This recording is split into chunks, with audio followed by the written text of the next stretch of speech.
hecho de que no experienced haya team, they're probably gente, not really porque sure ellos se what to do with this alimentan as de well. las There's reacciones de no la gente. audience. They Ahora might no hay have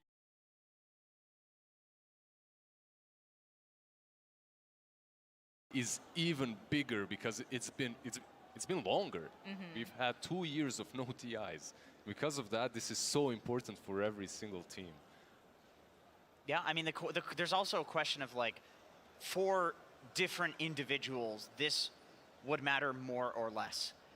You know, going back to EG, I see EG as a team that they are, you know, desperate for number ones. They want to break the curse, whereas I feel like Team Secret, if they're coming into this with any mentality that's close to their major mentalities, well, it's the same. You know, there's no crowd, there's a lot of money on the line. It's the same thing. And so that's the one argument. Like, I don't remember who it was that said it, but it wasn't me, just so I don't get in trouble for this. But somebody said, I think it was Slacks, that Puppy isn't necessarily the type of guy that you would want to cry on his shoulder if you're losing the game. He's a great captain. He can, you know, tell you exactly what to do, but perhaps he rules with a bit of an iron fist. You know, No Tail on the other side, Seb as well. These are the types of guys that they will, you know, pick you up. They'll deal with your emotions and fix them perhaps. And so the question is, will Team Secret just not need their emotions to be picked up because there are less of them now, and it's so similar to majors? Are they different from EG in that way? And I guess that's what we'll see today. For sure. AUI, did you have anything to add? No, I was just thinking, it's because Puppy, he has this image of this very scary captain. But I've worked with him before, and he's actually sort of a goofball. He's a nice guy. Like, no, when you run into like when you see Team Secret sitting together, they actually sit together and they make animal noises at each other. What? Like, I don't know for what fun. type of animal? I don't know. Like they, Orangutans? yeah, you know, just anything to have fun. Monkeys are fun. It's less public facing, but what did you say? I Sorry. said monkeys are great. Continue. I think it's true that maybe the team dynamic from the outside doesn't look like Secret will be as comforting, but the one topic I wanted to touch on is the coaches of the two teams. Because for me, I think it's super interesting that for OG, they've changed their coach after every TI win. Like some fresh ideas, something coming in. And Team Secret, they have Heen, who I believe he got second with Team Nigma, or they were Team Liquid at the time, and then he jumped over to Secret, right? Yep. A couple years ago. He's been there for a long time, more stable. He also tweeted that he will make the president of, is it Denmark? Estonia? No. Matumba Man. Finland? Finland. Okay. Oh. The king, the president He of would Finland? make the president, he will make that president know. Is it a king? I think maybe whatever they have the leader both, is there, whatever. they will know. They will know Matumba Man's name. Because they met By Jerax the end of the year. and Hobson, right? They did. But they did not meet Matu. No. And he was very sad about that. Yes. I'm sorry to interrupt, but I just want to say that for all of you at home who aren't as lucky as me, I can look at Synderen like a few feet away from me at the drafter's Shaking desk, his head. and he's shaking his head at Jenkins right now, and he was the one that told us it was Finland. What an expert! Thank you, Sin. Thank you. When it comes to the coaches that you talk, I actually did talk to Soshka a little bit. I'm sad that he didn't manage to get here on TI, but he is still a side coach. They didn't abandon him. He's still with the team, as much as I understand. But All right, cool. Well, it looks like we are ready for the first game of the series. Let's get it started. OG versus Team Secret. Game 1. Welcome to the draft panel once again, this time with OG versus Secret. Two teams with such high-skilled captains and drafters that it almost feels like the draft is a game in and of itself. To analyze this draft, my name is L+, and I'm joined this time by two excellent members of the panel. It's going to be the high MMR player, Effie, even higher MMR as a person, and the stoic and ex-pro, Synderen. Hello. Hello. So, I'm going to start with you, Synderen. As you have this incredible competitive experience, I want to hear about you. I want to hear about the drafting styles about these two teams. In an overarching sense, what could you tell me about their philosophy when it comes to the draft? I think overall, I don't know if you want to talk like history or just this event in specific, but Go ahead with history. I would say OG, historically speaking, at TI has been more of a meta dictating team than Secret has, at least in the last couple of events. Obviously, they have 2 victories under their belt, so this could be a correlation there. That if you're the teams that come in with a lot of the cool strategies and have good ideas, you can go far. And something that OG have always been really good at TI is something I would call like combos. So they have this understanding, they figure out, I don't know how they do it, they like drill the game into absolute detail and figure out what is the really strong mechanic of this patch. Like TI8, they were playing on healing, at TI9 they were playing on regen, and now let's see what it is at TI10, and if they have that advantage over the other teams. Because usually they can kind of hold their cards a little bit close to themselves until the main event, and then they're gonna go all out and show what they've got. So far, nothing too surprising here, though. Okay. I really like what Cinderin said about a meta dictating kind of team always succeeding, because as we've seen earlier this season with PSG, LGD in particular, they were the ones who kind of set the trend for the Animajor, right? They innovated the carry axe, they were playing all kinds of different styles, and they won it, right? So the teams that are willing to be more creative and actually bust out the new heroes and the strange builds are always the ones that go further on the big stage. And then what can you tell them about Secret then, and their philosophy? I would say Secret overall have been, how to say, that they're a little bit more stable in a sense. I think, how to put this? So sometimes OG's strategies can be absolutely incredible, and other times it's almost like they're like over creative and almost shoot themselves in the foot because they try to do too many things at once. And they kind of like try to from my perspective, it seems like sometimes they need to tame themselves a little bit because they love to be crazy and wacky and they want to do all this stuff. So you've had drafts with OG during qualifiers as well where people are like, what are you doing? Like, what is this? What is this strategy? How is it meant to work? And other times you see the strategy and you don't understand it and you see a game play out and you're like, wow, okay. They were like thinking at this 3 levels higher than I was imagining, right? And then all the pieces come together. Secret, it's a little bit more stable. I would say Secret's bottom level in drafting is probably higher than OG's, but I think their ceiling is also a little bit lower. So it depends who gets to, like if OG is at absolute echelon tier for themselves, I see them having an advantage in the draft. So for Secret, it's about sticking to their guns, getting something stable, and maybe throwing a curveball if they can a little bit to OG, and making them, you know, get out of their comfort zone a little bit. For now, we don't see much of a curveball. We see one of the most picked heroes, or most contested, which is going to be the Monkey King. Actually, one of the best teams at playing Monkey King because they have multiple of the best Monkey King players in the team. Thoughts on the start, Effie, of Monkey King Ancient Apparition? So the thing about Monkey King is that out of all the popular and more contested heroes recently, I think he might provide the most value in the first phase, just because he can be flexed to every single role and played well, right? Typically, these first phase heroes can play on maybe 2 core roles, maybe on 1 support role, but with Monkey King, you can have him play 1 through 5, and depending on if you have players who excel at it, you can adjust it to the enemy team's draft. So that hero in and of itself, in that regard, provides value. The AA pick is pretty obvious, right? Because we saw Io being picked up by OG, so they just go for the typical counter left in the pool. But the Io that OG has currently is a little bit more interesting because if you saw this on another team, you'd probably think it's a support, but OG have already played it twice on the offlane, so. Yeah.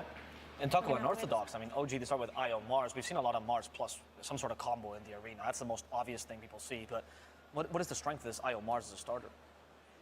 That's a good question. I think so. Something that OG use that I would imagine with Mars for them is that I'm not putting this off lane right now. I think it could be multiple different roles. I think it could be a mid hero for Thompson. I think it could even be a 5 for No-Tail, just because they haven't shied away from doing these things, and specifically, almost I feel like planning a draft based on the expectation of the opponent. So they will pick a hero, anticipate that the opponent thinks it's this role, and then they round out the draft in the end, so that in a way, it's not even picked as a flex pick. In their minds, it's already maybe support. And then in the end, they just know what core they want because they've planned for it to be support the whole way, and the enemy team has counterpicked as a core, and then they just, you know, swap things around. Where it might seem like, wow, that was a really great snap last-minute decision, and they might have, you know, planned it 5 minutes ago. So that's what I think when I see this, that Mars is just a flex pick for them. As far as Secret goes in this tournament, I think maybe they are the team, in theory, that has the most flexibility on Monkey King. I genuinely think all 5 of their players could play this in this game. But when you pick AA, that corners it a little bit more, so it's probably not 5, but that's basically all OG know right now. I guess it needs no introduction. Both Nisha and Matoma Man Monkey King. Yapzor has played at this tournament already. He went for a build that we've seen a couple people play with, like the Atos into Gleipnir build. And Zai would also be able to play it. I think he's the least likely of the four, though, to grab it. Yeah, the team actually was running Monkey King offlane was OG in the start of the season with a Witchblade build that Seb tried out, which was mixed results.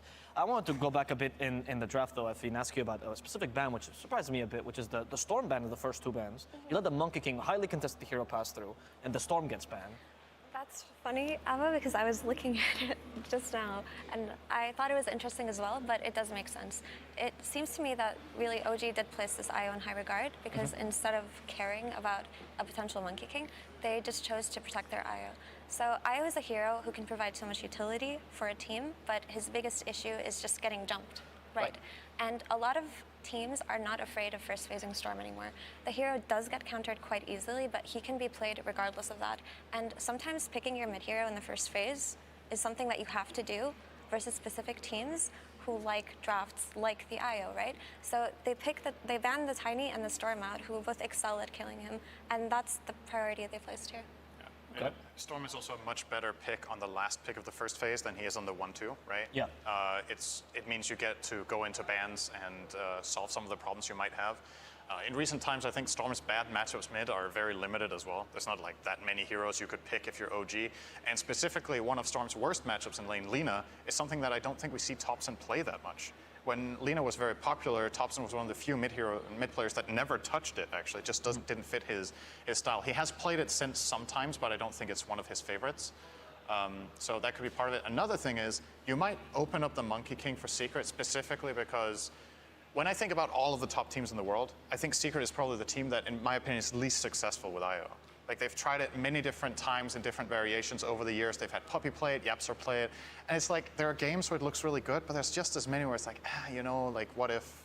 There's all these what if feelings. So I think OG being super experienced both with and against the hero are fine with just leaving it in the pool. You know what, Secret, you guys want it? We have a plan for you. If not, we're going to take it every time. Right. So you kind of put the onus on Secret to find a solution of how this hero is going to play into the game in general. And now, you talked about combos earlier for OG, but the combo is going to come out for Team Secret, a tried and true combo.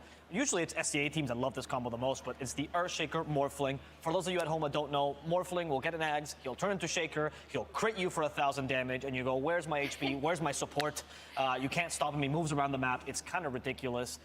Yeah. Can you tell me, do you think this is the game for an Earthshaker combo, or Morph Shaker combo? So I want to talk about this combo in particular because it was a nightmare a few months ago, not like a year ago or something, right? In pubs where it just felt incredibly strong. It felt uncounterable to a degree, TNC. and it fell out of favor because of nerfs to Earthshaker, right? And nerfs to Morphling as well, but specifically Earthshaker's airtime in his Ags. But recently, they reverted that change. So now, when Earthshaker buys an Ags, his airtime is much lower, which was a direct buff to this combo, but also he cleaves when he lands to the totem, so... Oh, and that also works on the Morphling ranged attack, which I Yeah, didn't it know does. until I saw it. That's like kind of You don't have to do any swap at all? Like, you can just do it as Your ranged. ranged attack has cleave. That's Yes. absurd. So Yeah, when people it is crazy.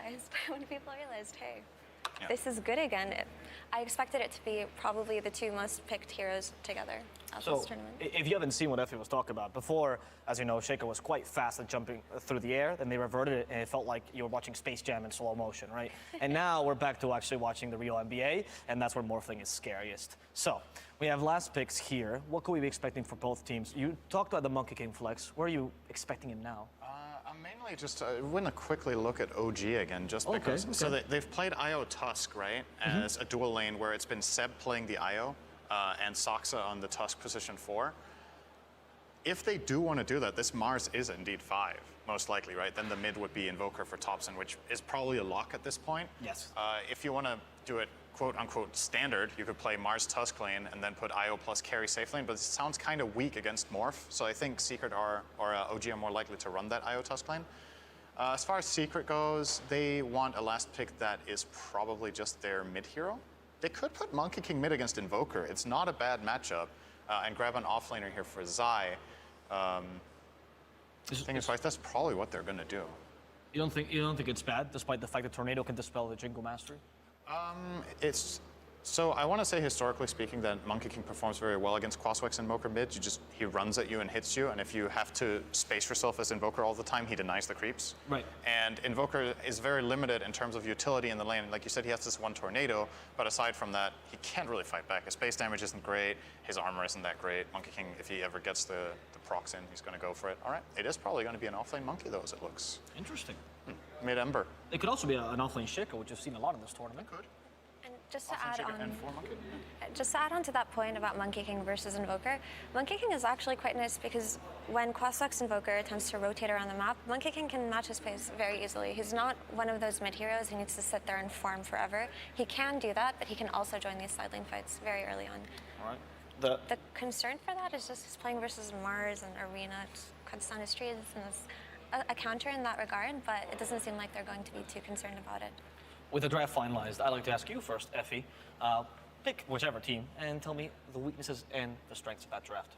Well, we still didn't talk about the last 2 picks, so I'm trying to think about them in like larger context. But this Ember pick is quite good, right? Because what did they lack versus this IO?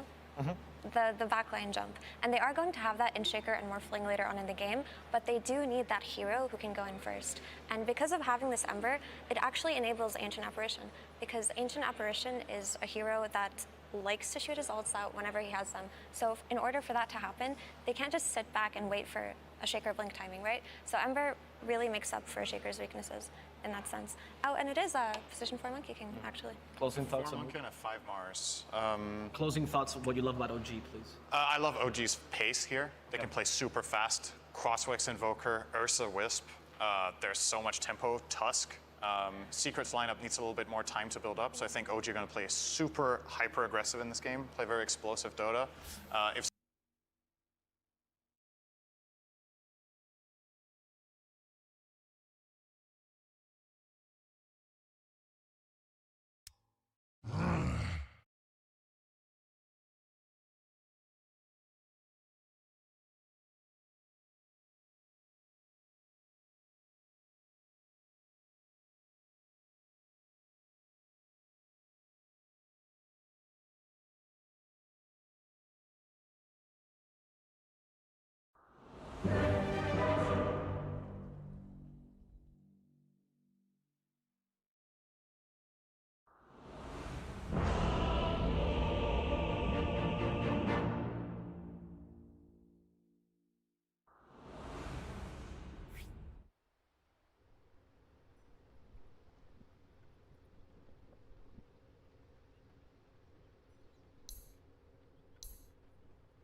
I'm dead. I'm dead. 你这么菜，你的队友不这么菜，你的队友不会生气吧，哥哥OG is going to be looking to set pace with this Ursa, with this Invoker moving around the map.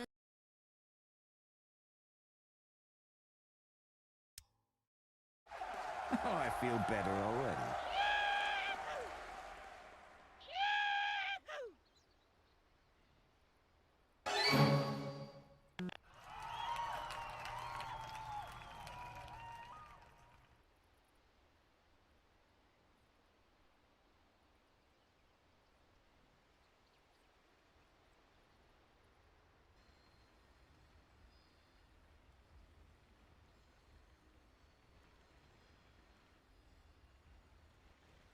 Realmente, si es que se retira, yo al menos me pondré en el chat y creo que debería porque sigue jugando ahí, tiene nivel, es uno de los mejores capitanes de igual manera hasta que un poquito más, 你这么菜，你的队友不会生气吧，哥哥 Creo que sí sigue de la mano con Kuroki, ¿no? Que Claro. probablemente no está en este TI. Hay mucha gente esperaba que Kuroki igual por Miracle, pero juega desde hace atrás, ¿no? Y Y es raro no tener un TI sin él, ¿no? La calma que a veces transmite cuando está bajo presión, igual está como que calmado. O sea, en los peores momentos, ¿no? Sí. Cuando está en la lower bracket, cuando Eso. está perdiendo una serie. Juro, como dice, hasta una frase que dice en el True Side, ¿no? O sea, no puedes estresar al más calmado que existe. Eso mismo, ¿no? Y creo que siempre tiene que haber ese equilibrio de que alguien tiene que estar calmado para que dé la tranquilidad al equipo. Imagina que todos estén alterados, entonces Sí, ¿no? sería un loquerío, ¿no? Pero volviendo así ahora netamente a la partida y un poco también yendo con lo que preguntaron al último al panel de analistas, ¿a quién le vas? Yo, o sea... Yo te pregunto normal, yo voy a hacer la respuesta ya, pero ya te pregunto. O sea, primero quiero decir, hablar del draft, ¿no? Por draft, yo tengo como que más favorito Secret. Los veo con un draft más sólido así, más seguro. El de OG es como que algo que puede funcionar. Yo entiendo la idea. Es la cara de OG, ¿no? La agresión, el early game, quizás un Hegemonol con Roshan, se entiende, pero me parece muy difícil de ejecutarlo. Por draft, siento que está más seguro el de Secret con el combo de Morphling, Shaker, ¿no? Tiene mejor late game y todo, pero yo considero más cosas cuando veo cuál equipo va a ganar. Entonces, otros factores, en especial como que psicológicos y todo esto, yo estoy más con OG. Creo que OG va a llevar esta serie y esta partida. Como también aquí, es mal que a veces yo escuche por ahí a la gente y todo. Mandy, curiosamente, antes de cada partida, él tranquilamente sus notitas y apunta a los picks y bans. Y de todos los bans más o menos que han salido, los primeros sobre todo, Mandy le acertó al combo que iba a sacar, ¿no? Me enseña, hey, señor Choco, mira, baneado Tiny y baneado el Titan. Titan y Magnus. Titan y Magnus. Entonces es como que, ¿what? Yo digo, ¿qué? También el Tiny también estaba por ahí baneado, pero...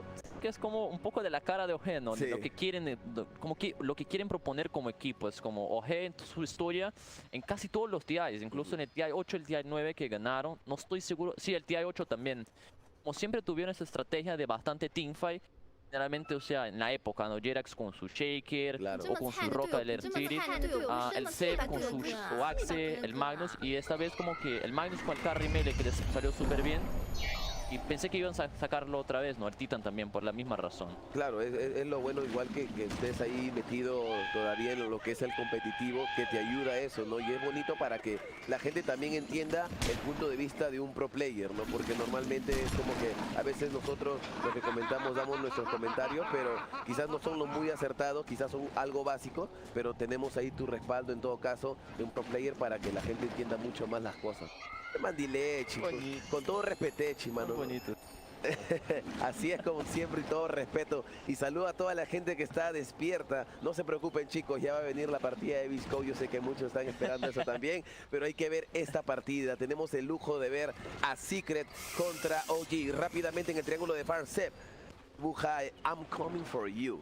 Y está justamente Miracle, ¿no? Miracle, ahí está, sí. Se van al triángulo de Farm entonces, ahí está, Miracle TI, ahí está, en el spray de los chicos de OG. Mientras tanto, Nisha espera cerca de la parte de mid y las predicciones ahí del gran Observer, pues lo dejamos ahí, él hace las predicciones, ahí sí funciona. Ahí está todo para él, no le echen la culpa a nosotros. Está saludando Nisha y recién cuando se va saluda. Ok. Por ahora entonces suena el cuerno de guerra Mandy. Y aquí escondido entre las sombras su mail con su Ursa. Está cerca también entonces el amigo Sai.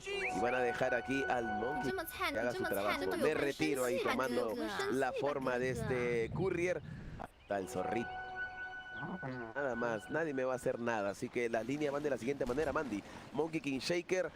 Tenemos al Ember obviamente en la parte de mid. Y abajo va a ir el Morphling Enchen Aparillo.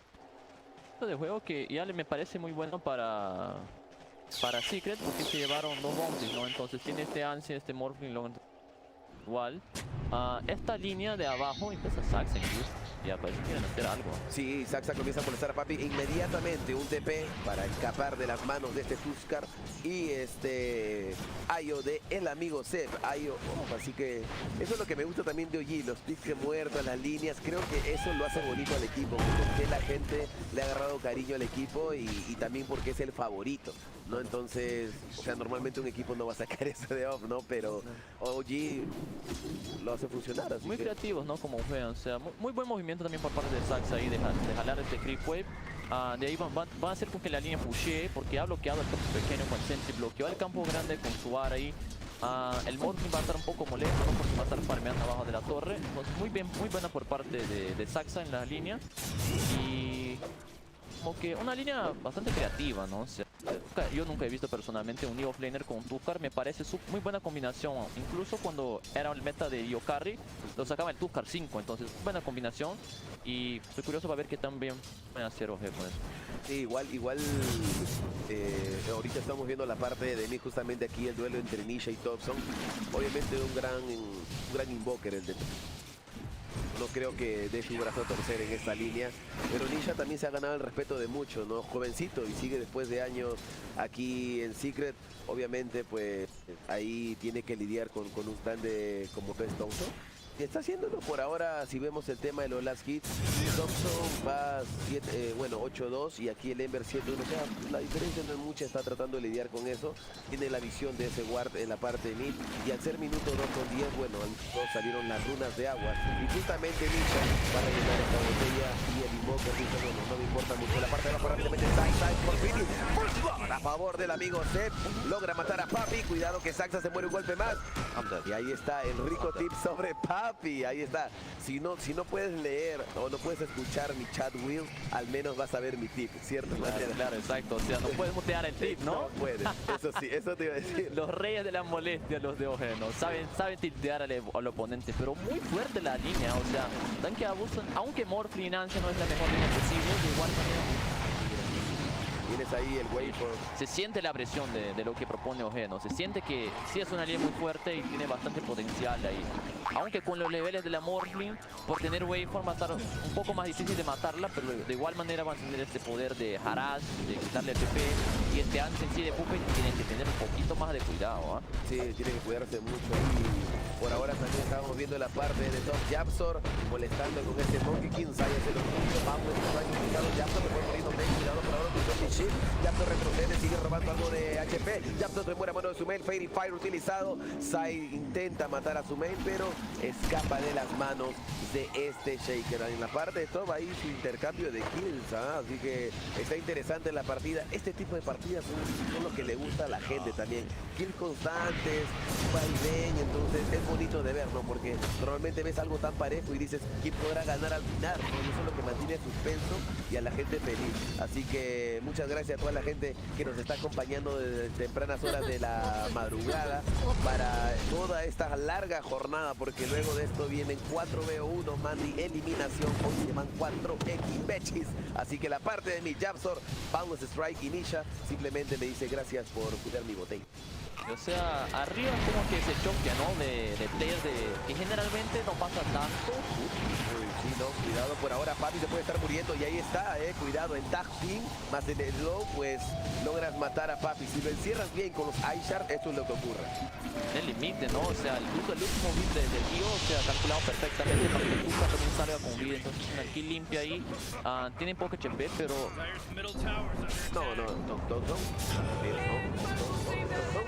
Estuvo buena, Thompson, de nuevo hacia atrás, que sí sobrevive, aunque Nisha está poniéndose agresivo, faltan 6 segundos para eso, para el Flyers Fist. Cuidado, Thompson, lo saluda todavía Nisha, está confiadito Nisha, está como que... Está que se divierte. Está que se divierte, eso es lo bonito, mira, ahí lo vemos, Flyers Fist y Chase lo va a matar, Lo matas porque lo matas, y muy buena por parte de Nisha. Muy buena por parte de Nisha, bastante frío ahí, nos saludando, incluso mientras intenta el kill, estaba saludando a ese Thompson, ¿no? Sí, fue bueno. Thompson habrá estado ahí como que nadie viene a ayudarme. Es raro que nadie vaya a ayudarte igual a la parte de mid, pero tiene una razón. Igual quieren mantener ahí las líneas, pero bueno, es lo que aprovecha el Ember, ¿no? Quizás también, claro, pero quizás también conociendo un poquito cómo se juega Thompson, quizás esté confiado, porque él salió con vida, se volvió sin curarse porque quería la creep, pues, ¿no? Que, o sea, un poco arriesgado su movimiento, pero termina aprovechando la ventaja y se lleva el kill este Nisha, ¿no? Muy buen par por parte de Nisha.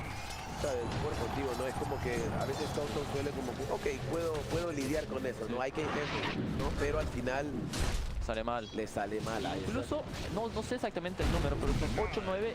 Hay poquísimos solo kills en este torneo del TI. Y este debe ser el octavo o no solo kill de la parte del torneo completo. Muy buena por parte de Nisha. Muy poco, sí, muy poco.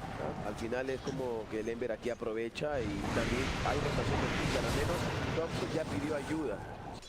Antes lo veíamos solo, no hubo un TP, Saxa está merodeando esa zona, al igual que el Monkey King, si no me equivoco, que ahora justamente se encuentra en el triángulo de farm utilizando el Tree Dance para llegar más rápido obviamente a la línea, el clásico reward por si han guardeado el triángulo, pero no hay nada, es preventivo más que todo igual para evitar cualquier situación. Y Sumel sigue farmeando, por ahora también está trabajando, intentando para lo que vendría a ser ese Morris más y Matuma con un waypoint simplemente escapa, pero se da cuenta el slow también que proporciona este tapping. Papi llega, pone el Ice Vortex y no hay ningún problema con Kofi, queda congelado, pero la regeneración presente gracias a este Ayo. Yaptor desde la cueva de los árboles molestando Notei, Gas Review también utilizado y nada más pasa en la parte top, te llevas a Carty, cae entonces esa catapulta y Yaptor mantiene su distancia, cuidado, Notei lo está buscando, lo quiere mantener ahí ocupado y rápidamente una fisura, llega el TP, por parte de Thompson, Review, Yaptor se puede estar muriendo, adiós Yaptor, muere a manos de Thompson. Buena rotación, la primera del Invoker, 3-4 marcador, Mandy. Buena por parte de Thompson ahí, ¿no? Reaccionando a este gang del Monkey King, justo en el momento que va a salir la ronda de los 8 minutos, entonces podemos esperar ahí ahora, como están jugando Ember los de Secret, un TP del Monkey King medio, rellenar la botella del Ember y de ahí como que algo por parte de Saxa también, entonces como que se quieren echar por la runa, hay que ver qué tanto puede hacer Notail y Saxa para ayudar a Thompson. Yo al menos estaba esperando esta rotación un poquito más tarde, ¿no? Cuando tenga su urna y un poquito más de deberes, pero muy buena por parte de Thompson. Sí, además que dejas el kill, ¿no? Claro. Como que si rotas al menos mid early, pues déjale el kill, ¿no? Y es lo que hicieron en la parte de más y mira qué buena salvada por ahora, no está el problema. Mejor el contigo, hermano. Matuma, se va a morir, doble Aisha, obviamente vimos la interacción ahí con ese Morphling y Yaptor tiene que seguir molestando a Saxa. Me gustó lo que hizo rápido ahí el Morphling para poder iniciar el camino del Ayo, pero ahí está, qué parejo también kills, 4-4 el marcador en 8 minutos de partida. Mandy menos de un K diferencia de valor neto, así que está bien parejo, kill van, kill viene, me gusta esta partida, 8 kills en total en 8 minutos. Claro, una partida bastante activa por así decirlo, o sea, es un poco... Podría estar en problemas, Primal Spring, Free Dance, en el chat, sí, el Chadwill ahí, preciso. Es lo bonito de Chadwill, ¿no? Cuando te escapas de, bueno, esa... te escapas y un poco de escape. Sumel ya fue a jungla, pero está siendo vigilado por este guarcito de los chicos de Secret, justamente cerca del outpost. Saben que está farmeando por ahí. Al menos Mars ha quedado en top, tratando de ganar algo de level para que obtenga ese preciado level 6 y tenga la Ring of Blood. Y mientras tanto en la parte de abajo, Matuma, Man y Yaptor van a hacer focus AC, pero Seth inmediatamente siente el peligro y dice, no, esto está raro, simplemente voy a utilizar el Tether y me voy sobre Saxa, mantener su distancia. ¿Te das cuenta de igual, Mandy, que hay 3 horas en la parte de abajo? Los de Secret están como que focusando bastante a mejorar el juego de la Morphling, ¿no? Aunque tuvo una línea así, más o menos, o sea, ahora es top valor neto ya, porque lo están ayudando bastante, ¿no? Este Yaptor focusea bastante en la parte de abajo, pone un buen mar arriba y de ahí mueve abajo, ¿no? Entonces, este Earthshaker de Sai puede tener como que una línea tranquila arriba, lo botan la Ursa a la jungla, así que la Ursa no tiene el mejor juego posible, y entonces van a tener que cuidar con esta Morphling que está demasiado fuerte por parte del mazo, ¿no? Y por ahora también estamos viendo la parte de Mid Thompson, con el snap de urna, mientras que hay un boundless strike por parte de Yaptor, toma la runa de Evil Down. Por ahora vamos a ver pero Sumel esperaba en la parte de top. Nisha se puede estar muriendo, un zapato más de este osito. Nisha, adiós. Muy buen kill de Sumel que esperaba paciente en la parte de top, pero también la acción no para. Aquí arriba Sai intenta escapar, Snowball, Aisha también utilizado y Sai se puede estar muriendo en Chantoten. Adiós Sai, muere a manos de Notail, ese Cat Rebuke de Mars y vámonos a la parte de abajo. Sí, o sea, genial, ¿no? O sea, genial la secuencia de eventos que hace OG ahí, ¿no? O sea, rotan por la runa, que exactamente es lo que el Ember quiere. O se confía con un remanente arriba. Mecha por la wave de medio con Thompson. De ahí Thompson lo hace volver a su remanente y justo está como el team play, ¿no? Su melee ahí esperando, listo para matarlo. Lo chapa sin maná, un kill free. Entonces, el juego de la Ursa que ya no era tan bueno, ahora está como que hay top 2 valor neto. Y qué tremendo setup de Hotel de arriba, ¿no? Con Reload que para chapar este kill sobre Sai. Termina volteando un poquito, ¿no? El juego para Está moviéndose Thompson por todo el mapa, va todo, va mid, ahora va por el propio, abajo, se va llevando un sobre Papi, evidentemente Papi se muere a manos de Thompson, pero le va a costar la vida, ¿escapará o no? Vamos a ver, por ahora hasta saludo por parte de Misha y Thompson dice, ok, estoy muerto, no, pero se escapaba, Y ahora hay Dag en el Shaker, ¿ah? Justo minuto 11, súper temprano, sí. Esto es como un tremendo timing para los de Secret. O sea, es como lo juega Thompson, ¿no? Se siente en casa jugando ese T, ¿no? O sea, desde el TI 9, creo, si me acuerdo, juegas ya como si fuera un ranque, ¿no? Se siente en casa, hace esos movimientos solos, así que no es muy común de ver. A veces funciona, a veces no. En ese caso, por la respuesta súper rápida que tuvo Secret, o sea, no les conviene mucho, ¿no? O sea, logra el kill sobre Lance, pero es un medio por un super 5. ¿Te das cuenta de algo importante? El Shaker espera llevarse la wave, que claro, no lo vean y recién toma la Blind Dagger. Es el factor sorpresa, sí, el que quiere aplicar aquí. Sai justamente también utiliza el palo del cerdo para tener un poco más de velocidad, pero este factor sorpresa puede salir bien. Al final, bueno, vas a tener que mostrarte en algún momento y prefiere hacerlo con un kill. Al menos valdría la pena así, ¿no? Pero vamos a ver que también aquí en la parte de todos quieren matar aquí a Tuskar. Se va a morir el Tuskar entonces de Saxa Man. Llega Thompson, se va sacrificado por todo el DRC de Thompson. Abre una flor, pero tranquilamente escapa Nisha. Mientras tanto, no sé si Paco se lo por parte de Matuma, lo van a matar también a este más. 3 bajas por parte de OG y sigue aquí la escuadra de Secret queriendo matar a Thompson. Cuidado, 2 sentries ahí, todo para asegurar el kill sobre Thompson, pero no va a pasar. Aún así, Mandison, 3 bajas por parte de OG y aparte pierde la parte. O sea, una tremenda jugada para Secret, ¿no? O sea, el movimiento está... Uy, el smoke, pero... O sea, tremenda jugada por parte de OG. Chapa en el timing perfecto de la daga de Shaker y el Rocha, ¿no? El Rocha súper temprano, súper sí, por así decirlo. Se revela el smoke. Está arriesgado. Papi se está acercando. Ojo. No me digas rápidamente. Entonces Papi se reveló. Pues la llama. ¿Qué pasó? Pues ahí. Aún así van a matar a tu main. ¿Cómo? Quiero entender el play de OG ahorita para ir a Roshan tan apresurado. Ok, era una apuesta muy arriesgada y justamente utilizan smoke de la parte de top. Pasan por Roshan y Papi dice, hey, ¿qué ha pasado? Me rompieron el smoke. Un Ice Vortex a Roshan y ya está. Pero son 2 bajas importantes en los chicos de OG. Sí, quizás se sienten presionados, ¿no? Porque esta jugada de arriba con el timing de la daga de Shaker y el fallo de ni siquiera utilizaron el Ecoslam para hacer todo lo que hicieron. Entonces se sienten presionados, no debemos hacer algo porque no vamos a ganar late, necesitamos crear ventaja. De ahí se mueven al Roshan con el Tuskar y la Ursa smokeado, o sea, si tenían para hacerlo sobrado, ¿no? Pero necesitaban más tiempo. Necesitaban que Secret no esté tan cerca. Y justo cuando hacen eso, Secret no les deja respirar. Después se termina la jugada de arriba, aprovechan que todavía tiene eco y smokean al toque.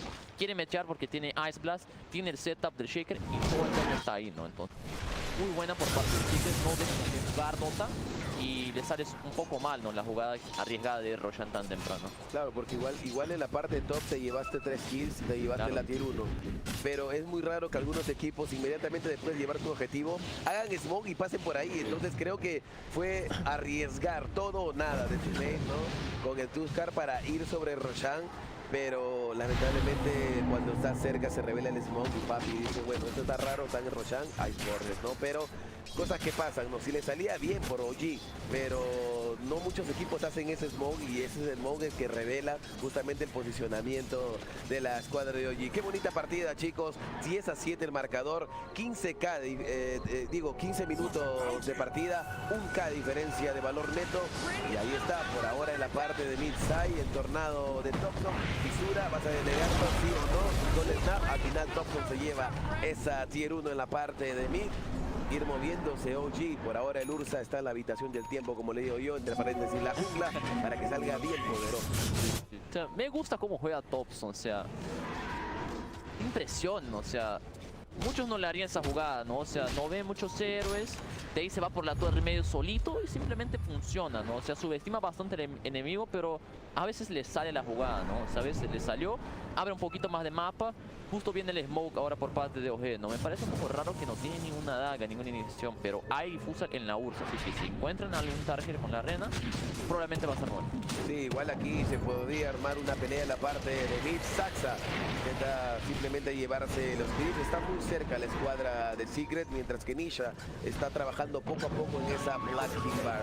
Saxa con ese caballito de palo, simplemente el ítem ahí curioso que agregaron en estos últimos parches. Papi se va a encontrar con la ilusión de Saxa. Matuaman está tratando de farmear estos Ancients, está muy junto a la escuadra de Secret, llega Jackson para dar un poco más de visión e intenta ir Rocha nuevamente. Misión utilizada, Yapsor, vamos a ver, aguanta el Boundless Strike, me voy a retirar de su melee, que ya está muy raro, ¿no? Ahí puede disfrutar lo que viene a ser el grupo de command y puede haber el follow-up de Saito en ese plan, así que prefieren mantenerse alejados de Roshan y a seguir farmeando, man. Inmediatamente, o sea, este movimiento que hace OG es algo como que ni siquiera necesariamente quieren hacerlo, más quieren forzar a Secret que no farmen tanto, ¿no? Porque entran al Roshan sin smoke, entonces llama la atención. Secret se siente como que tenemos que movernos, y no solamente 2 o 3 héroes, porque de ahí no tenemos como contestar, vamos a perder una pinta. Entonces, hacen con que Secret muevan 5 héroes al triángulo, de ahí abajo va a estar libre sin que nadie farmee, medio va a estar contestado y ahí puede ser un pick-up o no. Y la Morph no va a estar farmeando tanto, ¿no? Es un movimiento así como que necesitamos forzar algo, pero no sabemos muy bien cómo. Entra el Roshan y crean un poquito de caos en el mapa, nada más. Sí, igual es muy bueno lo que dices porque todos los chicos de Secret comienzan a moverse en bloque hacia la parte de top, ¿no? Dejando al menos al Ursa y al Invoker farmeando cerca de la parte de mid. Es más, Ursa va a ir fácilmente a la jungla enemiga. Tienen muy buena visión los chicos de OG, pero Secret también está abajo con un guarcito que está muy cerca de ese Ursa, así que le puede dar algo de visión de dónde está el enemigo y darse una idea de dónde poder gankear, ¿no? Por ahora se ha calmado la partida. Se frenaron los kills al minuto 18 de este primer encuentro. Recuerden, muchachos, que esto es Evo 3. Estamos en la winner bracket. El equipo que pierde obviamente pasaría a la lower y ahí sí estaría en una partida de eliminación. Notail va a tomar esa runa de invisibilidad y Sumail a seguir farmeando y nuevamente está trabajando en esta BKB luego de la diffusal. Por aquí tenemos entonces a Papi, cuidado, y ya quiere llevarse el piso de los 6. Llega también entonces Zed junto a Thompson. Saxa utiliza el 4 point sobre Kai, no quiere molestar, solo quiere dejar tranquilo. También su mana, Kai rápidamente también para matar a Zed. Ahí está. Tranquilo, no te el Spirit Mars, pero muere el offlaner de los chicos de OG. Ancient Apparition termina estas Arcane Boots. O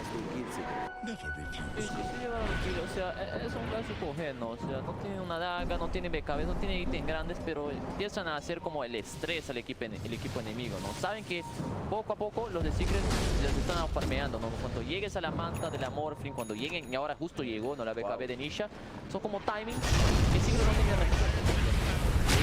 Rápidamente desde el alto de Thompson, Sai hacia atrás un poquito más, por parte de Yarto, un toma del bonito y ahora la BKB de Nisha, cuidado que está reducción de daño durante 4 segundos, se le acaba su mail entonces ese ultimate rápidamente también Aishar por parte de Matuaman, que queda sin cuidado también con esa urna de nuevo, Yaptor. Ahí está sobre Thompson que tiene que aguantar, pero no puede aguantar mucho más. Estaba con el rival de este Island y ahora Papi también se puede morir. Se da por ahora el chip, se va a morir bonito y se muere también este Ancient Apparition. 4 bajas por parte de Secret, solamente pierde 2. La escuadra de OG y el kit de Zed sobre Thompson. Muy buen trabajo. Ahora sí creo que puede ir rochando. Genial trabajo de Secret. O sea, jugando contra una Morph que manta, siempre con una BKB. No tiene ningún ítem los de Secret. Impresivo. Aparte de en la urna, caetean la tima de manera perfecta, de manera precisa.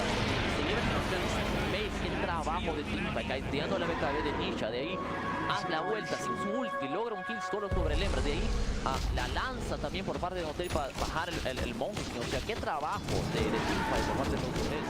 y voltean completamente la partida con esta jugada, ¿no? Sí, muy bueno. Lo querían ir Roshan, ahora qué mejor que irse Roshan tranquilo después de matar 4 héroes de Secret. O sea, creo que es lo ideal, ¿no? Porque lo intentaron, esta es la tercera vez que lo intentan. La primera fue Sumail y Saxa, donde tienen que retirarse. Luego fue casi cuando estaban en el triángulo de farm y ahora pues después de una teamfight sale muy favorable. Quiero ver un poco el valor neto. Casi 10k de valor neto para este Ursa, seguido del Morphin de nivel 100%. Pero así también se encuentran con el Poker y ahí van a matar a Thompson en la parte de abajo. Muere a manos de Saiz. Quería salvarlo y por salvar le va a costar caro, amigos. Se muere a manos de Yaptor. Y cuidado que Saxa también se muestra. Epa, ahí, 2 kills por parte de OG. No, 2 kills, claro, por parte de los chicos de Secret sobre OG. 4 minutos queda en esa X, pero fue arriesgado lo que hizo Seth. Quería ir llegar abajo para salvar. O sea, bastante arriesgado estos campos que está farmeando Thompson, ¿no? Se confió porque tenía el bar, pero o sea, Secret sabe moverse en el mapa, ¿no? O sea, hacen los movimientos muy rápidos, muy precisos, en el bar correcto, en el momento correcto. Se encuentra este kill sobre Thompson que está ahí separado del equipo, ¿no? Farmeando. Les conviene bastante porque OG con su estilo agresivo querían salvarlo, no es que iban a sacrificar a Thompson. De ahí viene Zeb, está solo, ya se murió el Invoker y lo matan también, ¿no? Entonces hay que tener un poquito más de cuidado de los de OG en cómo se mueven el mapa.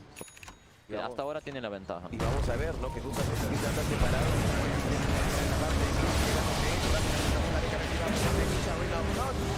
Se va a morir el tornado de Thompson. Nuevamente la BKB Nisha se activa y esto es un segundo. Ya está. Llega con el Saxa. Cae el meteoro de Thompson. No pasa nada más. May también está listo para pelear. También se para asociar un poco con el Overcast y el Tender. Se puede estar moviendo aquí este golpe. Y rápidamente Sai. ¿Qué pasó con Sai ahí? Y un Echo Slam me pareció. Vamos a ver de nuevo todos avanzando. Al final muere el golpe y se puede estar muriendo. Nisha no tiene BKB. Rápidamente también ahí el Sun Strike. Nisha intenta escapar. Está por parte de Sumail. El Bounce Strike de Yapton. El tornadito. Tirando, para Sumail, logra matar a Nisha y ahora se muere Puffy. Todo kill para este muchacho y ahora Sai podría ser la próxima víctima. Sai se puede estar muriendo. Sumail dice, ven para acá. Ratatata, you are dead. Lo estaban matando el Chadwick y este es triple kill para Sumail. Podría ser un ultra kill. Dame un ultra kill, hermano. Dámelo. Ultra kill para Sumail y es un Tengwai a favor de la escuadra de OG. Por el amor de Dios, qué equipo, qué jugador Sumail, qué jugador, qué preciso el ítem que se tiene la raíz. Puedes hacer el snowball, en vez de la BKB que va a contar el timing, se va por el Agani, ¿no? Pero yo iba a decir que están haciendo algo complicado en la wave de medio, ¿no? Cuando se baitean al Mars, pero utilizan todos los poderes, utilizan la arena con el EMP, entonces fuerzan la BKB muy temprano del Ember, ¿no? Para lograr el kill sobre un Super 5. Inmediatamente lo que hace es OG, estresan al equipo con eso y de ahí toman la teamfight. No sé qué pasó con Sai, pero fue una teamfight donde no hubo eco, quizás lo cancelaron la daga. Entonces, jugada de equipo por parte de OG. ¿Qué ventaja tiene ahora, no? Me gustó sobre todo esa pelea porque le hicieron al inicio focus al Morphling. Lo mataste muy rápido, dejaste sin nada de mana gracias también a esa diffusal. Creo que ya se dieron cuenta, Choco, que si lo queman la mana a la Morphling, va a estar muerta. Sí, por eso le hicieron el focus 3 nada. Y mira, justamente es eso. Se van sobre Matuma y aquí tiene que tirar Waypoint. Rápidamente también ahorita Block, pero se mete casi a rango de tier 3. Sumail no perdona. Sumail no me digas, hermano. Lo vas a matar a Matuma. ¡Sin respeto! Entonces Sumail logra matar a Matuma dentro de su tier 3. Cuidado, de nuevo, sigue peleando. Se muere Mar, se muere el Invoker. ¡Wow! Se metió con todo ese Ursa. No tiene respeto. Dice, no hay ningún problema. Sé que te puedo matar. Ahora te va por Sai. Sai aquí se muere. Rage activado. Gopla y double kill para Sumail. Tremendo jugador. Qué monstruo, literal. Las decisiones, o sea, entiendes en qué momento de juego estás. Entiendes que no tienes cómo matarlo. Tienes que, aparte de la Ace y de la Gun, tienes un Snowball de Tuskar. Tienes una Laxity del Invoker para bujearlo. Y tienes una IO, un Holy Locket y con el Vexans. Entonces, no lo pueden matar. Sabes que tienes que aprovechar el momento que la Morphling todavía no tiene su BKB ni su Agani, entonces lo hace de manera perfecta. La idea está perfecta y la ejecución todavía más. Y están jugando recontra bien los chicos. Yoji por ahora 21-18 el marcador, 3K de diferencia, balón negro también a favor de la escuadra de OG en 25 minutos y Sumail se dispara en el valor neto luego de esas muertes, ¿no? Casi 15K de valor neto, dejando a Matumbaman y también a Nisha con 11.500 ambos, así que Sumail está sacando mucho provecho. Nisha tiene que escapar rápidamente y ahí está el efecto del golpe del Invoker. Va a caer entonces. Tan importante para los de OG ahora, Choco, también es que recién se va en la E de la Ursa, ¿no? No creo que la pueda matar, pero hay que ver cuál va a ser la decisión de ellos, ¿no? Si quieren aprovechar la ventaja que tienen o si quieren enfriar el juego un poquito para el siguiente Roshan, ¿no? Que va a ser un tremendo timing para ellos, ya es que el juego les conviene, ¿no? Sí, qué buena también por parte de los chicos de aquí, porque previamente a este gang utilizaron lo que viene a ser llega ese tornado EMP y Papi está muerto. Utilizaron un scan justamente a la par de todo eso, lo que iba a comentar, y está muy cerca ese Tuskar. La movilidad que tiene la gente de aquí para estar tanto rico abajo, han dejado al menos farmear algo a Secret, pero no sé si concuerdas conmigo, Mandy, en el tema de que le hacen focus al Morphling y ya prácticamente ganan una final. Claro. Sumail se metió hasta la tier 3, claro, sin miedo. Frío, simplemente, o sea, reconoce, ¿no? Que no tiene ninguna manera de cubrir a esta Morphling, y con la decisión de irse por Agani no hay como detenerlo, porque si le mete un eco, si le mete una fisura, activa su ulti y sale al toque, lo mata. Entonces aprovecha que la Morphling no tiene waveform, no hay ninguna cosa todavía, si no me equivoco, entonces simplemente lo hace en corto. Decisión perfecta. También ahorita acaba de terminar ya este Shaker, lo que vendría a ser el Agan Inceptor, si no me equivoco, el Shaker. Ahorita también está por terminar el Agan Inceptor, si no me equivoco. Más en los chicos de Secret, si no me equivoco, es el Morphling. Vi ahí con Manta, sí, está trabajando en Scepter, ya le falta muchísimo. Sí, casi al mismo tiempo, ¿no? Con este Shaker. Vamos a ver Yapsor, que también está cerca de un Skadi. Primer ítem para Yapsor es un Skadi, así que vamos a ver, sí. El Monkey King ha ido por un Skadi, pero no está viendo. Nada, Skadi así, o sea, orbe de la corrosión, Skadi. Sí. Lo va a tener minutos más o menos ahí 30 quizás, y es un gran timing, ¿no? Porque van a tener, o sea, aunque no tengan muchos ítems chiquitos, van a tener ese Skadi del mono con la Orb of Corrosion, entonces bastante lenteo en el Invoker, en los héroes rango, y sobre todo va a quitar cura del IO, ¿no? Aunque le des un golpe nomás, va a quitar como que, creo que 25% de curas, quizás un poquito más, no estoy seguro. Pero es como mantener la Agani en el Shaker, la Agani en la Morphling. Tiene una posibilidad ahí, ¿no? Tienen como ganar una teamfight. Tienen que ejecutarla bien, tomarle un buen terreno, pero hay que tener como que eso preciso ya, porque va a salir Roshan y OG ya tiene como todo el mapa de arriba dominado. Sí, quiere prepararse para el próximo Roshan, justamente los muchachos que salen en 1 minuto y medio. Siempre, previo al próximo Roshan, los equipos timean el tiempo de respawn y hacen peleas previas, ¿no? Aquí, obviamente, si Tigre gana la P5, podría holdear un poco hasta que salga Roshan, ¿no? Que como ya lo mencioné, y ahora son 1 minuto. Para que salga Roshan, y ahora Papi, sin problema, se puede estar muriendo. Otro golpe más del tornado, creo que se muere Papi sin problema, también muere más, van de inmediato. Tuvo que activar ahí Sep con todo el overcharge. Va por parte también de Ancient Apparition, va de los capitanes, así que tranquilo por ahora, quieren pelear Roshan, definitivamente es eso, esa pelea previa a Roshan va a ser importante. Retroceden simplemente los chicos de Secret, lo mismo hace OG, aunque intenta limpiar un poco la parte de top, así que van a seguir aguantando por aquí. Sumail está en triángulo de farm, tiene BKB encima, trabaja en la Basher, posteriormente avisan aguantar el Roshan, está dejando todo Secret en medio y se van a Matumbaman por ahora. Sí, ya, lo sacrifican bastante, ¿no? Pero es como si fuera por causa, por así decirte, pero eso hace falta, porque sí que poco a poco también pierden valor neto, ¿no? Mira. Cuidado, de nuevo, otro golpe más. Ahí está la BKB de lucha, ahí está de Papi, cuidado, arriba está utilizada y tercero como alcanza el golpe sobre Sai, se va a morir. Lucha tira en el y sigue haciendo focus a Yaptor. Yaptor se va a morir un golpe más, por el Yaptor para el tiempo para Sumail y ahora pelear con este Ember y también el Morphy. ¿Lo vas a matar o no? Hacia atrás Morphy, bueno, por Lucha se queda poco a poco sin mana. Acá de los Days, Sumail se puede estar muriendo, llega Matumbaman. 4 bajas por parte de OG, 5 bajas y es un Tengua. Y a favor de los chicos de Secret. ¡Qué bonita partida! Qué bonita partida. Vemos ahí literal el timing de Secret, ¿no? Con la Gani y la Manta, aunque estén un poquito atrás, ejecutan de manera perfecta. O sea, la tinta no mata, que enfoque, o sea, focusea primero a los supports, de ahí por último se va a la última, o sea, de manera perfecta.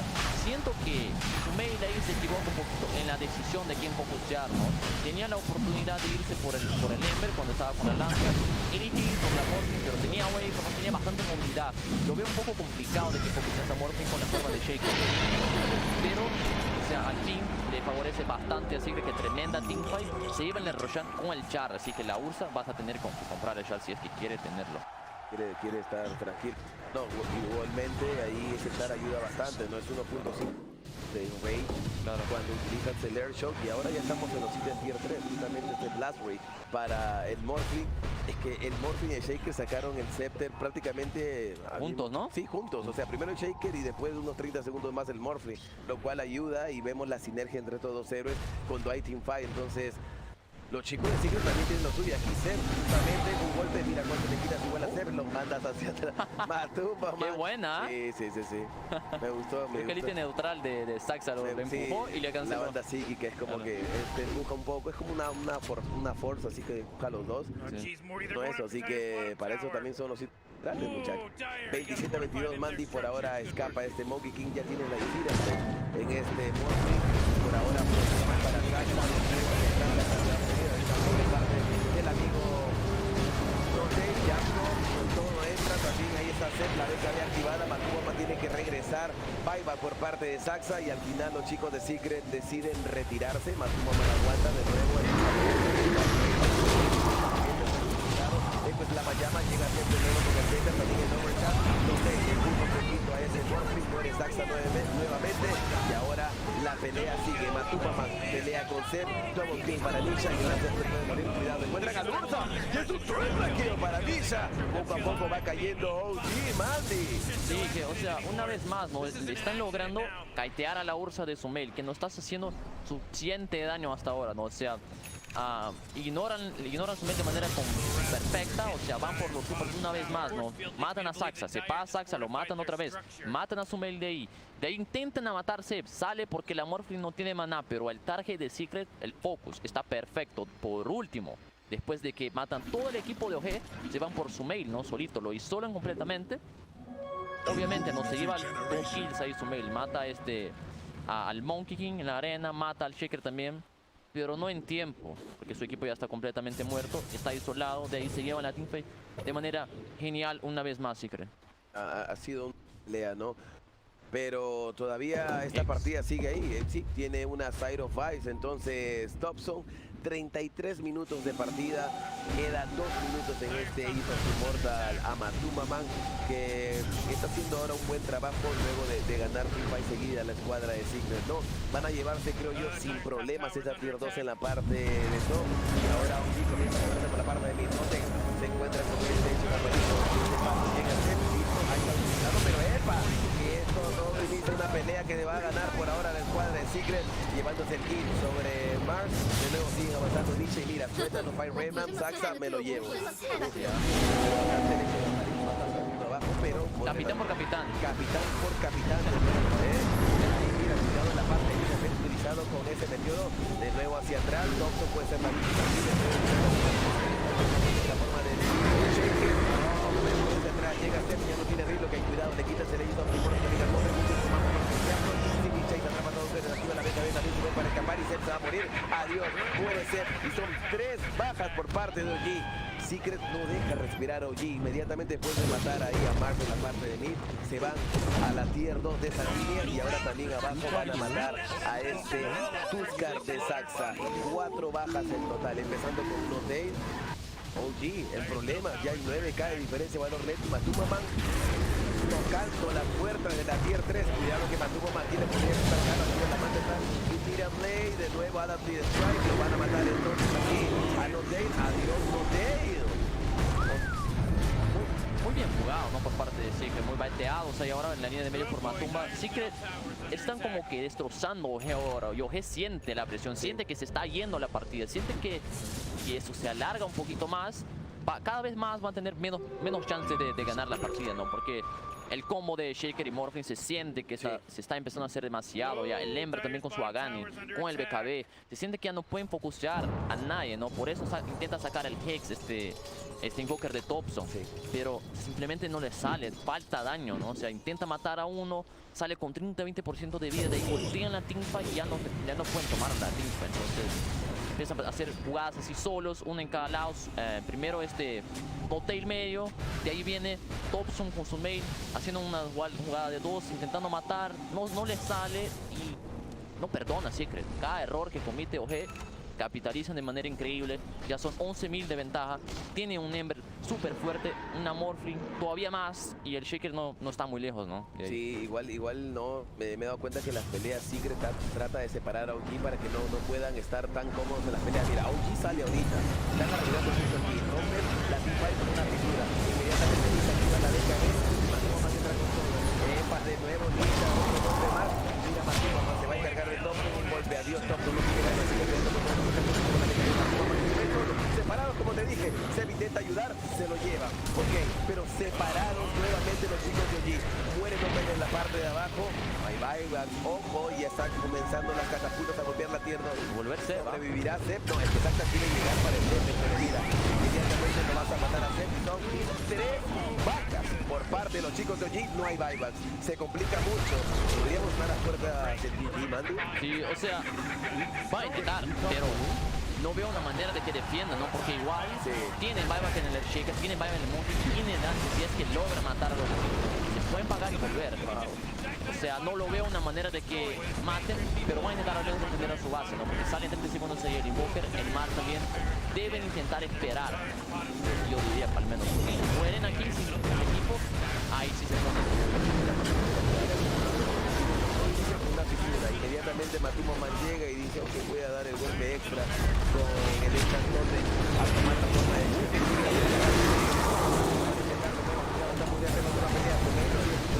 separados los muchachos, se va a morir el monstruo. ¿Qué está pasando? De nuevo el baile por parte de Matuma Man, es un triple kill para Nisha. También quiere protagonismo en este encuentro. Buyback de su main, y creo que al hacer buyback el Morphling dice, ok chicos, tenemos que tratar de terminar esto pronto, no cometer tantos errores, porque también tengo el daño y ustedes pueden depender de mí hasta cierto punto, ¿no? Porque el Morphling lo hizo. Ahí está, tranquila, hace la shotgun build de Kira Play. E inmediatamente también el Shaker, bueno, toma la forma del Shaker para dar el golpe, ¿no? A distancia, que es un golpe tremendo. Proporciona. Se van por todo, ¿ah? Sí, se van por todo. Son 15 segundos que tiene para llevarse este C de Raxes de la parte de top. Cuidado por ahora, Vamos a ver que OG a veces no hay crits, ¿ah? No hay crits. Todavía no Jet, están en la parte de top, igual en mid está pushado algo la línea, tienen que regresar, compra tiempo la escuadra de OG, sobre todo porque también el segundo Rochan va a salir más. Hay presión sobre OG, pero vamos a ver, el equipo a veces ha dado la sorpresa. Aguanta, ¿no? Son el equipo, por así decirlo, el equipo del aguante, ¿no? Voltean cada partida que ustedes no entienden cómo, pero nadie entiende, pero simplemente voltean partidas imposibles. ¿Será esa una más? Podría ser. Hay 98%. No es imposible. Hemos visto que la Morphling se muere. Sí, y va a salir un Roshan. Y han hecho buyback. Claro. Entonces podrían controlar esto. Esto es arriesgado. Si le sale mal esta pelea, Roshan sería tranquilo para los chicos de OG, pero te quedaría sin Morphling, sin buyback, por cierto. Ahora, tiene que encontrar la Morphling. Sí, mira, si te se separa del equipo, otra iniciación con con la Mayama. Nada que hacer, entonces se va a morir el Sultan. Muere también el Shaker. Tiene que retirarse con Sepe. Encuentran a Notentos ahí encerrado en ese punto más. Ahí está el relocate. Matas al Ursa. Esto es todo, creo. Esto es todo, porque no hay buyback por parte de este Ursa. Matuma Man dice, déjamelo a mí. Hay incluso. No, es mucho. Es demasiado daño. O sea, demasiada movilidad. Uy, no. 4 bajas. No hay buyback. Todo listo. Medio. O sea, ya se acabó esta partida. Van a seguir intentando de todas las maneras cortar la Waze, no están desesperados, no quieren perder al final. Esta partida vale mucho. Sí, muchísimo. Y aquí justamente, bueno, como Roshan todavía sale en 1 minuto, tienen 1 minuto justamente para seguir avanzando por acá los muchachos. 85 segundos para que reaparezca el Ursa. Fortificación utilizada. Estás comprando tiempo nada más. Vas a tener 2-0 disponible 3. Con este 3-0 y un buyback en el Boca también.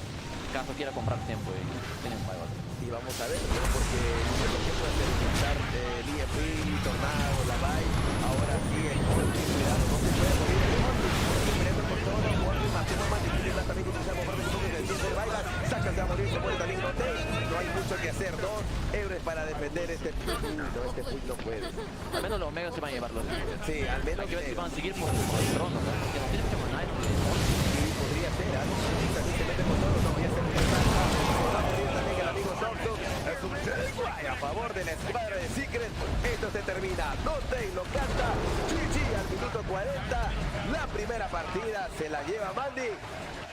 Team Secret. 31 a 27 y 32 cae diferencia valor net. Qué tremenda partida, o sea, la multi, ¿no? Empiezan ganando las líneas los de Secret, un tremendo trabajo de los Super, ¿no? Ayudando a Nisha, rotando para asegurar la línea de Matu abajo. De ahí con qué performance de Sumail en general, ¿no? Voltea la partida, gana unas teamfights que no hay mucha explicación como le ganan los de OG, ¿no? Simplemente baitean a los de Secret a cometer errores, de ahí aprovechan. En la primera BKB del Ember gana una teamfight de dificultad muy alta, se llevan el Roshan, tiene el juego en las manos.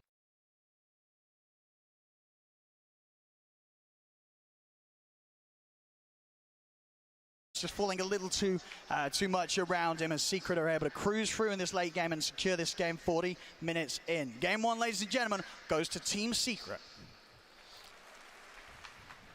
Thank you very much, OD Pixel and Fog, for the cast of an amazing match. This puts Team Secret at 1-0.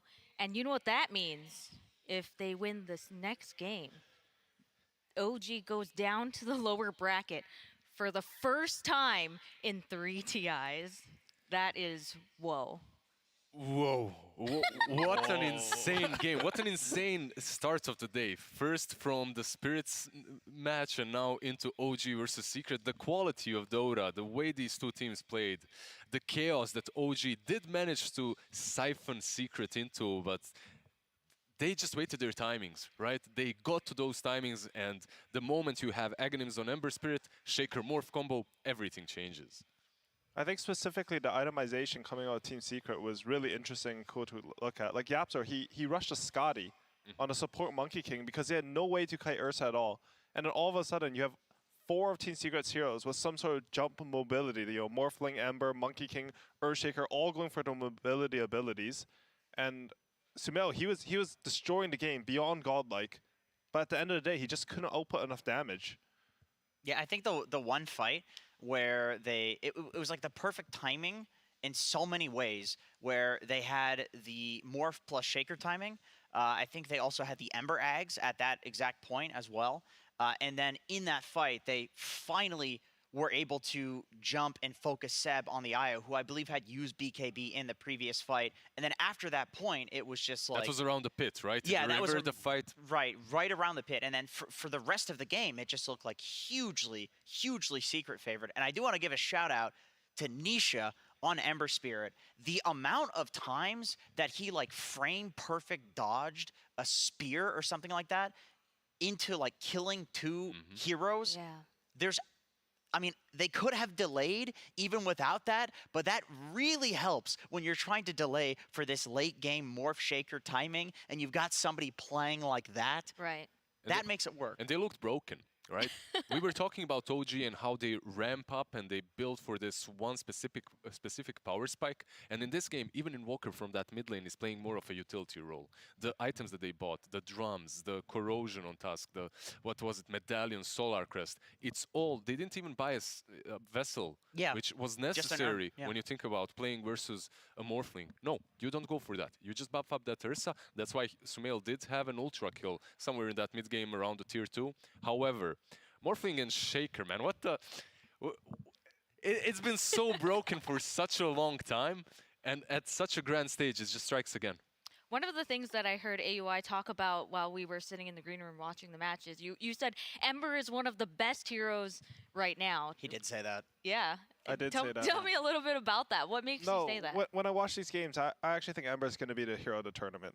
Like, there's nothing really concrete, But in my head, like how he team fights, he's just going around the fight, providing vision. If you try to chase him, he has 5 remnants once his egg. He slides in between them. He creates so much chaos. And every time you look at the end game screen of the stats, he's like 60k hero damage for some reason, just out of nowhere. It doesn't say there. They tricked us. Can I just let me just comment Puppy. Even though he spent third most time dead in this game on all TIs, at the same time he's been playing Ancient Apparition versus IO plus Tusk. That lane is incredibly difficult to stay alive in. He did feed a couple of times, but not nearly as many as I expected. There's like a good amount of times too, because I think they're able to farm in the bottom lane way more than what I thought. OG had this really cool idea coming in. They'll tether the creep in so it goes into the tower. You get equilibrium versus a Morphling A who's supposed to be a weak team and sort of zone them out with Tusker Isle. But Secret, they're able to just sort of, I don't know what happened. They just dominated the lane early and they were able to survive. They used the tag team first time in the jungle to try and kill the AA, who instantly TPs to the lane, which prevents them from using that tag team in the lane itself, right, for a couple of extra seconds, which allows Matu to get more last hits on those first few waves. Earlier raid band, which translates into him being 15 last hits and like 8 denies in a couple of waves. Yeah, it could have worked too if they had the tag team, because the lane did immediately push out. Like you were saying, I think when the Morphling pulled to the range creep, the creeps ran into tower, creep wave pushes out double waves, but then without the tag team, and then with Secret getting level 2 timing first, it meant that they could actually farm in the lane. Right. So I know Dota 2 is a team game, right? There's 5 people on one team, and you guys have been totally promoting like all the players. But if you were to pick one person who would be the MVP of that match, who would it be, Lizard? That's so difficult. I think it's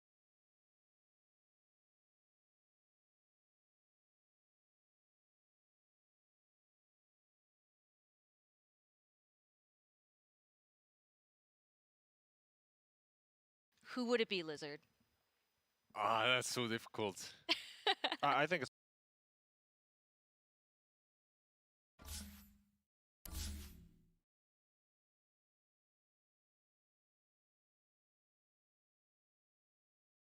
Who would it be, Lizard? That's so difficult. I think it's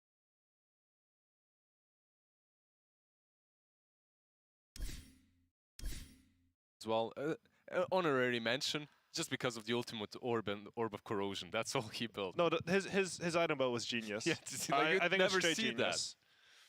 Well, on the other hand, on OG's side, we have some superstars as well. Let's take a quick look at some of the stats for Sumail. This is like, Sumail's joining OG, right? So we have the kill leaders for all time in TI, and Sumail is #1 there with 1,290 kills. Tell me, is that a lot, AUI? I mean, it's the most. Across all, I mean, yes, but... So Sumail only started playing in TI 5. Right. So, I mean, I think Sumail is the best TI player of all time.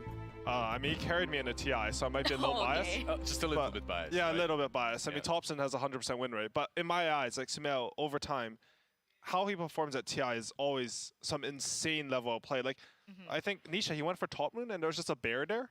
Like, why was Sumail there? He just killed him. Right, Yeah, like, that was one of the that was one of the plays that sort of snowballed the game in OG's advantage for a bit. Do you think that that is a result of their teamwork? I remember that when we were talking, you guys were talking about how OG is a very close-knit team. Like, did Invoker know to send Ember to the top side of the river by Roche so that Ursa would be there?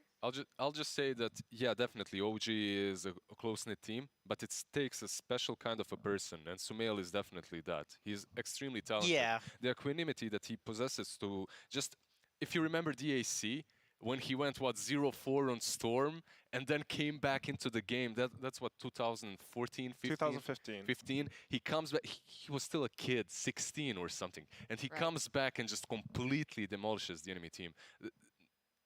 90% of players would just tilt. That's not him, though. Yeah, that's like a 100% instinct play to me. Like, I'm sure Sumail called that, and I think the reason he knows that Ember's about to remnant there is because he was a mid player before, and he knows how horrible it would be for the enemy carry to show up and solo kill you there. It's like mega game changing. Well, for those of you at home who want to think more about this game, just remember that there are a lot of other things going on here at TI. One of the things is the secret shop, which is now open. You can visit it at www.theinternational.wearenations.com. So while you are watching this series, remember that you can also head over to the secret shop, check out the goods that are available for this TI, and now let's bring it back to the match. So now we have this game, right? Team Secret is down, or sorry, Team Secret is up 1 game, OG is down 1 game.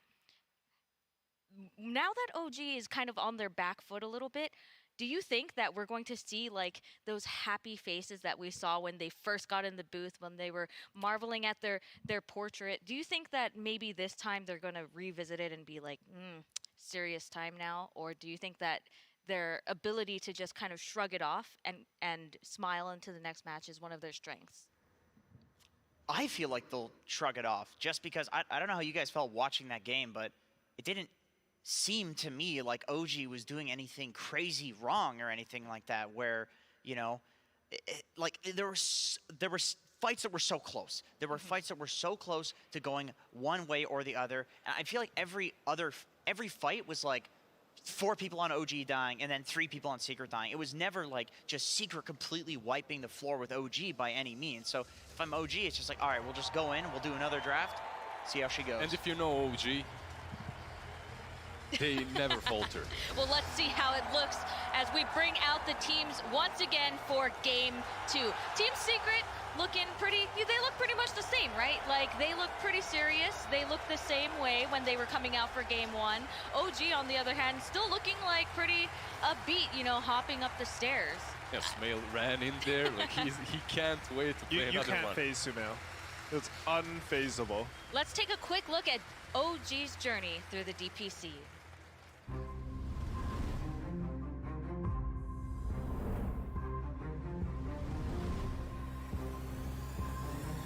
As a key, this Viper has to show up to all of these tower fights. Vipers in.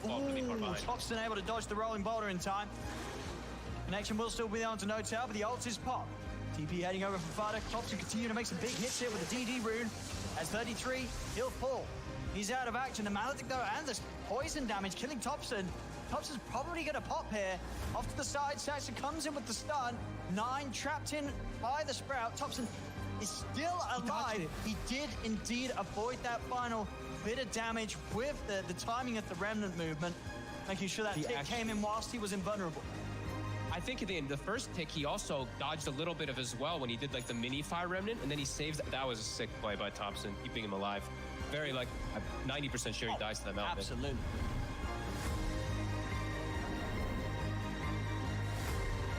And then that's going to be Humblegod grabbing up that Aegis. Stomp forward, coming after Spartan. Down he goes. The rest of the side of Team Brave just running away. The roll forward, they'll get the Hex off. Focus, running, wants to get back into his base as fast as possible. Wants nothing to do with the rest of this fight. Does end up stunning himself, but he's safely into the base. But you know who's not is going to be, of course, Stolmanen. And they're going a bit deep here. Trying to just get this kill onto Focus as Ana, Seb, all of them. They're just running in. Focus, is he going to make it out alive? Yes, they managed to go and keep him in, but it's not looking great here for SSA Spartan. He's trying to run. Wish is going to go down, though, as Spartan manages to get himself back. And oh my God, Ana, he wanted the fountain dive, and he's still alive.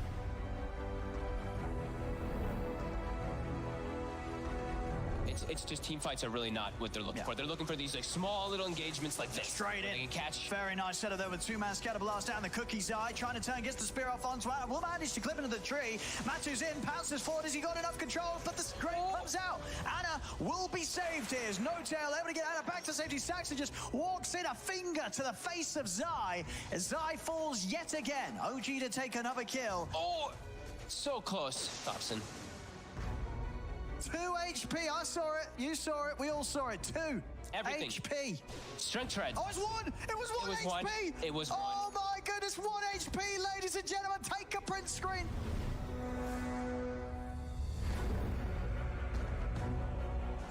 Okay. What is the hammer there? The egg comes out, you can see the shard is already picked up by him, and ILTW with the meta focusing on Topsy. He's gonna be able to get it as the egg goes off as well. Nice impale from Soxa, but a big epicenter onto 2. Down goes ILTW, a huge initiation from Seb. if that's going to cost them 3 and make it 4 with Kuroki dropping to the deck. And this is likely to be a full team wipe if they're able to get Miracle here. Seb is actually going to stay alive throughout all of this. What a crazy counter initiation, turning into an ultra kill for Sumail.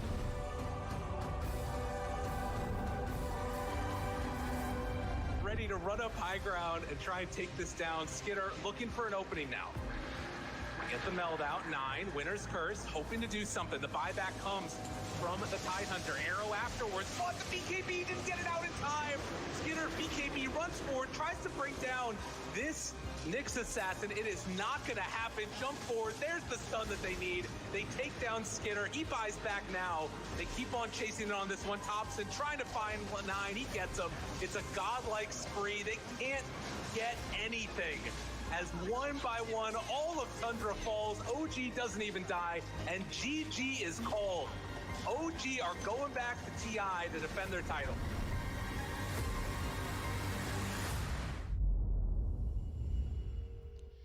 OG did place 5th and 6th in Season 1 and Season 2, not qualifying for either major, Singapore Major or the Annie Major.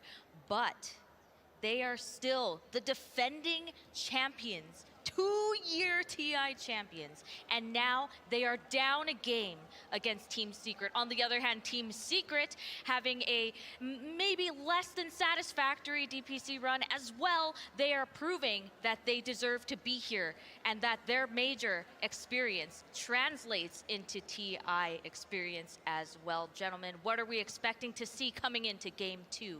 Do you think that there is going to be an adjustment in the way that they played? Do you think that maybe there's a chance for better timing capitalization? What are we going to see? I don't think Secret will change a lot. Like if you listen to Puppy and how he thinks about this game, he always says the same thing. If you are correct, you win. If you're wrong, you lose. That's it. I believe he believes that he's correct at the moment, and the first game definitely did show that. They played on their brand. We were talking about them being this wall in which they're trying to defend until they hit their timings. They were successful in Game 1. Yeah, and I don't think OG, they really should feel like they have to switch anything either. I think OG in particular are good at identifying what they did wrong in a game maybe, and just making like slight adjustments to that. Like last game, maybe they fought one time before they had mech, and they could have snowballed the game earlier. Yeah. Stuff like that. I think, like, they don't look like they're phased at all, to be honest, OG. I don't think they will be coming into this game. So you think that basically the teams, the strategies themselves are perfectly fine, but maybe there's just, is there a change in draft? Do you think there might be a change in draft? Less draft adjustment and more like a little bit more mentality adjustment. How so? I mean, I think OG, I don't know if it's losing the crowd, but I feel like maybe the 2-time champion maybe add a little bit of pressure, like more than I thought it would affect them that game. But there was something a little bit off with how they played. Usually they take risks, but they don't start making the big fights until they have the real big timing. And I don't think that was quite there last game. Not the usual OG. Do you think that comes back down to them maybe not having as much fun when it comes to Jerax and how much fun he brought to the team and tiny airlines and everything? Because these things, they do relieve the pressure off of you, right? You know, it is true. You know, you watch True Sight, it does seem true, but I feel like Sumail and Ana, very similar players. All right, well, let's get it started. OG versus Team Secret. Game 2.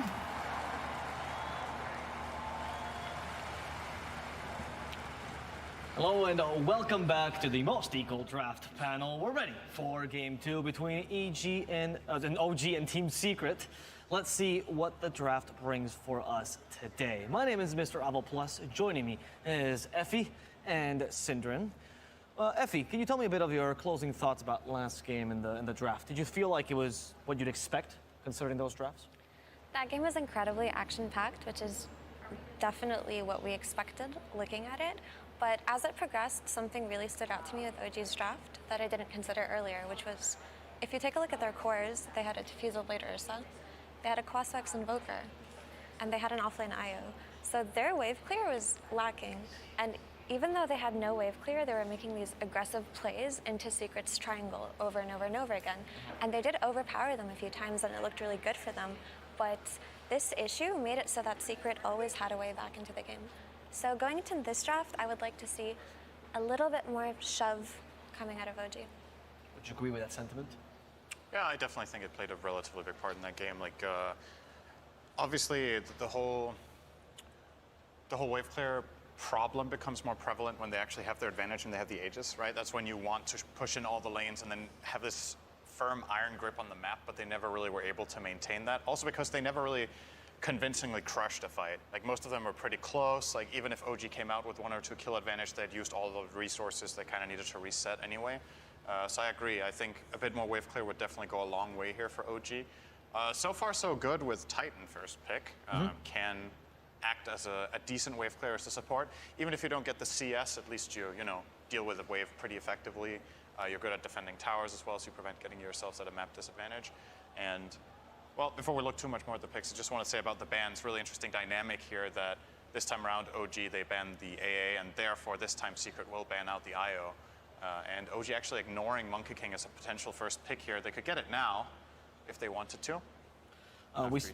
We see Enchantress actually as one of the first picks for Team Secret. Very, actually almost not picked hero, Effie. Can you tell me what the thought process is here? Is it just to debuff the Elder Titan? So Enchantress was a hero that was incredibly popular earlier, but she fell off.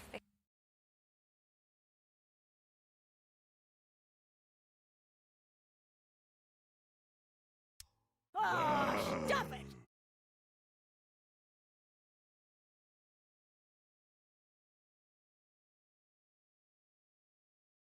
Oh, Dire Team ban.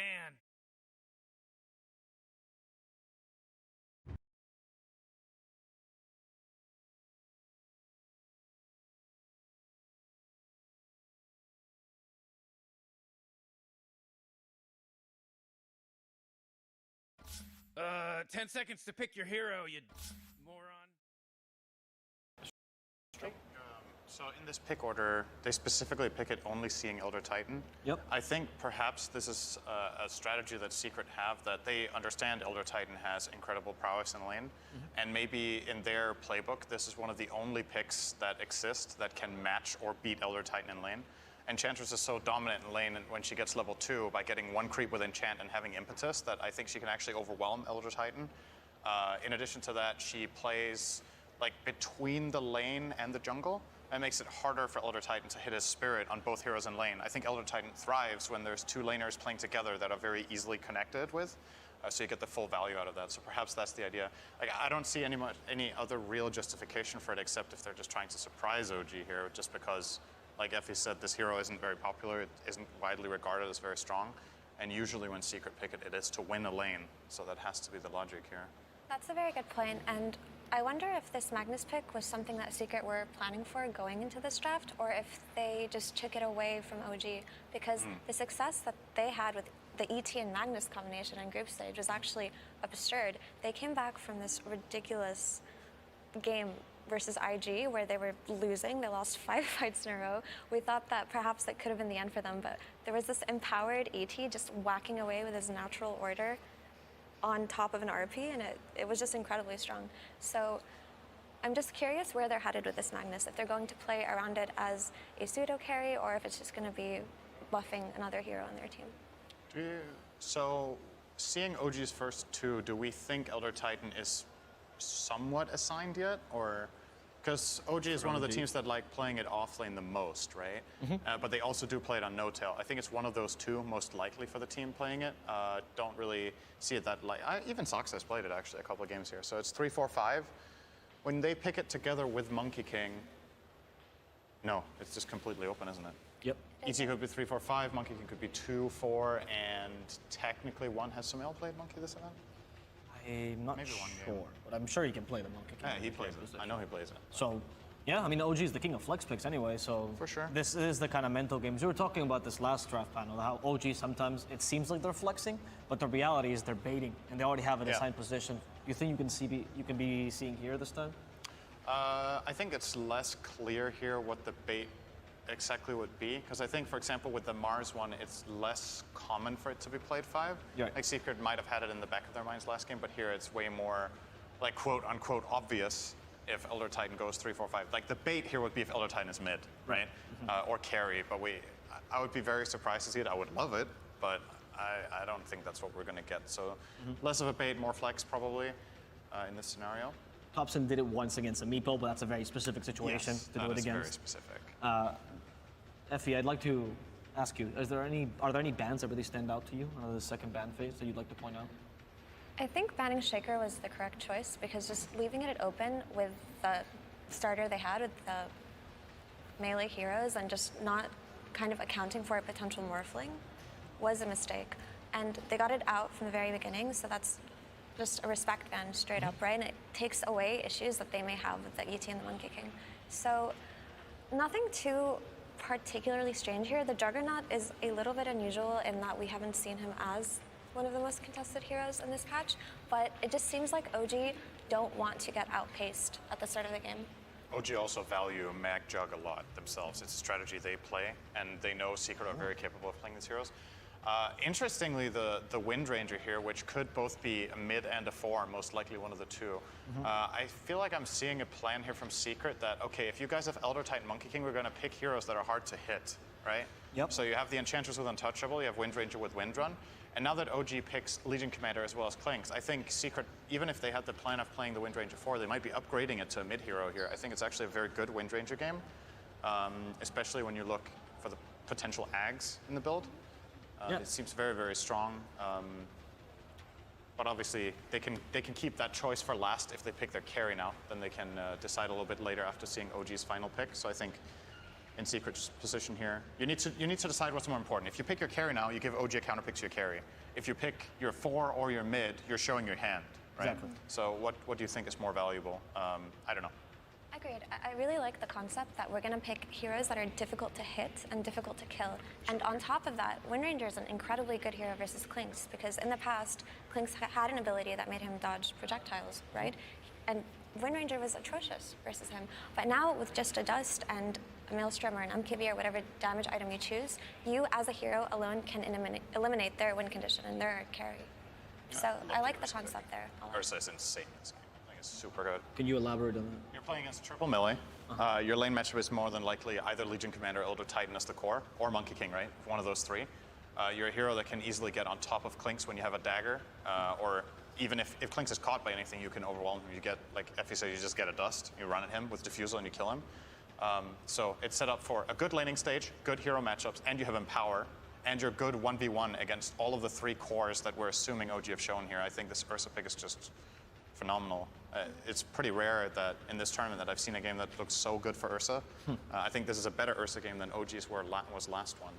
Yeah, and something that I would like to comment on regarding the Ursa pick, which makes it very nice, is when I saw this Clinks pick, I was like, okay, typical Sumail Clinks, right? The way he has been playing it throughout group stage is he even skips boots.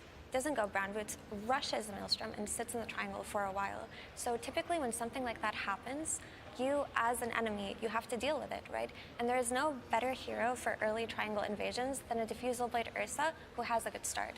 And for all the reasons that Cinder had mentioned, Ursa should have a good game. So they do have the ability to attack early on, which is really important when you play versus Clinks.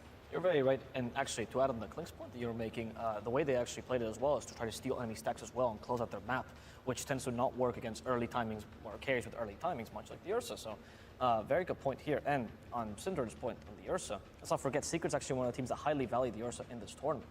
So they think it's a carry that's like pretty solid, and as you say, this is a good Ursa game. They might just be carrying the game along with this hero. Yeah, that's added value, basically. Like, we're talking about it from a theoretical perspective of just how good it is against the matchup, but I think it's also about comfort, right? I think maybe Matumbaman's the best player in the world in this hero. So, definitely not.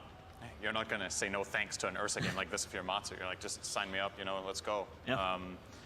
I'm trying to think about what the final pick both teams will be looking for here is. So, Secret probably, I think they will upgrade the Wind Ranger to mid here.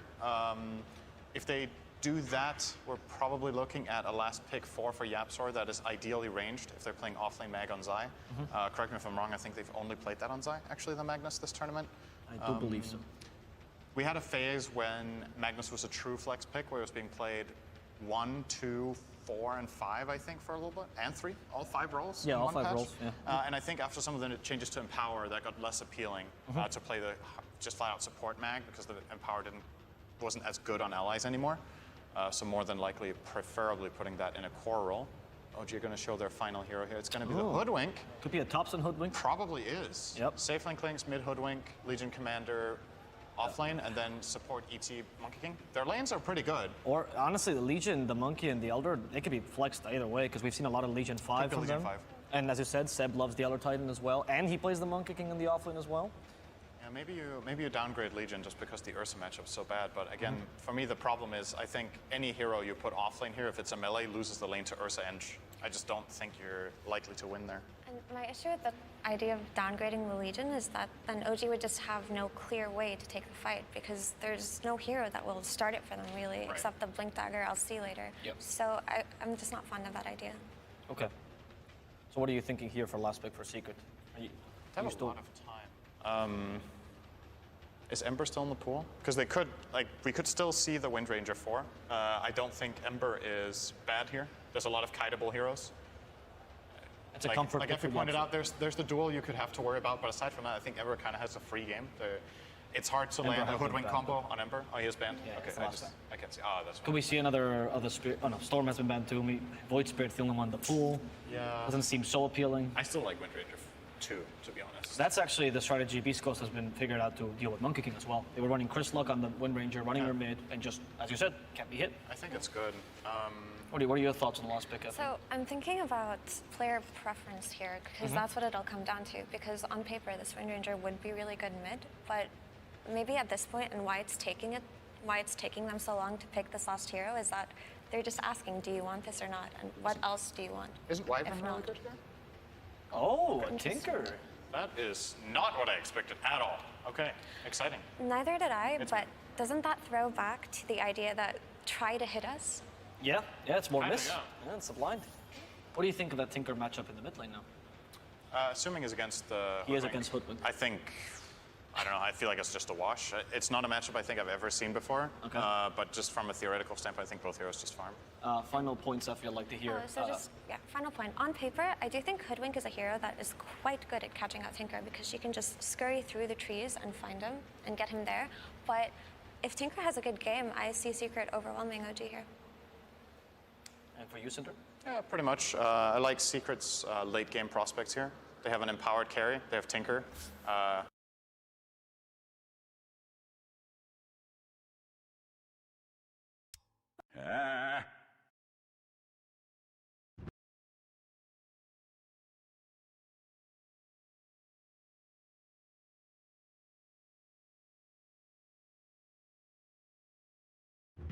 My only issue is this Enchantress seems kind of out of place in this draft, and she can die so easily to all of these heroes. So this is the wonky hero that I need to see.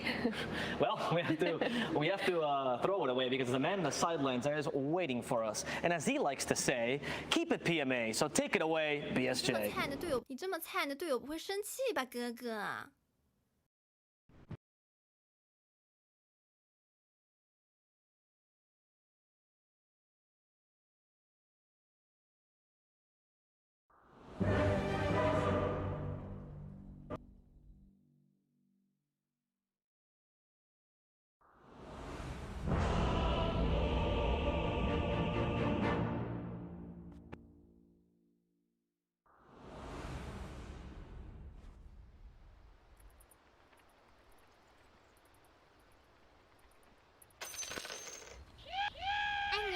She's like a scout. I know, Morty. Just follow my lead. Now shall the battle turn.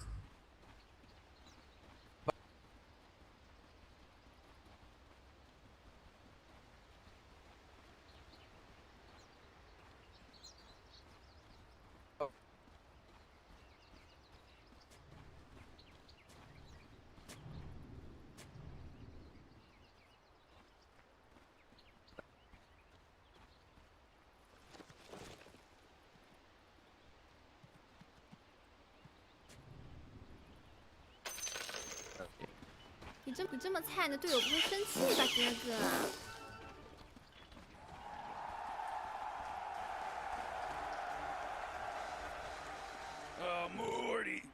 It's about to start, Morty. Proper skacks.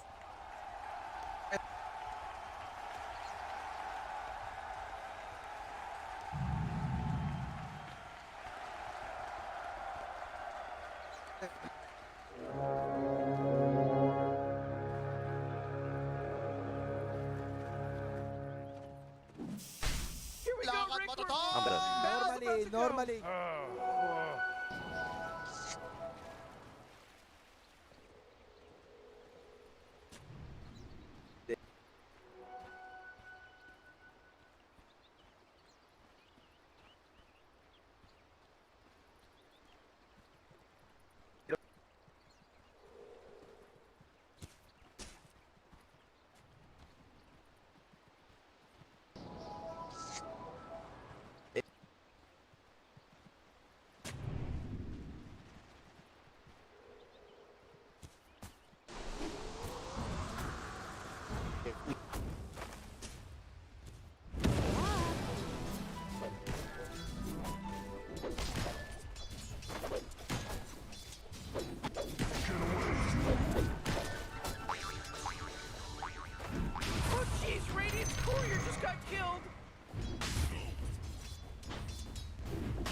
Courier there of No Tail. Nice bit of gold here to start things off, throwing out the tip as well. Let's see how Sumail is able to last hit down here too, because Clinks, as always, we know Searing Arrows helps you get these last hits. Denies are going to be more problematic, but look at the base damage differential. Magnus has 66.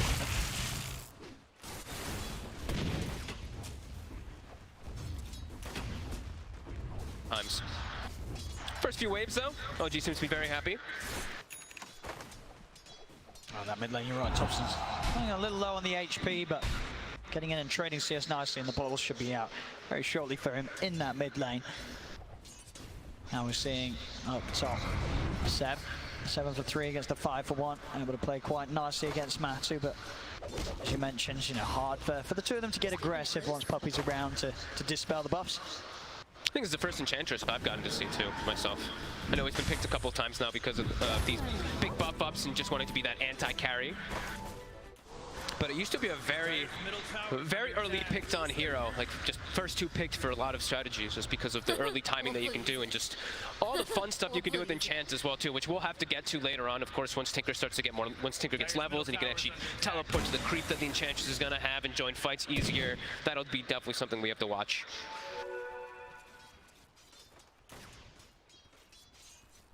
Thompson. Okay, it's got the bottle right now. Coming in the courier. Yeah, Nisha stepping up right here. Indeed, Thompson. Very, very low. Quick zap to keep him away from the wave, but he's starting to struggle a bit in the lane, but I mean, Nisha's not really doing incredible either. Both of them are just messing with each other so much.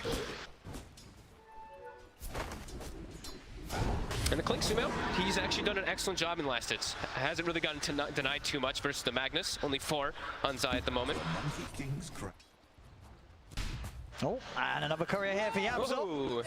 He's having a nice time taking those away from OG's safe lane. Is he going to be able to, I mean, if he's able to find another one too, that'd be pretty huge, as No Tails just did come in, and they really need those couriers. Yeah, they've got to be a bit more careful. Yeah. Too much gold being given up. No Tail will get a nice pull off though.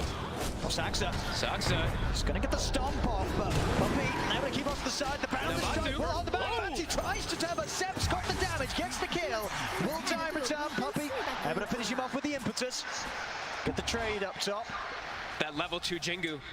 I don't think they expected it to do that much bonus damage, but did decide to put the secondary point in it there on Seb. He had, what, 9 stacks of Fury swipes, I believe, on him, too. Yeah, those last few hits took his HP off completely. 1 hit back and forth between each other, and it would have just... One more Ursa hit, and it would have been a kill on the Monkey King before that, but... Smart money. Seb able to hold the wave, too, so he's pretty much missed out nothing after that death. He's going to have 2 range creeps pushing in. Fortunate for him.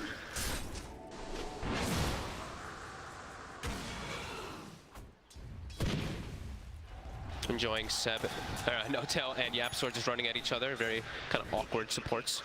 And we will see No Tail start to block Ancients, as we do expect, of course, these Ancient stacks to come out for the Tinker at some point. He'll probably do that smoke trick that we've seen popularized, where you smoke around Ancients and you just keep lasering them with your rearm. See the mid CS right now. It's getting harder and harder for Thompson. 11 for 4 against a 17 for 10. This lane, it's not going to get any easier for the Hoodwink. Damage is really starting to build up there because your starting HP on the Hoodwink is actually pretty decent. I believe you're one of the higher strength agility heroes, but you only have 2 strength gain. He's going to get turned upon him, Matu.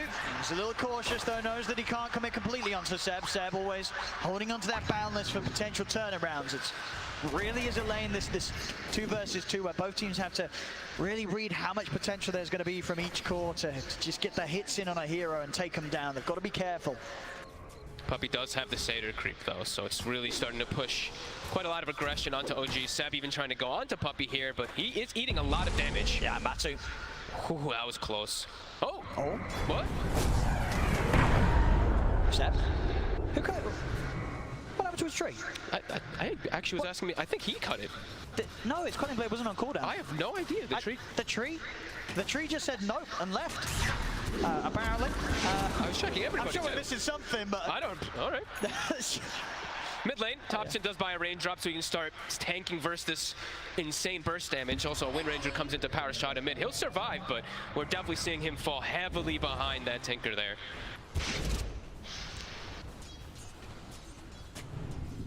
I have no idea what happened to the trio. I checked all the tangos. I was gonna say the tangos. I don't know. Thompson, go checking the rune. He's got Saxa, but there's more backup for Secret. Oh, he's looking pretty dead here, Saxa. Oh, maybe with the stick charges. Oh, nice little 360 and a turnaround here. Saxa, he's still on the run. Yamsel will get it. See if Sam can get the trade in. Boundless Strike comes crashing down. Wim runs up in the second of Yamsel. He's going to be able to run. He's out. Nothing else for OG to throw out his way. As Yapsor gets in, Bounty Rune picked up, and he gets away. Lane's starting to get... Look to your own. 1,000 gold behind the Tinker already at this point, and Tinker overall does farm quite a lot faster, especially with that new lasering onto those ancient shirts blocked, as we mentioned, but see what he's going to be able to do on this unorthodox mid-hero as the Hoodwink.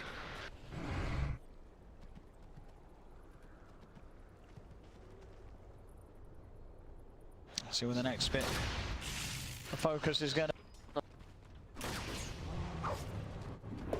Who's the most active right now? Who's having the easier time looking for the pickoffs? At the moment, still, I would say probably OG if they can set up with the Hoodwink running around. But yeah. Secret's gonna just be sitting back farming. If they start to make the aggressive move on OG, the Tinker can move around easier. He can just show up at the tower and then counter gank a lot easier. Oh, they get the shackle in. But a stop to the stomp here from Saxa. And the two of them got the damage though. Saxa is trying to run. Oh, just enough for the sick charges. Will stay alive. But again, being bullied away from this top lane completely by the two of them. Anisha is 750 for blink tag. He's going to try. He's going to commit the RP for this. Has he got enough damage though, Zai? One more hit. He's looking for no-tail. He's got a little bit of favorable movement. Shockwaves back up though, Zai. Just enough to take him down there with that level 1 shockwave. Well worth it. Such an under-leveled support and easy kill as Sumail has been pushed all the way to jungle. Thompson. Oh, Thompson. He is so... Well, he was living on the edge right there, I'll tell you that. He's so squishy. Yeah. That was the 2 supports and like a rocket that nearly ends up cleaning him up. Yeah, he has to be much more careful. Thankful for him, he had that illusion, but... That was a close one. No tail also. Since he did die, he's going to be able to fill up that bottle again too, but yeah, really seeing the fragility of the Hoodwink versus all this big burst damage that Secret does have. Yeah, if they get eyes on him, taking nearly his entire HP out at the start of any sort of fight, Thompson's going to have to be the one to get the jump on them. For most of the game, or for most of this early game, unless he buys some HP items, a laser, a rocket, and a power shot is pretty much going to kill him. So he's picked up the trads. We've seen that from Thompson before in the past, mostly in his pub game because he's mostly played that Hoodwink in the pubs. But this is usually what he goes for, so Tread's just so valuable. But 3K gold lead already for Secret. Yeah, this is pretty huge. Is trying to sneak into the Roche. He messed up. He actually did not get the hop over. And there was a Radiant scan that did catch Secret walking in here. Okay, so Seb in the neighborhood. But look at that's scary when 2 heroes can just walk into pit. A Medallion, Enchantress, plus an Ursa will easily sneak that one. So now OG's just got to keep a hero in the area the entire time now, just in case. Yeah, they cannot let Secret take this away from them as early as they can here with this Ursa. And already a blink now on Nisha. Magnus free farming as well bottom. A very good start for Secret, with a lineup that scales quite heavily with that empowered Ursa as well. Maxed out, of course, here by Zai. Yep. And still finding kill. And still looking to be aggressive. Oh, and he is. Zai showing his dominance down here, and again, the attention is split around. OG, they still sort of have more around this area top, but this time around, Secret's getting a bit more time in the pit. Sumail is getting space to farm a quad ancient stack, which he does need. They're going to try and get in it. I'll drop the ult, but Secret, they'll step outside. And now Niche is in the neighborhood as well. Roshan under half HP. Secret, they really want to get in and finish this Zai's. Radiant's middle tower is under attack.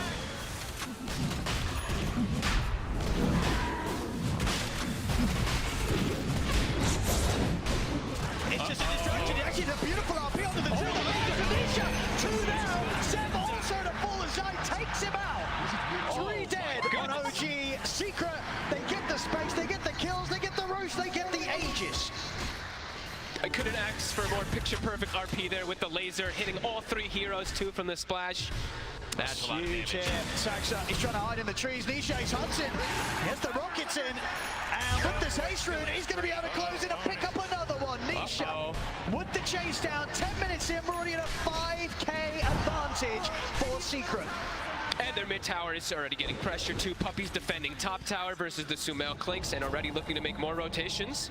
Nisha does head toward top. He's looking for Sumail a little bit perhaps, but it just goes to neutrals. Yeah, it's going to be a lot on Sumail's shoulders this game. He is top net worth right now. He has got to carry this so hard for OG after a struggling early game. And it is not going to be, does not look like the easiest one for him either, with so many heroes that can just collapse on top of him with such an early blink dagger on Tinker. Clinks, sure, your HP pool gets better and better as you do get the death pact levels, but early on, even with level 1 death pact, 1390 HP, like he's killable.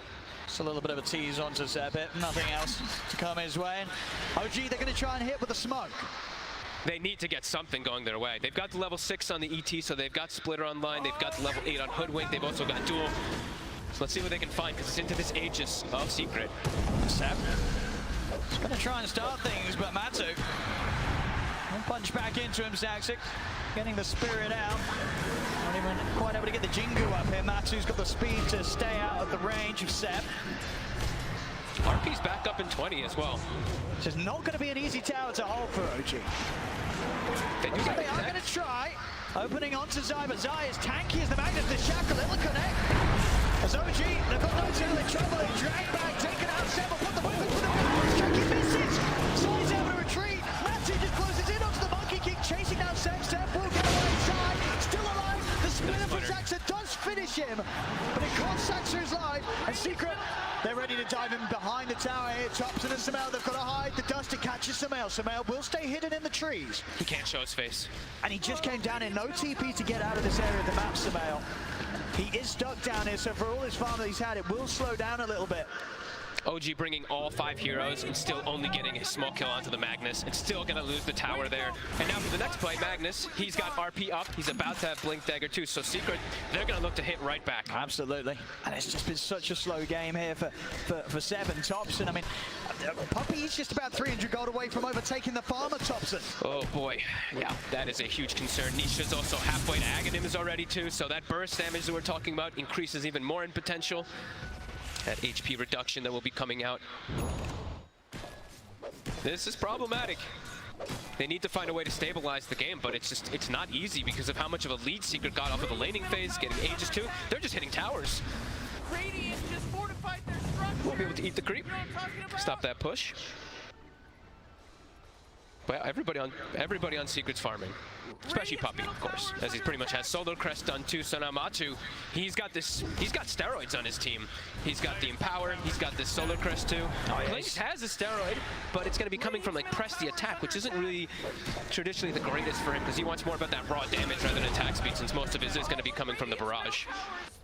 At least he has the ET Aura that will be coming out for him later, but they have good heroes versus ET Aura. I just got to tell. He's looking pretty dead up here.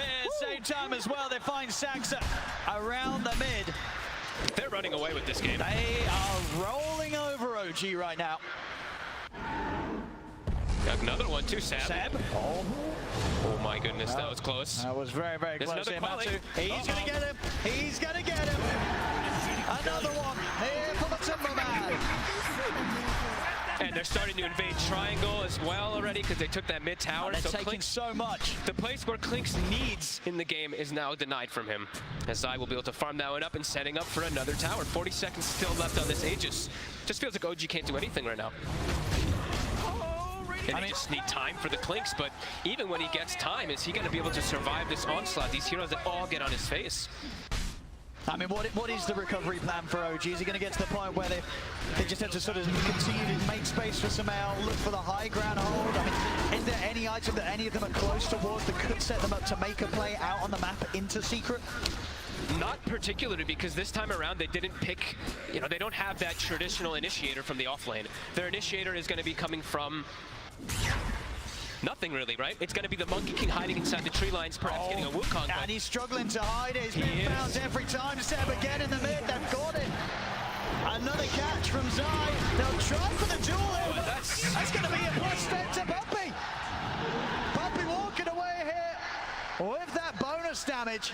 I think they're just going to have to wait for Secret to play over aggressive and just hope for some type of stomp from Soxa with a splitter, because right now they have no real plays that they can make versus Secret. Secret has full control of the map, triple blink daggers on the cores, so they're much more mobile. It's really limited right now for OG what they can do and what they can find. And they're under vision constantly. Secret's not slowing down, and they're still keeping up that farm pace. Sumail still has yet to die. He is. He's holding on here for the squad. But is he going to be able to do anything when he does join the fights versus these bruisers that get on him? As I say, if he's able to carry this is going to be carrying a game on extremely hard mode right now with the lead that Secret has against OG. It's not easy versus Ursa either, because he just has a built-in enrage that can just tank up versus all the big burst damage that a hero like Klinks has. Zai, ready to hunt. Ready. Just thinking about it. Oh, Thompson's going to be found. Here's Quick with a bushwhack. Jump forward from Matty. Finds no tail. Shackles in. Thompson to fall. And that's the mid hoodwink who dies just like a support. All of Secret in the area again. Puppy with the wraparound as well. OG, they're playing around this tower. Can they actually get something going here? They got to be careful. They're sort of looking to try and fight this, but it's going to be so hard. No tail. Shackle jumps over Matthew. He's going to move over 10 seconds. The whip of He's caught the two of them. Seb goes down. Surveyor falls as well. Saxa surrounded by Secret. And everybody down on OG. 19-2. It was just 17 minutes in, but Secret, they're completely running away with this game. And there's just not much of anything that OG can do. Even around their 2-2, they lose everybody like one by one. They lose the hoodwink, then they lose the Monkey King, then they lose it. It's too much for them. Secret with all these blink daggers after such lead. It's 19-2. Oh, and look at Thompson again. Thompson, he's on the run. Now we'll live this time, but only just.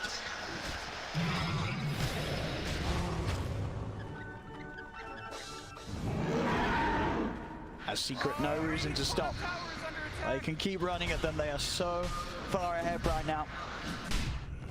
And OG's still trying to stack up Ancients, trying to still get Sumail all this gold, but gold for what? What's it going to build into that's going to be able to bring him to be able to fight at this massive disadvantage? It just really doesn't feel like there's any hope. Nisha Ags onward to the next item for him too. No-Tail trying to perhaps find a wrap around Nisha, but he's safe. Very close though. Quickly with the blink. Saxa.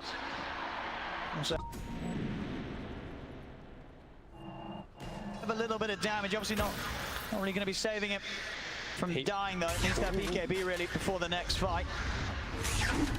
Might be able to. Ooh, Nisha, he seems to be aware. Yeah, Nisha's playing very careful. Quick blinks here, but another blink out as well, Nisha.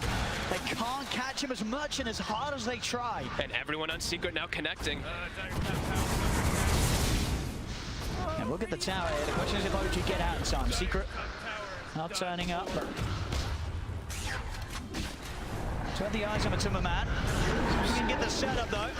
Will get the grab back with a stun. Quick jump off to the side. Nice play by Yapsor. He's using, I've seen that twice now. Power shots the tree from that acorn shot so that the stun just immediately gets removed. And then they smoke. Roche, it's a long respawn, but Secret, they know their power. Yeah. They're looking to claim back that triangle. They don't need the Aegis to fight. Saxa. He's going to be the first one to be jumped. Matu's in. Saxa's gone Zai over to the side. He's got the Yule set up, the skewer back onto No-Tail. It's so ripped hard. away from the rest of his team. It's so hard to play versus these three Blink Daggers when they're at this disadvantage. They just can't even distance themselves from the heroes. Secret, it's just easy for them at this point. 2-21, constantly checking the Roche pit. As we said, it's a long respawn, so maybe a bit fortunate for OG that it is that long respawn, but Zai, he's still just hunting.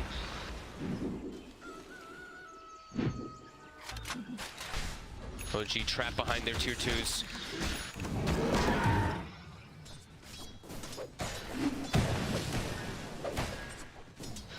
Still, that is just what the one death on Samel. Level 14. It's keeping on track sort of with the XP of Secret's heroes. The problem is it is all three of Secret's cores, of course. 15 on Nisha, Zai, and Matu. Don't forget about the core puppy as well. Yeah, he's stepping it trickling up. 206, Puppy's having a great time. Sumail. They're giving him the tome as well. They're just trying to pump him up with everything at this point. They know that he is the only win condition for the team. Not for Matu. He is on his own. Stop clips, gets the ridge. No-Tail's got the tool to lock him down. But there's going to be there to follow up. Have they got enough damage to take out Matu's going to look to run, but they got him. An important kill here for OG as they are able to take something away from Secret momentarily. Big kill though, Tops as well. Topson gets the last hit, and it is when Roshan respawns. OG, they can't go for him themselves, but perhaps they can catch something here in the next 30 seconds while Ursa is dead. Immediately though, Secret already addressing the lanes. Nisha hard pushing bottom. Rest of his team all set up around mid to Power Shot and Shockwave to ensure nobody gets caught. And we do have 20-minute timings coming in, so that is also something we do have to factor in when there is always a Legion Commander support. This is his timing. You get that shard, be able to get these big press the attack buffs onto your cores. But still a massive uphill battle for OG. A long way to go to try and climb back against how much of a hold Secret's had on this game so far. Top lane. Zai, he's got his eyes on Seb, straight back into the claws of Matumbaman. Mid lane, OG trying to have a bit of a poke onto Puppy, but Puppy, he's tanky. Not done. Just out of range of the barrage there. Sumail, not quite able to clip him. And into Roche after that kill. Monkey King, probably the most important hero for that Roshan. Even though they have ET, he's a bit underleveled. The Monkey King is everything, and they're going to smoke too. Yeah, they are. RP at the ready. They're going to look to... And Seb's going to be forced to buy, so that will make Secret hesitate a little bit here about full committing. They really don't want to let Secret get away with another rush. But it's still so hard for them to take a team fight. Zai. Oh, he misses the skewer though. Skewer whiffed, RP down. A little bit of fortune going the way of OG.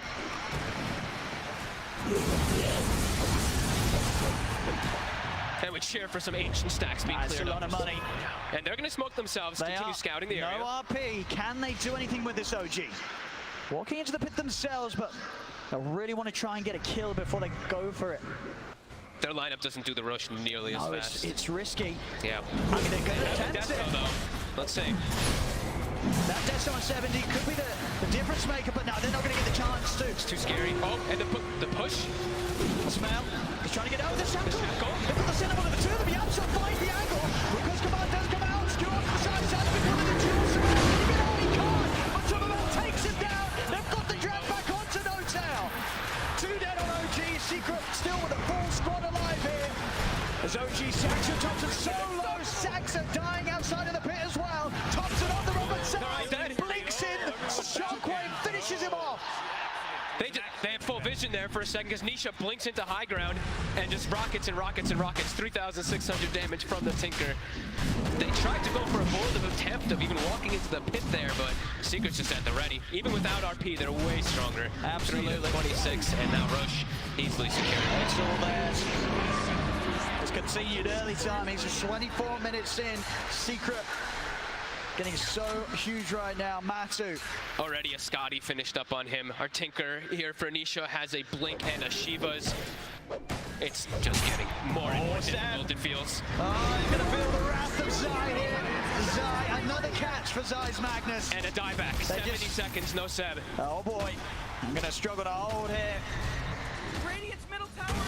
See how good, how good is the high ground for OG? How easily can they push back Secret? They can push in pretty easy here.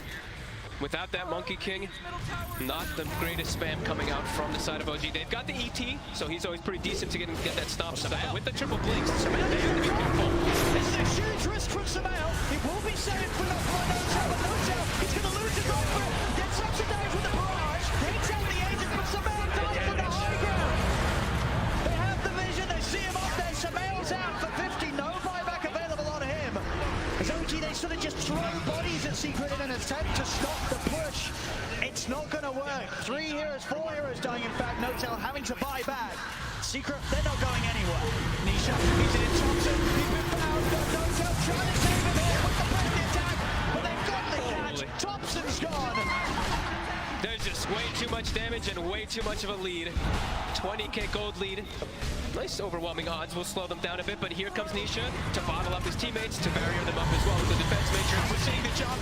The Gale Force. They're ready to dive in. Saxa caught in the claws of a Timberland Sam. Also to fall. Buyback comes out straight away from Thompson and Saxa.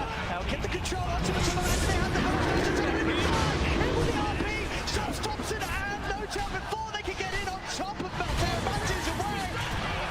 Nisha's out. And they're ready to return back in. Nisha back in one. Just get caught up by the duel. Samael has got the damage. He's taken out Bobby. Now with Nisha with the shackle strike. The Absol again. Beautiful angle. Locks the two of them down. Everybody dead on OG. It's 4 to 37. Just 26 minutes in. How many shackle shots have we seen like that? Like, Nisha this time was dropping pretty low finally, but another shackle shot comes in, and yeah, Secret all just covering each other perfectly this game. They really are. They're looking completely unstoppable here. This is the sort of performance so far from Secret that you know that Puppy's always been hunting for here to pull off flawlessly at TI. And here, game 2 of this upper bracket series against OG is looking pretty darn good. Seb caught out yet again. 26k onto the next one. OG just still sticking it, and even though the game is very much so over at this point. It's probably hitting the 100% on the win probability, I would imagine. We are at it. We've been there for a few minutes indeed. It's only 27 minutes in, and we have 27,000 gold lead. That's insane.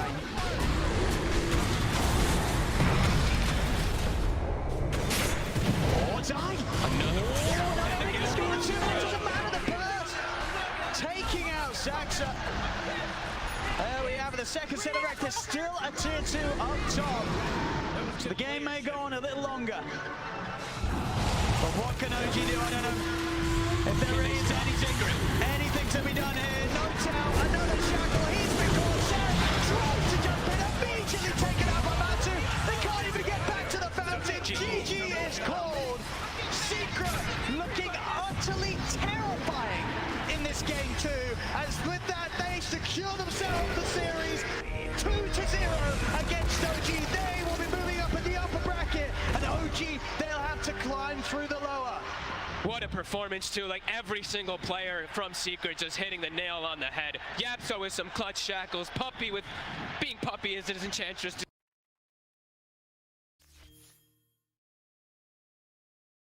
Yapso with some clutch shackles, Puppy with being Puppy as his Enchantress, decimating the laning phase. Matu, of course, coming in, and Nisha. What a performance this series. Woo, absolutely. Nisha game 1 on his Ember. This game as well, 13-0-18. You could not do it any better there, and everything just gelled together so well from Secret. As I say, this is the sort of level of Dota that Secret, when you look at what they've achieved in the seasons and stuff, this is what you expect them to be able to turn up and perform. Absolutely. Well, there we go, ladies and gentlemen. What a game 2 indeed. Secret are definitely going to be moving on with a lot of confidence off the back of that win in the upper bracket. And as I say, we'll have to see how OG deals with being in the lower yet again here for this run. But there we go, ladies and gentlemen. Secret, the series is theirs, 2-0 against OG.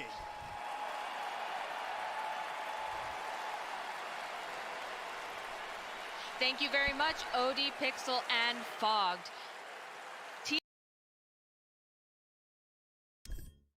219 Lamau.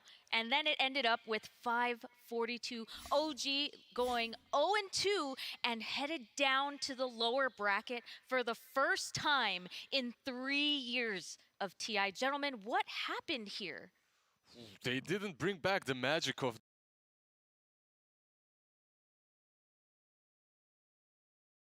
the comeback. There was no, just have fun, boys. Let's just have fun in the second game because this looked very rough. Yeah, that was definitely a Gaben level shellacking, of course, as you're very familiar with from the NADPC. I think if that wasn't OG, if this wasn't TI, there would have been a GG way earlier. That was a complete stomp. The laning phase was hugely in favor of Team Secret, and then it just seemed like one of those games where there's nothing to catch the Tinker. You just can't do anything to the Tinker. He shows up, kills your entire team. You can't catch him. Put it into perspective for me. At what point would it have been a GG if this were not TI? At what point was it so far gone that they would just GG out? I think after the dive at the bottom tier 2, where I mean, Zai there were had kind the of a lot crazy of like those. skewer into the RP onto Monkey King and Clinks. Oh, yeah, yeah. I think that one probably would have broke the back. But I think this game overall, the hero of the game for me was Enchantress. I think this hero, like the story of this tournament so far for me is that it's very hard to snowball lanes into winning the game. But I think there's one hero that breaks the rules.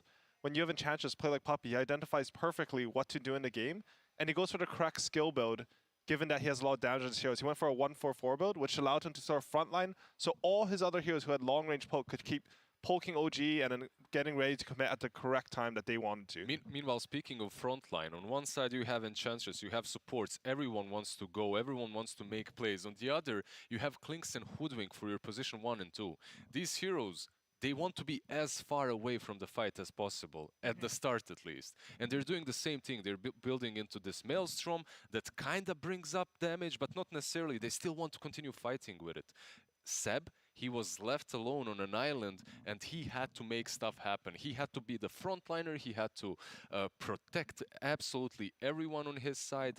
And sadly, it didn't look that great. He ended up the game with one kill and 10 deaths, something like that. I feel like it's a really hard job to do for Monkey King. It is for Monkey, like, unless you're winning. Yeah, unless you're winning. Out of time, Monkey King supports, like you're right. They don't want a front line. They don't want a tank. They want to sit back, get their spells off, and no one from OG, if they once they start getting behind, could really deal with Secret's pressure.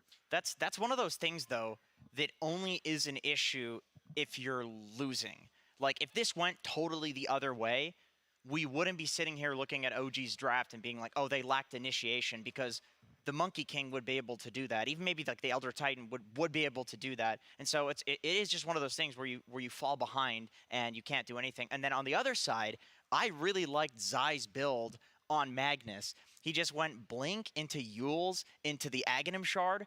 And one thing that I've noticed with Secret in this tournament is that when they're winning, they play so fast now. And by that I mean they literally run around the map quickly, killing anybody who's trying to just desperately push out the lanes. It's like somebody will show up and kill you. And if Zai doesn't build the Yules, it's not as much of a threat because he can just Yules you and then skewer you out. How many fights did we see set up by Zai with a Yules into skewer? We have TI winner here. We have Big Brain Jenkins. Let me put this simple. They lost 3 lanes. They did. If you lose 3 lanes and your mid lane suffered super hard, like Hoodwink had half the CS of Tinker, you cannot play the game afterwards. Even if you're OG, you can have as big of a mental war as you can. It's still so difficult. So what could OG have done there, or was Team Secret just so like airtight? Was their play so airtight that just there was just no answer after draft, or was it? What was like the key point? What was the key turning point? I think it was a Roshan. Because OG, they had a good read on the game, I think. I think they were still in that. They were stalling the Roshan, making Team Secret waste 5 of their players' time. But then Zai, I don't even know how he got that RP off. And they got like a triple kill there, right? Like at the Roshan, but they got triple kill and Aegis. I think if OG had played a bit more calm, just kept spamming them, just give it the Roshan eventually after stalling them for so long, they could have had a comeback in this game. Like maybe bring more heroes to a fight, maybe lay a trap somewhere, but it just never happened after that.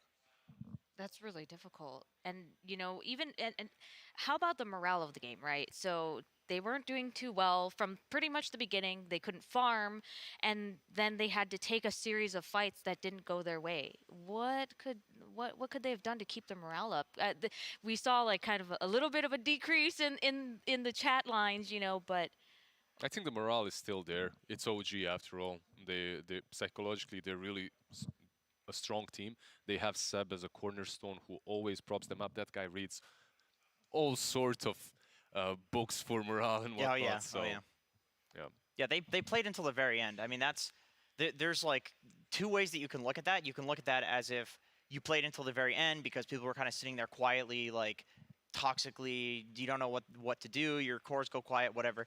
But it's OG. It's like they're famous for morale and for mentality. So I think the way to look at that is probably they were just talking, they were just playing the game, they're having fun with it. And I kind of think like it's going to be interesting to see what OG does when they finally, you know, go back and have one of these like circle pep talks where they're like hyping each other up. I imagine Seb there, you know, doing the speaking. And like, do they come back super powered? And does it even matter? right. Well, on the other hand, we will get to see what Team Secret's morale and what their mentality is like as we go to this interview with Sir Action Slacks and Team Secret. Thank you so much. I am here with the legend himself, Mr. 10-time. It's Puppy. Puppy, such a pleasure to have you. What a fantastic game. Thanks for joining us. Thank you for having me. Sorry for not using your voice lines, but it'll get to that. You better, Puppy. All right, we had a deal. All right, Puppy, it's been 7 years on Team Secret. You've gone through a lot of roster shuffles. You've gone in and out of different teams, but this time, it's been 2 years of the same guys. What do you think the impact is on that? Do you think it's helping you guys out? I think we kind of know each other pretty well by now.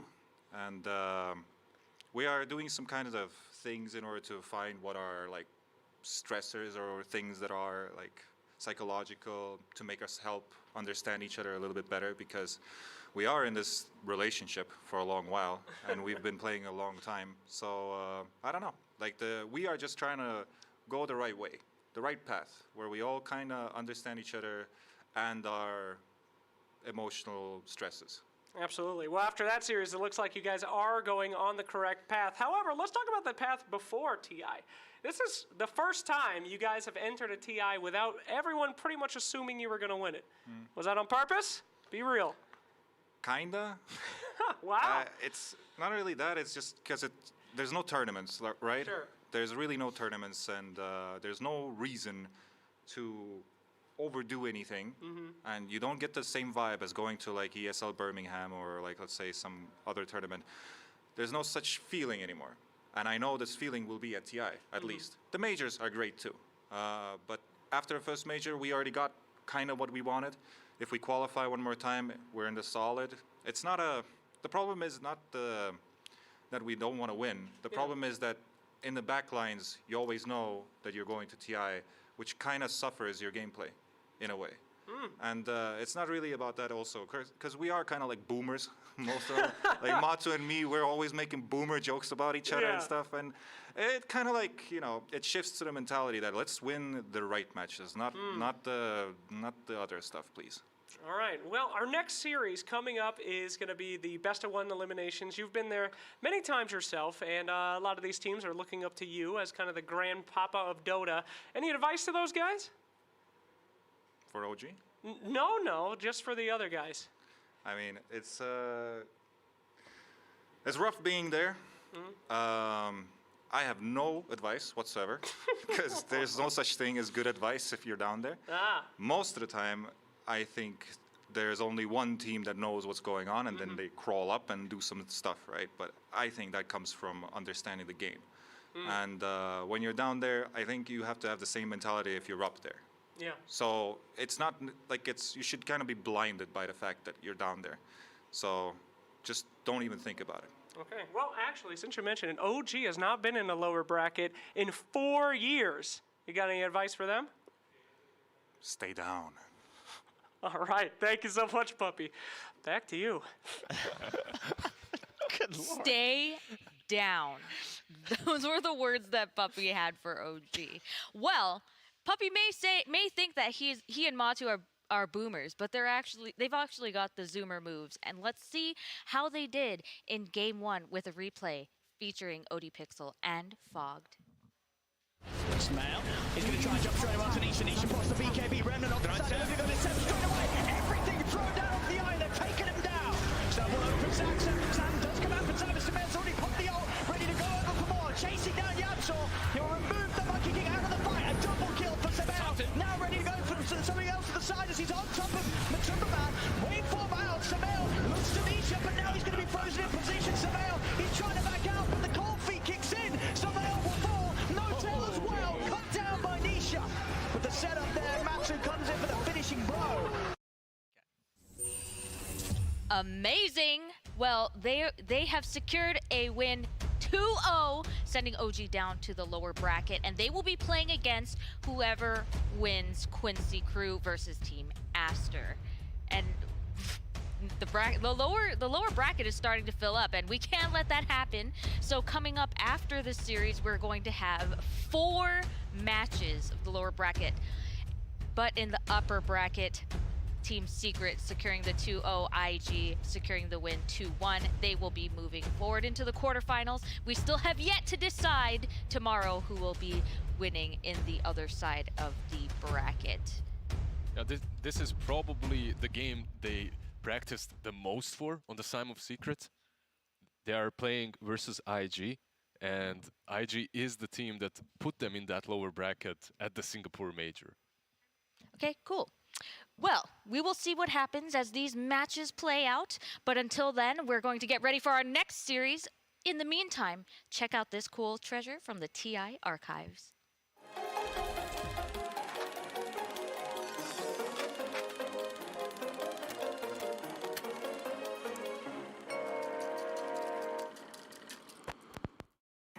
There's a lot of ways to screw up playing Dota 2. Misclicks, bad buybacks, item decisions, you name it. But no screw-ups in Dota 2 history are more famous than Team Orange's KYXY at TI3.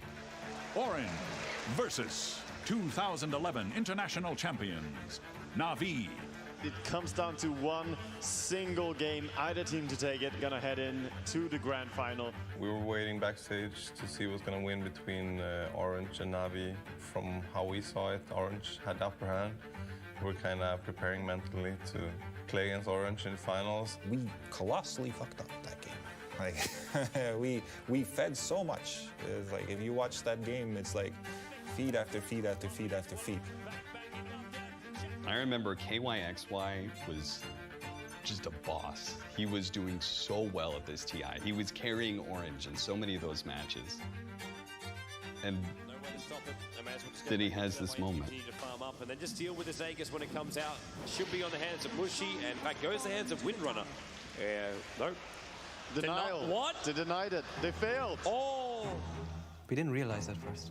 If I remember correctly, we were still playing the game for like 5 minutes. And like the pressure was getting to us too, and like a lot of like stuff's going on. At some point, I think it was Dandy, or maybe Hawas. It's like, oh, they don't have the Aegis. Like, I think it took a few seconds for like the casters to realize as well, if I remember correctly. Like the crowd as well. Everybody was like, a few moments later, were like, oh. That doesn't happen. I mean, who does that, and why didn't he pick the Aegis? You have so many questions always on this that, I mean, you kind of ruined the game. It's the feeling that you're left with. There's footage of KYXY at that moment as his heart literally shatters. За Денайла! ВР за Денайла! ВР за Денайла Аегис. Кто у нас там? Blood Angel? Blood Angel славился такими мувами. Я не знаю, что еще должно здесь произойти. When I saw that, I mean, I felt so bad for him. I felt so bad for KYXY. I think it stays with him maybe all his life. If we're gonna have him in the seat, we're gonna be talking about it with him. Poor guy, don't bully him too much. 当时 Rosan 快死了，然后我不想捡到我的队友的，然后我又想要攻击那个 Rosan， 所以我就按 A， 然后就不小心把那个盾 A 掉，然后我的队友就很不懂发生什么事情，以为我把盾抢了这样。That's what he was doing. Literally, that's what he was doing. Just spamming it like that, you know, just going ham, making it feel like it will kill it faster or something like that, or like you're just so nervous, probably. 当时我是超级内疚，因为那个是我们败者组的决赛了，就毕竟我们赢了就可以去决赛。那我是觉得非常的内疚，因为我们很难才达到这个地步，这样子对。打完比赛过后，我的队友就告诉我不要那么内疚，因为我也是有功劳才能够达到前3这个成绩的，对，就这样叫我不要内疚。The truth is that mistakes they happen, and this is when you need your team, you need your teammates to be there for you, just like when you're going to be there for them once that's going to happen to them. I think every pro Dota player at some point has made a fatal mistake in a game, and all you can do is try and move past it, and either try and still win the game if it's winnable, or just go on to the next one. 然后也希望那些有做失误的人不要那么觉得内疚，因为毕竟还是要继续成长这样。对，没错。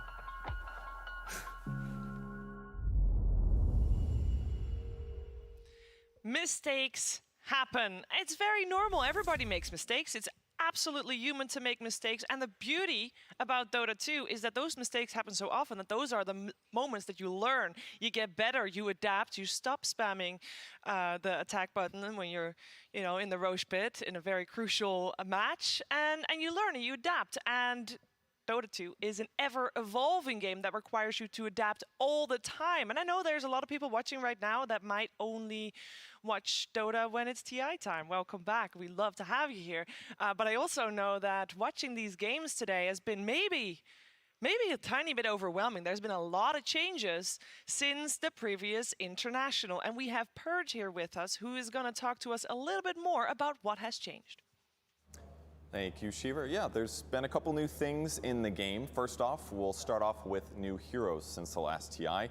We got 4 new ones. You've seen some of them already today, but these are the stats from the group stage. We've got Snapfire, we've got Void Spirit, Hoodwink, and Dawnbreaker. And Snapfire's been the most successful with the highest win percentage because she can be played very, very effectively as support. Hoodwink, as we saw earlier today, not in the best place. So, along with new heroes, we also have plenty of new items. There's a bunch across the board, but the most valuable one or the most interesting one is maybe Aghanim's Shards. What's better than 1 Chaos Meteor?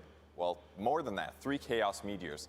And you get the Ag Shard by buying it for 1,400 gold, and it sometimes upgrades your existing skill, sometimes gives you an extra one. You can get it from Roshan as well, so that's a great way for a lot of carry players to pick that one up. You can see if a hero has a Shard. If you take a look at their HUD at the bottom of the screen, look for those 3 blue dots. That means they have the Shard. Directly above that is if they have Ag Scepter. But what's this thing way over here to the right? That's going to be the neutral item on the right side. The neutral item is another new thing in Dota. You can get neutral items by dropping them from neutral camps. And once you pick it up, you can give it to anybody on your team. There's different tiers. They get more powerful as the game goes on. But that's a new thing that you might be a bit confused about if you haven't been around for a bit. Other than that, I just want to talk about buildings. There's some new building changes in the game. Buildings are mostly the same. I don't want to talk about this one. Let's talk about some different ones.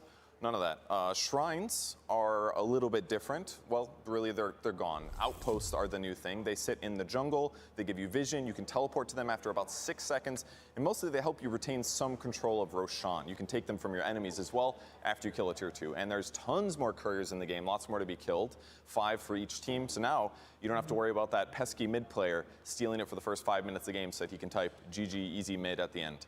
So that's basically the big changes in the map. In the game. So hopefully with that, you guys can follow along nicely. All right, thank you very much, Purge. Yeah, a lot of changes that we all have to keep track of, and I hope that the 2 teams that we're going to watch next have definitely paid attention. They are in the lower bracket. It is time for eliminations. It's best of 1s. I'm joined by Gareth. I'm joined by Tsunami. I'm joined by Tigov. And Tigov, I'm going to start with you because best of 1s eliminations, that's what we're here for. A lot of people actually say they don't like them, but I kind of love them for the fact that it's like an extension of the group stage, right? They weren't good enough to get top 4, but they had like that energy in them that you kind of want in that TI spirit. So like best of 1 is like prolonging it a little bit more, and then I don't know. I just love best of ones. It's the might of like the captains, the drafting, and then of course anything happening in the game. But this, it's so good. Getting that edge. Yeah, he's all giddy. Are you just as giddy, Gareth? Absolutely. It's like getting that edge, right? You've got maybe a pocket strat you bring out, that little thing. Your mid laner outplays in the mid lane, dominates the lane. I agree. All right, like Tsunami, we got Undying Fnatic. That's our first series, right? These two teams, this is the most even best of one we have today, I feel like, because anything can come out of here. Yeah, both these teams have been coin flips for me, not even just within their own DPC regions, but as the group stage evolved, I was trying to figure out, okay, how good is North America? You know, I know EG's been carrying the torch. Quincy Crew's looking a little bit not as good as I was expecting. Undying somehow cruises right in the middle. Same thing with Fnatic. DPC ends, they're kind of scrambling to figure out who's our roster going to be of. They get something together, narrowly make it through the SCA quals, and then show up to group stage. Still, coin flips all around. They managed to 2-0 Secret, but the rest of it, they had a lot of draws, so I still don't even know what to make of them when they're going head-to-head. Yeah, because we normally, in the group stages of TI, we expect teams to get better as we go. You know, they learn, they adapt. Do you feel like that's the case for both of these teams, T? Honestly, I think, Undying has been improving every step of the way. And I think the best example is the series against EG, right? Like, throughout the entire tournament, when they were first pick, for example, they wouldn't even care about IO. They'd let the enemy ban it or just not pick it.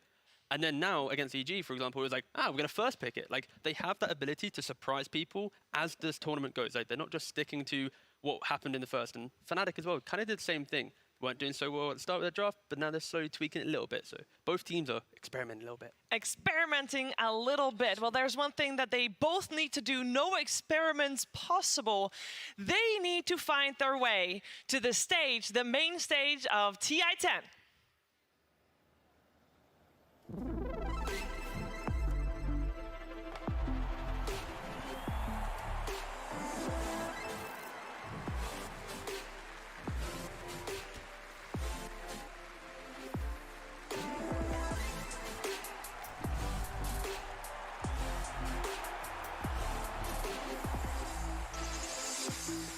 It is Fnatic taking the stage here at the International 10. And amongst that, we got two first-timers in Death and Chuan, and they are walking up those stairs for the first time. Now, I do want to point out that Fnatic, the last two internationals that the organization took part at TI, this was the only time they took the stage because they went out in the best of ones. But this team, they found something. They started clicking these group stages. That was what they needed to find their groove, and now they are walking into those pods full of confidence.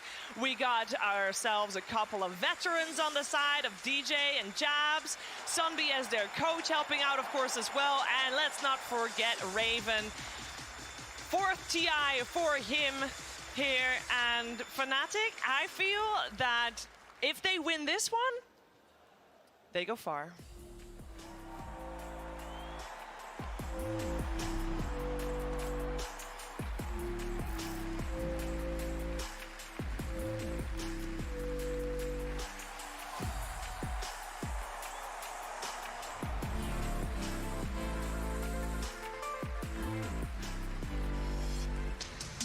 Undying, coming out of the North American region, always considered to be third best. Well, no longer. This team almost made it to upper bracket, looking like the hottest team coming out that DPC region right now. And also amongst them, we got two first-timers in Bryle and Saberlight. This team has just found it right before DPC season started here in 2021. They're like, hey, you want to play DPC season with us? Sure, let's go, let's do it. And they played, and they got better. They didn't manage to make it to a major, even though they got very close in that first season. And this LAN, this time, this is the first time that they have met each other, and they've just grown, they've just gotten better. I don't know where that ceiling is yet. We have not seen it yet. We might see it, depending on what Fnatic, of course, is going to bring to the table as well. Undying, taking on Team Fnatic. It is looking hot, and before TI started, after the qualifiers, both of these teams made it through the qualifiers of TI10. Undying was able to sit down with none other than Casey. Undying is a team that had a near-perfect Season 1 in the DPC. Still, they missed out on a spot in the Singapore Major after losing a dramatic 3-way tie to Evil Geniuses and Quincy Crew. A third-place finish in DPC Season 2 left them out of the Animajor, and Undying, led by their captain and founder Moon Meander, was left to take a much longer road through the regional qualifiers.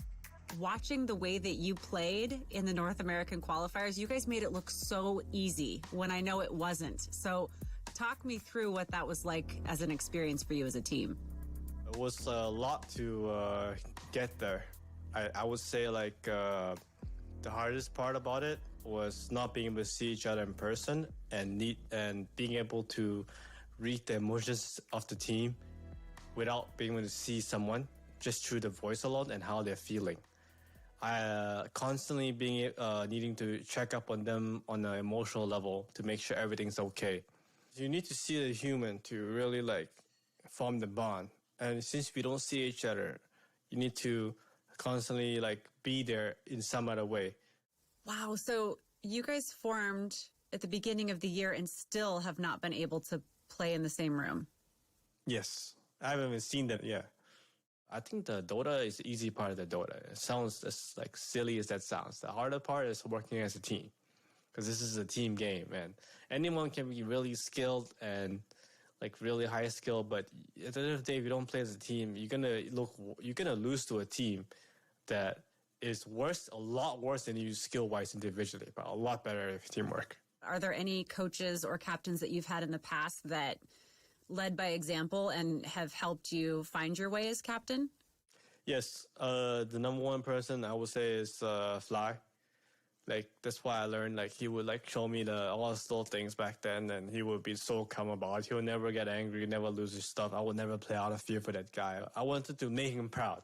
Another captain I would, like, model after would be, like, Swinnemelons. Not the toxic part of Swinnemelons, because it's very toxic, but the leadership part, where he would, like, have a lot of charisma and band the whole team together with his words and speeches, and that's something Fly never did. So I'm kind of like mixing up both of them a little bit, the speech part, the charisma part, with the non-toxic coaching part. Moon Meander has competed in 2 internationals, TI5 with Complexity and TI6 with OG, placing 9th, 12th in both events, despite being favored in the latter to win the whole thing. Even with this experience, it's been several years of struggling to return to the highest level of competitive Dota. It's not easy to come back like this. In Dota, a lot of people, like, once you, like, miss one TI, they think, like, you instantly, like, you're trash already. Like Weehaw, second place TI twice. Mid-1, multiple major winner. Like, they're just gone off everyone's roadmap now. After not making it to TI 8, 7, and then 8, and then 9, I had to play in C, I had to play EU, I had to play in NA stacks. 4 years later, I finally did it, and it was not easy to do it. I was, like, so happy when I got out. I was like I can actually like sleep good again. It was like crazy. It was like I was so stressed. Yeah. Well, I hope you're able to take some time to just really appreciate what you've accomplished before things start heating up again. Yeah, I'm excited. It's good to be back. And it's good to have him back as well. Moon Meander, indeed, on the stage. Many people forget that he also was in a starting lineup, the original monkey business of OG Garrus. Yeah. And his style of play, I'd say, still up there, still on fire, still the playmaker, even though he obviously changed roles. Yeah, absolutely. I mean, bringing into the fact that he's talking about charisma, compassion, understanding the emotions of the team, the players, and things like that. Reading your players and understanding we're on the same page, we communicate the same way, and we know when we want to go in, I think is a big story here in the group stage and now getting onto the main stage, understanding and picking your moments, knowing when your teammates are going to strike. Yeah, being the captain is a big responsibility indeed. Also, of course, on the side of Fnatic. And for Fnatic, Casey was also able to catch up with the captain. Fnatic earned their spot at TI-10 in the Southeast Asia qualifiers, but it wasn't easy. After making a powerful run through the upper bracket straight into the grand finals, things started to turn a bit sour. Fnatic, along with their captain Jabs, lost the first 2 games of the match to TNC Predator. We have like conclusion that like we didn't lose to them. Like we feel like we lose to ourselves. Yeah, I feel like we are just better team and we just don't lose hope. And just keep like positive for the team. I do want to talk a little bit about how the beginning of the season went. It was really, really tough when you first started because you came in first in DPC Season 1, but then moved on to the Singapore Major and were only able to grab 9th, 12th. What happened, and why do you think you didn't play as well as you might have hoped? We kind of had like issue in the Season 1. Like, we don't really work well together as a team at that time. So, like, it's kind of hard to like perform well in the major. When you were qualifying for TI-10 in the qualifiers, you played so much better. And you had recently added Death, which meant Chuan could move back to mid. How much of that helped you succeed? I think everyone just like know their role well. Like Chuan had been playing mid for a long time, and Death had been like playing off lane for a long time. So like we didn't need so much time to practice. Like we only have like maybe 1 month before the qualifier. That qualifier, playing entirely in the upper bracket, proved to be just the thing Fnatic needed to begin to gel as a team. All of this, despite the recent roster changes, despite having never all even been in the same room together, and despite having a new captain in Jabs. You were at TI-9 with Fnatic last year. What kinds of lessons did you learn there? You placed 13th, 16th there. Obviously not an ideal placement for you. I feel like I didn't calm enough in the, like, you know, like we just need one match against the VP, and like we have like so much lead, and the game's going like you're about to win or something like that. You don't think like carefully, and you kind of play bad. So you need to like calm down. It's like even we are winning or losing, we always say in the game like just calm down and like don't get dragged into the game. When you are too intense, you cannot think like carefully. As they prepare to apply that mindset to TI-10, Jabs acknowledges they have a lot to digest from their path here. And when asked who they want to beat the most, he doesn't hesitate. T1. Why? Cause they're like my friend, 23. He's like a friend with me, and like I wanted to meet him in the grand final. Yeah, pretty sure. I mean, like we don't want to lose to them again, right? Or like lose to anyone. Yeah.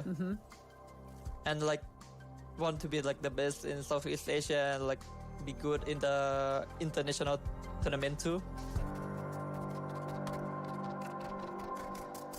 Yeah, a lot of pressure on Fnatic for this opening best-of-1 elimination series. As mentioned earlier, Fnatic as an organization didn't have the best of luck in the last 2 TIs, TI-8 and TI-9. They got eliminated in this round specifically. And Fnatic has had a pretty rough year, Tsunami. You've been watching them the entire time, and it's not been roses and rainbows. No, but at least I hear that it's good blood between them and T1. Yes. Because I think part of me on the former Geek Fam squad, I was like, is it like a Fast and the Furious Paul Walker Vin Diesel type thing where they're smiling at each other while Zephyr, Cuckoo, and Whitemon go to T1 and Raven heads off to Fnatic, but Jab seems friendly and didn't seem friendly in the DPC though. And I think part of the success that they've found here, especially throughout their qualifier, is the Cinderella story of Death, which almost to an extent mirrors Moonmeander's journey, because Death has been playing competitively since 2014. He tried to go to North America, played on Complexity for a little bit, and overall was just kind of middling around. Then Singapore Major rolls around. Obi Neon's like, bro, we kind of need a Singaporean stand-in The right morning now. of. The morning of. And he's like, all right, fine, I'll play a DPC Major. Rolls up, helps them get top 6 placement, and suddenly shows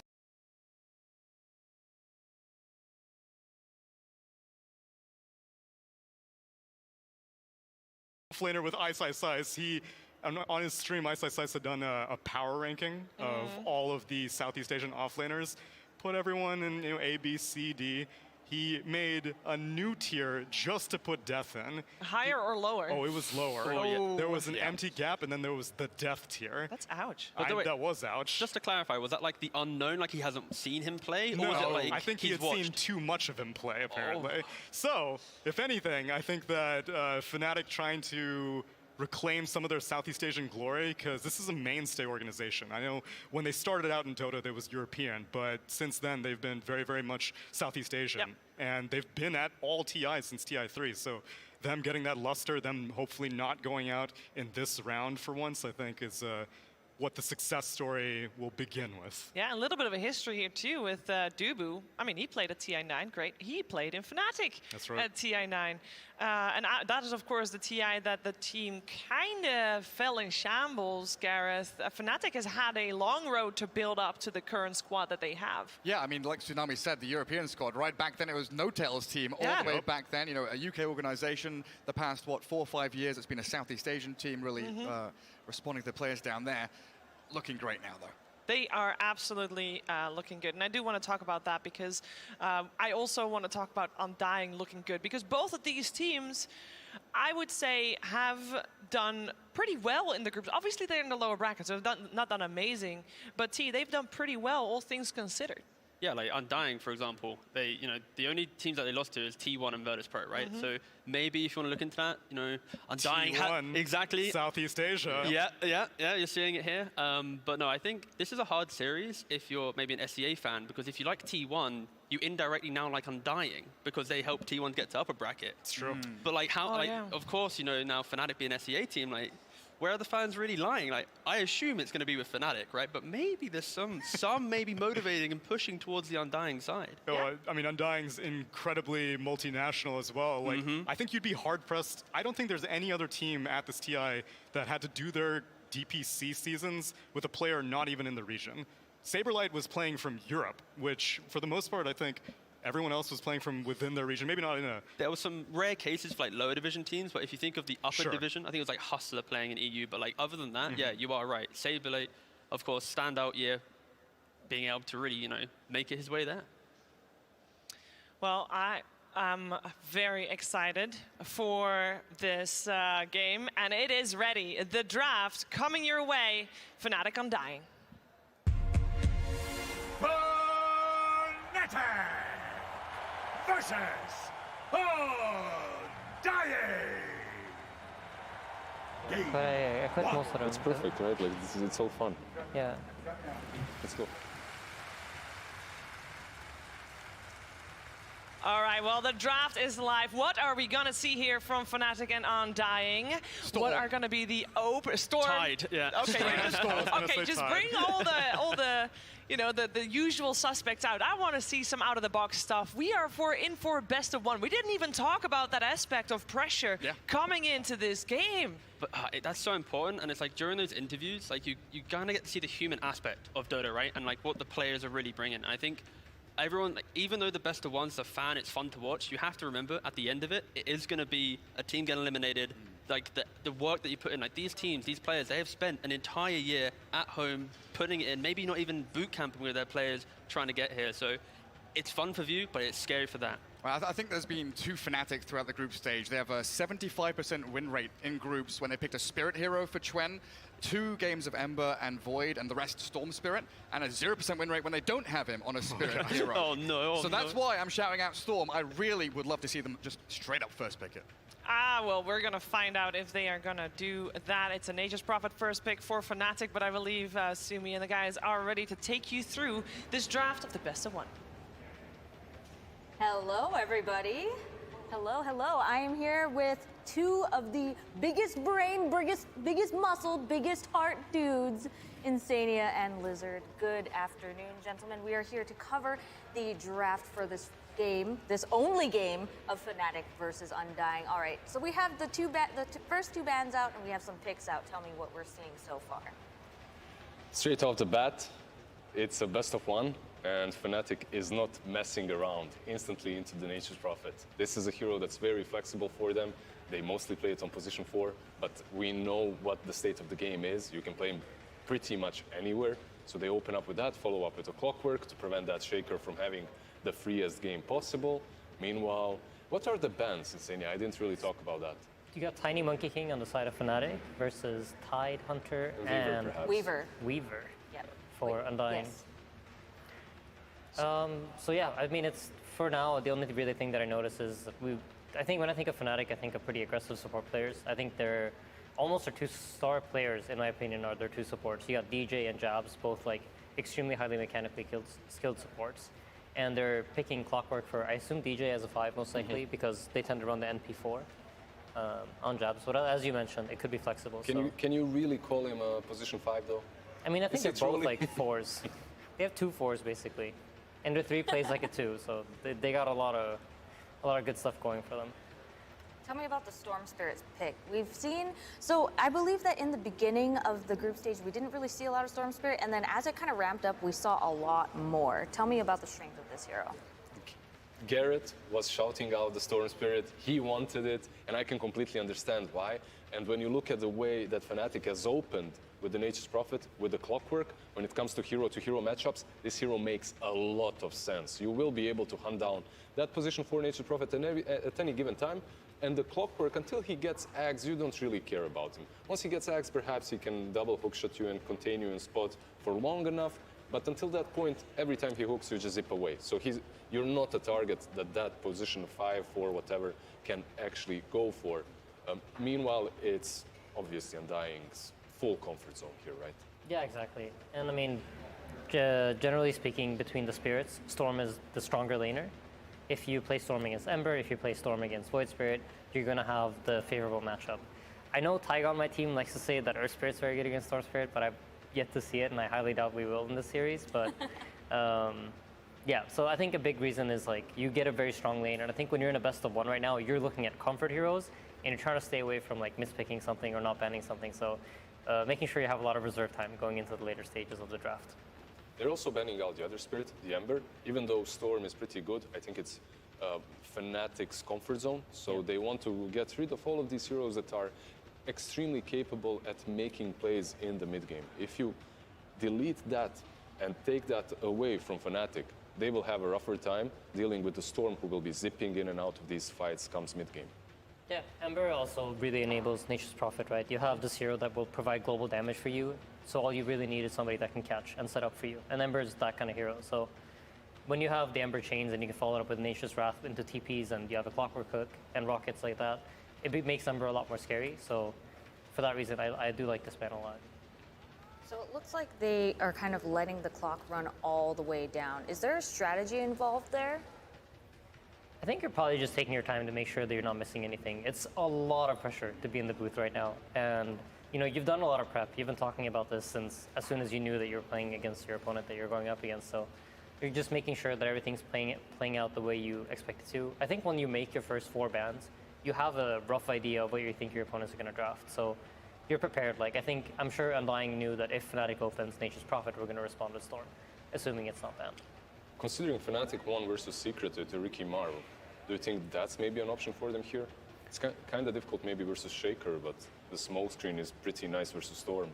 I mean, I actually think it can be quite nice in the Shaker too. Like imagine you're jumping in, you put the smoke screen on top of yourself, you can no longer get Echo Slam because if the Shaker blinks in, he's immediately silenced, right? So absolutely. I think it's a really strong hero. I know we played it a little bit in scrims leading up to the TI qualifiers, and we primarily played it on Boxy because it's just his style of hero. But it's very, very strong. It outputs a lot of damage, and it has one of the most powerful silences in the game because it's ground target AoE, and it has a very large AoE later on when you get the talent. Plus you have a sleeping dart, which is almost impossible to see, and people are not used to playing against, which you can like sleep the Shaker, initiate on Storm. One hero that I'm thinking about for Undying here as well is Terrorblade.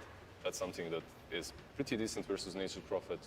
Versus the Clockwork, you'd really have no problems because of all the illusions.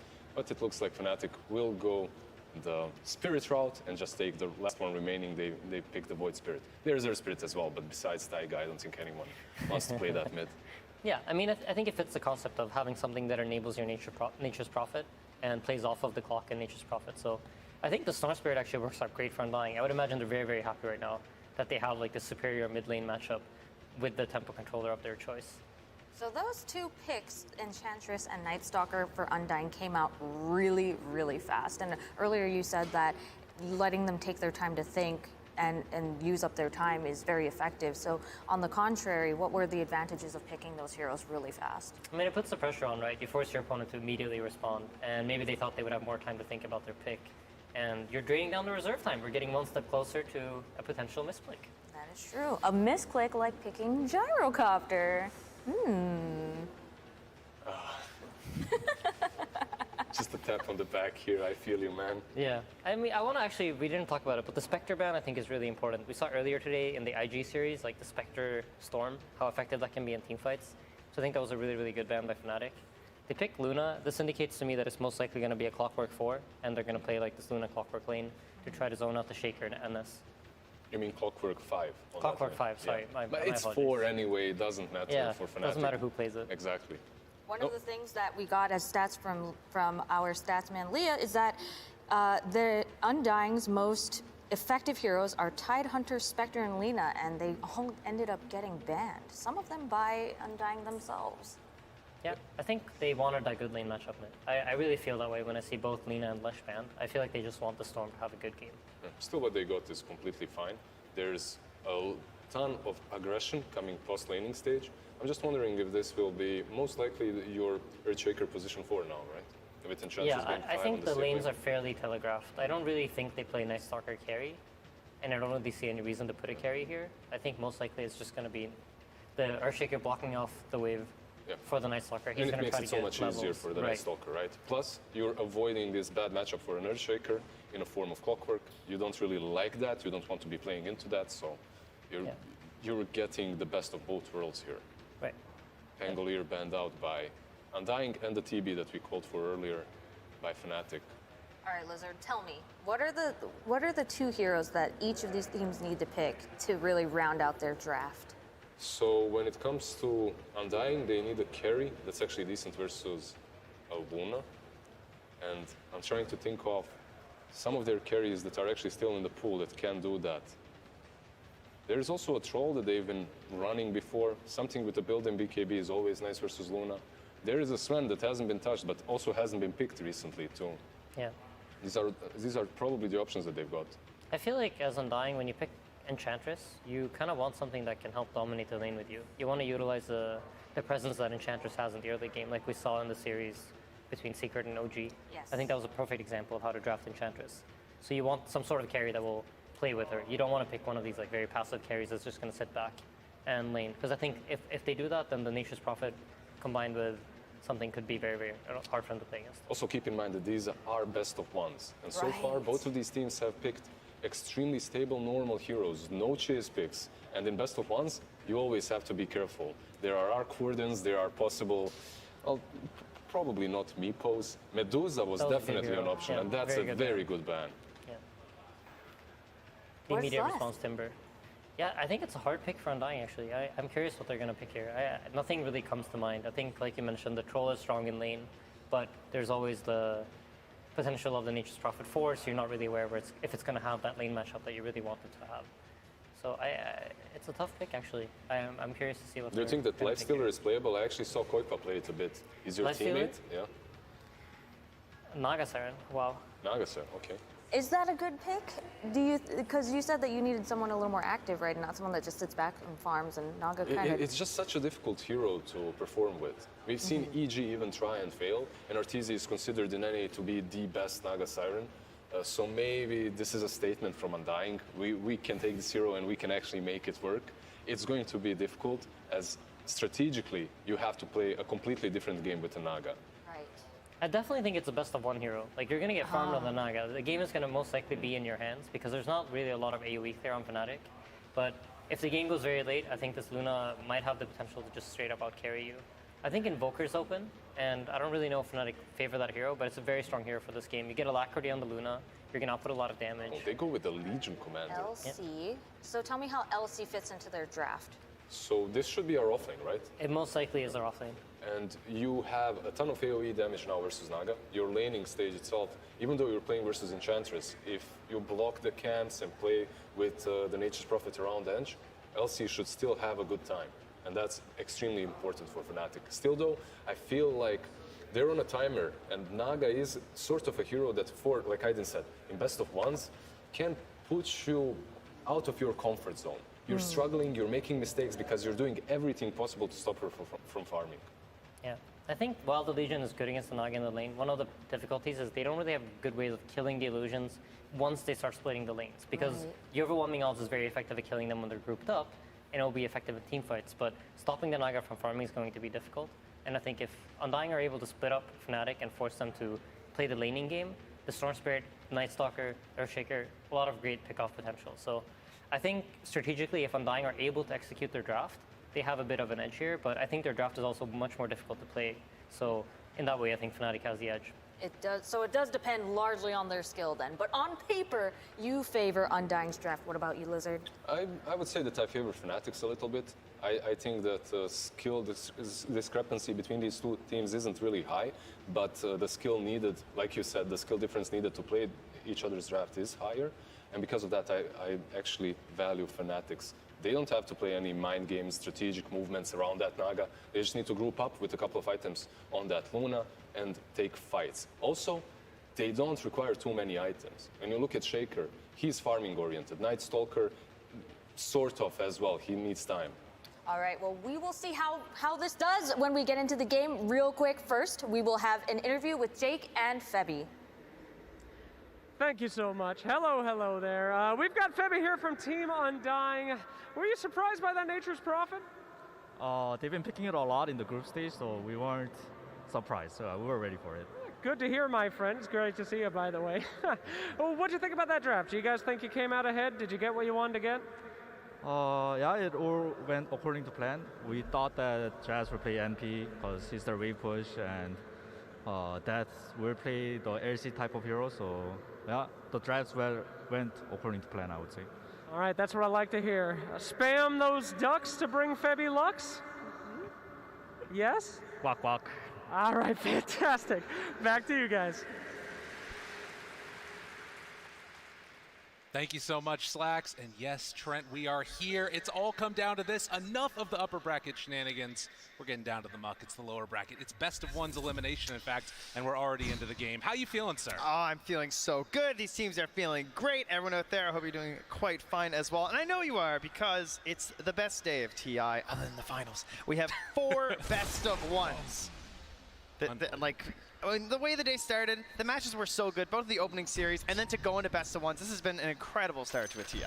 Absolutely. So we can see already, as we're beginning to get some of those spams of the voice lines, there was a quick movement out and just getting a little bit fresh with each other. The Earthshaker on Moon, playing on one of his signature heroes, of course, and DJ trying to battle it out for some space there, but Moon wasn't able to let him walk away, and now they're going to try and battle it out for these bounty runes. So the panel was talking a little bit about this Naga Siren, a hero that's been somewhat underwhelming for a little while, but being played here in these best of one games.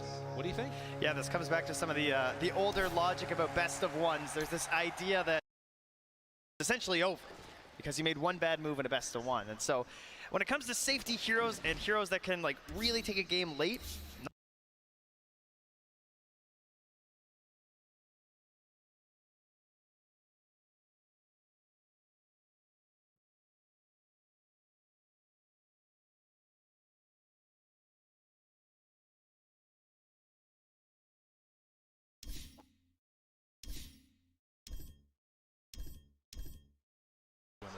yeah, they have quite the battle throughout the entire game, right? Of course, they're both Spirit heroes, so you sort of know what they're up to, trying to get good initiations and pick off potential to set their teams up for the 100 to death on a single person, just bringing them down instantly. And, you know, Storm has to be a little bit more concerned about potential rotations, but these days, we're fairly busy on the side lanes. Absolutely. And speaking of those side lanes, can take a look up here on the top side. Jabs facing off against Dubu in the support battles, and she's trying to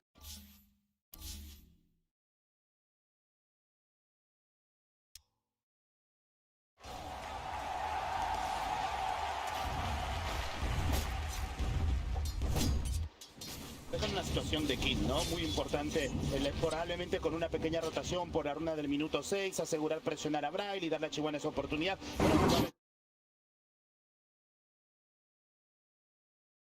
Un poquito más lenta y sobre todo con estos dos equipos que se juegan el todo por el todo, no creo que veamos mucha apuesta, ¿no? Porque tampoco es mucho de su estilo de estos dos, ¿no? Algo que me sorprende bastante es ver el Furion de 4. Siento que cuando lo he visto, en las pocas partidas que he visto en fase de grupos, hemos visto más este Furion de offlane para Sai. Y cada vez como que busca esa cuestión de push, presionar más en el mapa, llegar antes de esos timings de offlane. Pero aquí claramente el Furion de 4 busca más lo que viene a ser presión en la línea y lo que puede hacer luego tratando el mapa. En la parte de abajo vemos como tú intentan cancelar un pull por parte de... No, perdón, es Moonbinder. No, había visto el mix de Jay. El apoyo llega de la mano de Saberlight, coloca el Void, ralentiza un poco a DJ, que ha castigado obligado de manera severa a Moonbender, pero el Shaker es un héroe bastante resistente por naturaleza. Luna se suma, Barrier Zone listo, algunos pasos script, los solo termina tratando, Moonbender quiere buscar la visita, revele con Moonbender el siguiente Lucenil, Severa está en peligro, le puede colocar uno, regenera con el Magic Steel y este componente, ¿dónde está Lucenil? Justo suena hacia el first block, le pertenece al equipo de Fnatic y el 1-0 para Tigre. Línea bastante favorecida para Fnatic, aquí en este caso tenemos 2 milis en contra de un Clover, también hemos visto cómo se combina esto bien, si es que la Luna le llega a rotar, ¿no? Me gusta como DJ de todas maneras ha cancelado ese pull de un Minder, ya que Nightstar es un héroe que depende de niveles, ¿verdad? Entonces el hecho de que tú arregles la línea jalando la wave, pero claramente Clover está ahí para pararlo y aparte de eso conseguir el kill, yo creo que Fnatic aquí va a tener como que esta superioridad en cuanto a la línea y esperar que pueda hacer un daño más adelante. Sí, totalmente, como que Frostborn es muy bueno laneando en estos primeros niveles, sobre todo en contra de 2 héroes melee, así que genial, Luna puede carracer a discreción también, viene tranquilo en 1-0. Mis amigos, para la gente que recién se puede conectar tan tempranito aquí en la mañana, informarles que esta es la primera partida de eliminación, tenemos 4 rondas de eliminación y tristemente todas son BO1, así que aquí los equipos tienen que echar el todo para poder seguir avanzando en este TI, ¿no? En la línea de medio colocamos un Raider, igual tanqueando un poquito de daño, así que este mano a mano se mantiene aún bastante parejo. En el tema del last hit, un poquitín mejor para el Void Spirit, pero cuestión de tiempos, todo Spirit de manera natural, espero que falta mucho más que el Void Spirit. Void Spirit lo que quiere es un juego agresivo, así que... También la agresión que pueden hacer poderoso del Enchantress, que puede rotar antes medio, intentar ganar runas, también con el Shaker de Moonbinder, que por cierto, clásico, esto ya, creo que desde el TS6 he visto un Moonbinder jugando un Shaker genial de offlane, cuando estaba jugando en ese entonces para el antiguo OG, así que supongo que tengo que ver igual como que se va a tomar la runa, pero no se lo logra quitar a tiempo. O sea, Chubano tiene la runa de agua, pero a costa de su combo, que de igual manera fue perfectamente bien colocado para robar la runa, ¿no? Entre el remanente y el visible, logra llegar justo a tiempo. Pero bueno, esto es súper necesario para tanto el Boy como el Stone Spirit, que son dos seres muy dependientes de tener las runas con las botellas regeneradas. La Enchantress también rotó, el Earthshaker, los tiempos son muy similares en ambos bandos. ¿Y a qué equipo le conviene el juego estático, no? Entre comillas, una fase de líneas un poquito más prolongada. Me atrevo a decir que Undying. Creo que Undying por nada. Siento que es un héroe bastante lento de jugar en cuanto al meta. Siento que cuando tienes esa opción de poder decir, ok, es un juego gratis de ilusiones, la gente se va por Phantom Lancer. Porque es bastante rápido, ¿no? Sacas Diffusa Blade, Manta, corres hacia los enemigos una vez tengas tus timings. Pero aparte de eso, la línea es genial. En cambio, la Naga, sientes que tiene que jugar más al tema de split push, ¿no? Mandar una ilusión por aquí, una ilusión por acá, jalar más tanto. De verdad, la parte inferior, frenamos con la fisura la intención de Jazz de generar presión en lo que parece la línea más práctica del equipo de la de cuántas lo termina logrando, mientras que Dubo aprovecha el pánico para también buscar algo en contra de Chuan en la línea de medio con un ahí tomatito colocando el Thunderclap, pero no pasa más, ya tiene el Void Spirit nivel 6 y antes de tener el ball lining del Storm Spirit, ¿no? Como se han caldeado los ánimos y ha habido una rotación de Nature's Prophet abajo, no es que puedan aprovechar eso para matar al Storm y probablemente para cuando ya tenga el cooldown en alguna habilidad, ya tenga el nivel 6, aún no lo tiene, ¿eh? Y el Clock está rondando los alrededores, no tiene mucho mana Chihuahua, pero suficiente para un par de efectos probablemente y lo van a terminar haciendo. El remanente que termina con el cero, primera 3D, rápidamente tuvo que llegar, comienza con la regeneración de los atletas y con esto llenado de la torre. ¡Sigue! Por ciento más de lo que puede masticar, en fin de cuentas, Bray termina llevándose el kilo que inmediatamente le da la experiencia para tener el ball lining y no se lo lía, ¿no? Nivel 5 en mi store, le va a demorar una oleada de kills probablemente más, así que tengo que mantenerme a raíz. Me recuerda demasiado este meta de Norteamérica que hemos estado viendo todo este DPC, que es alrededor de jugar en medio, ¿no? O sea, esto cuando juegan, por ejemplo, alrededor de Abbott, alrededor de Queen también, pero también vemos cómo los supports de Undying ponen ese énfasis en la parte de medio para que Bray tenga una buena partida. Porque son conscientes que si el store llega rápido a sus timings, te da esa opción de tú poder no volear y tirar espacio por la Naga. Vemos cómo lo que está viendo medio, la Enchantress pues está siendo muy molesto y al final no estaba mal posicionado. La cantidad de juegos especialmente contra héroes fáciles como el Enchantress y claro ejemplo la terminan borrando la venganza. Ya llegaba a los alrededores por si acaso, el Shaker también y mucho más temprano de lo que usualmente estamos acostumbrados. Ya comenzamos a ver bastante acción en el mapa, pero todo enfocado alrededor de la línea de medio, ¿no? Esto siento que también es una respuesta por parte de Fnatic, ¿no? Porque creo que Fnatic ha sido el único que ha hecho esta rotación fuera de la parte de medio cuando ha sido Jabs, que ha pegado la parte de abajo con el Furion. Pero igual ven que la Enchantress está aquí, entonces dicen como que, oye, DJ, vente un rato medio, seguramente aseguramente las runas para que al menos Void Spirit no tenga como que el juego tan arruinado. Lo que le importa más que nada son las runas de Power Up, que en este caso acaban de aparecer. Si no me equivoco, se la... Sí, en la pelea anterior el Earthshaker ganó la de ilusión, entonces se la llevó como ya veía que venía el medio, entonces mejor me la llevo. Comenzamos a hacer unos cuantos stats de neutrales e inmediatamente el equipo Undying con un smoke. Me encanta que estén jugando súper rápido, intentando imponerte su ritmo ante el de Fanático. Tenemos un equipo que creo tiene un estilo muy similar. Thunderclap, cuidado en la parte inferior, muy buenos Cosmo. Meander no puede colocar la fisura, el cast point es demasiado elevado, así que para el zona, una constante gente se gana, aprovecha el Roche, coloca el gol, la fisura bloquea cualquier patín de escape para DJ. Tiene que rodear y tiene buena velocidad de movimiento. Los picks son bastante molestos para hacer el live corner. Un siguiente gol termina regalándole empate al equipo de Undying en un marcador de 2. Creo que esta es la jugada correcta por parte de Undying, el hecho de que estén buscando esas situaciones tan tempranas, porque tú al tener una Starker te conviene buscar un poquito ese snowball, ¿no? De minuto 5 a minuto 10, tienes una Enchantress, el sí que eres conocido por lo fuerte que es cuando tiene Blink, cuando tiene Echo, ese énfasis en cuanto a stun que te da incluso con el Sharp, pero la fisura en early game es de verdad de las mejores cosas, ¿no? Para poder setear kills. Entonces creo que Undying va a seguir con esta agresión en la cual pueden, aunque sea, sacar un poquito de ventaja, ¿no? Aprovecho que quizás Fnatic no puede hacer ahora ya que tienen una luna, necesita farm, y un comando sabemos que eso no tanto para la copa, por ejemplo. Permanente, salto inmediatamente Disimile, la pelea por la runa, una tentativa nada más y lo dejamos hoy alrededor del minuto 8. Bright termina acaparando la runa de invisibilidad, así que tranquilo. Pero el Earthshaker que bien menciona, no por nada, creo que durante la fase de grupos ha sido el héroe más piqueado o top 3 probablemente. Ha sido el más piqueado, ¿no? Así que genial. Creo que la gente se dio cuenta de lo fuerte que es este héroe para rotar en early game y asegurar lo que no es el kills. Se combinaba mucho con la Lina, ¿no? Porque puedes setear la fisura, Life Steal Array, pero también se dieron cuenta de lo decente que es cuando tú en estas peleas de late game dices como, ok, tengo que iniciar, tengo que hacer un stun, pero tampoco quiero hacer commitment. Entonces, pum, solamente la fisura que tiene 4000 de rango y ya está, automáticamente bursteas al que ha sido stuneado. Entonces siento que por eso ha sido un luego la parte inferior encima de DJ, inmediatamente coloca los dos, pero la fisura bloquea su lugar de escape, no puede hacer follow el equipo de Undying, pero deciden aprovechar que está un poquito frágil la línea en la parte inferior para tomar la torre, cosa que Dev ya ha logrado en la parte superior, han dejado totalmente fría a Legion Commander, pues creo que no es un héroe de tanto impacto como tal a comparación del Balanar, me atrevo a decir, pero vamos a ver cómo trabajamos alrededor de ello.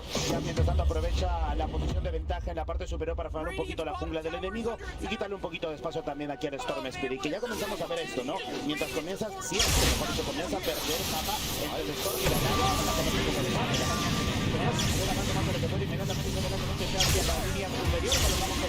a punta de silencio y un par de golpes más de verdad, asegura un nuevo kill, mientras en la parte inferior otro más para salir el equipo de Undying. Cuidado, no pensar que termina cayendo, aparece un madre de peligro, quiere colocar la fisura, pero con 3 seres alrededor lo dejamos en un 2 por el intercambio favorable para Fnatic. Estaba a punto de decir esto, ¿no? Sientes que Undying por ahí está intentando forzar cosas, pero no las consigue porque quizás no han pushado esa torre de abajo, mientras que Legion Commander sí lo ha conseguido. Pero yo creo que esta rotación que ha hecho Undying de matar al Legion Commander con ya fácil, porque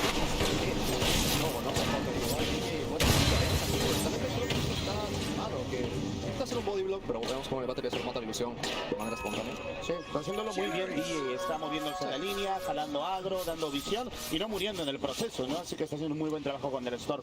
Dicho sea de paso, los coros en las diferentes líneas están teniendo lo que necesitan, la verdad, así que una partida bastante pareja dentro de lo que cabe. Uno cabe Network favorece al equipo de Fnatic, imagino por haber tomado la primera torre en top y porque también el Nature's Prophet está jugando un poquitín más greedy, ¿no? ¿Sabes lo que me preocupa de Undying ahora mismo en este punto? Es cómo pueden defender torres. Porque claramente si Fnatic viene medio, ¿no? O lo que dice una torre, agresión en la jungla, con esta luna, con el Fury, con el Legion Commander que está todo el tiempo,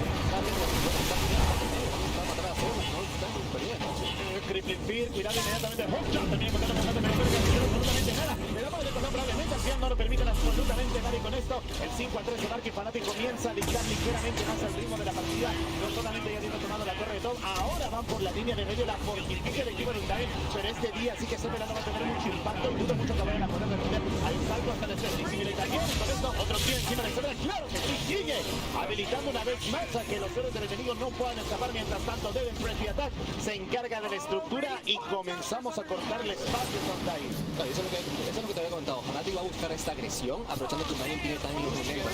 Tienes que esperar que la nada pueda conseguir ese farm en el mapa, aunque sea un ítem con el que puede pelear, el F-Shaker con el Blink, el Night Star que sea de noche, tener esta gameplay normalmente van por Echo Sabre y a partir de ahí jugar Dota. Y bueno, por último Brian, ¿no? Que creo que de los espíritus hoy por hoy es el más lento de jugar, porque necesitas sí o sí ese aspecto de ítem para poder tener más mana pool, intentar jugar de manera agresiva con el Orchid. Eso aquí Fnatic va a intentar hacer esta agresión. La pregunta es, ¿podrá Undying parar esta agresión de Fnatic hasta más o menos conseguir sus timings? Sí, yo creo que, o sea, al tener un equipo del calibre de Fnatic en esta partida, ya pasaste el tiempo en el cual decimos, ok, todavía podemos intentar tradear, creo que debes cambiar un poquito la mentalidad de decir, mejor holdeemos, en vez de seguir regalando ventaja, aunque no pueda parecer muy grande, la verdad, pero es que tienes dos héroes muy hambrientos de farm que medianamente se comienzan a pisar. Timado lo ha ido genial, ha farmeado muy bien durante estos 12 minutos, está tope de network, no muy por debajo de la luna, pero tope de network. El problema es que el Storm Spirit no siente un estancamiento, ¿no? Creo que también lo del store es más un aspecto de cómo necesita este héroe farmear y siento que es todo el farm que está poniendo la Naga, ¿no? Porque lo que me gusta es que al menos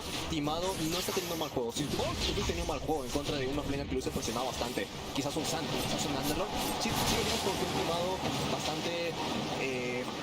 que no pueda llegar a sus timings, ¿no? Ya sea con la manta, ya sea con el difusable, y eso sí te puede perjudicar mucho, ya que claramente no tienes opción de pelear.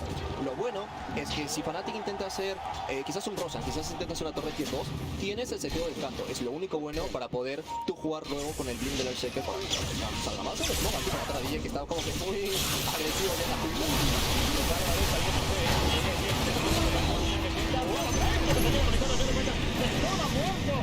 A costa de la cabeza de DJ,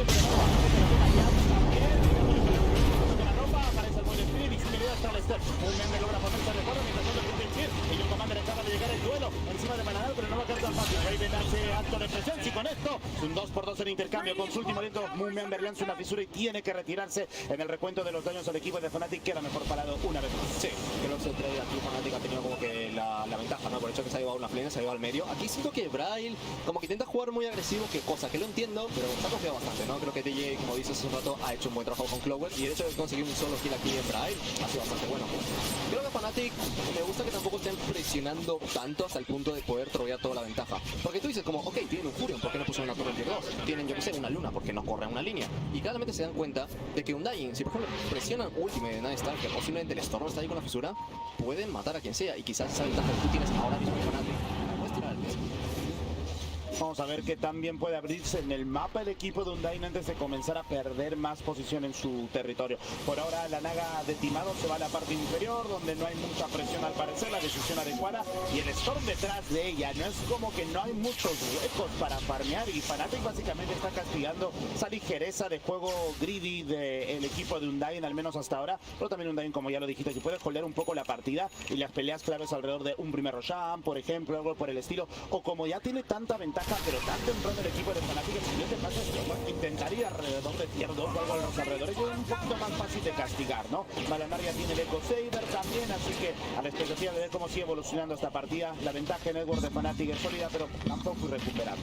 ¿Sabes lo que me pasa también que estoy viendo en Undyne ahora mismo? ¿Te recuerdas esas ideas que te snowbolea todo el early game, pero luego llega a este punto en el cual sientes que la Enchantress lo único que sirve es para romper smokes o para pararse de cara para que Timado no muera? Sí. Y siento que quizás es la razón por la cual no hemos visto mucha Enchantress en esta fase de grupo. Siento que los supports que se te dan cosas son mucho mejores, ¿no? Sí, pero tampoco, o sea, el Shaker de creer que no tiene aún la daga, entonces no tiene Undyne como hacer play, ¿no? Entonces el Void Spirit es mejor curado. Ah, no encontré nada. Entre el Void Spirit, el Nature's Prophet, Legion Commander, Clockwork, que tiene un gap closer de manera natural, pues ahí sí tienen cómo hacer un poquito más de plays, así que creo que Undyne, pues sí, está pagando un poquito el hecho de no haber tenido la mejor fase del día. No es que lo reventaron, la verdad, pero siempre ha sido un poquito más profesional el equipo de Fnatic. Han logrado tomar al menos la torre en la parte inferior, es por eso que la Naga se muda ahí para farmear en una posición un poquito más cómoda, donde Undyne también coloca Sentries, Wars, y pues le damos la tranquilidad del caso a Timado, y al parecer está poniendo bastante fe en esta Naga, amigos de Undyne. Lastimado intenta acabar esa orca y vemos que acaban de acabar dos timings buenos en Fnatic. En este caso sería el Blink de Death en el Legion Commander y este Eul en el Void Spirit. La razón por la cual el Eul es muy bueno porque en el momento en el cual tú agarras este Storm fuera de posición, lo levantas con el Eul, está bien. O sea, ya tienes ese juego. Primera victoria de no equivocarme, pero el kill solo termina llevando Raven y otro kill de valor para el equipo de Fnatic, lo cual es una posición un poco más cómoda para intentar ver si se puede tomar o no esa tier 2. Sí, yo creo que ahora mismo que tienes este duelo de Legion Commander, que por eso tiene muy poco cooldown, con el Blink vas a estar constantemente mandándote de cara. Y lo que te había comentado, ¿no? Hasta que Moonbinder no tenga este Blink, que por eso le faltan 600 de oro, va a estar en problemas.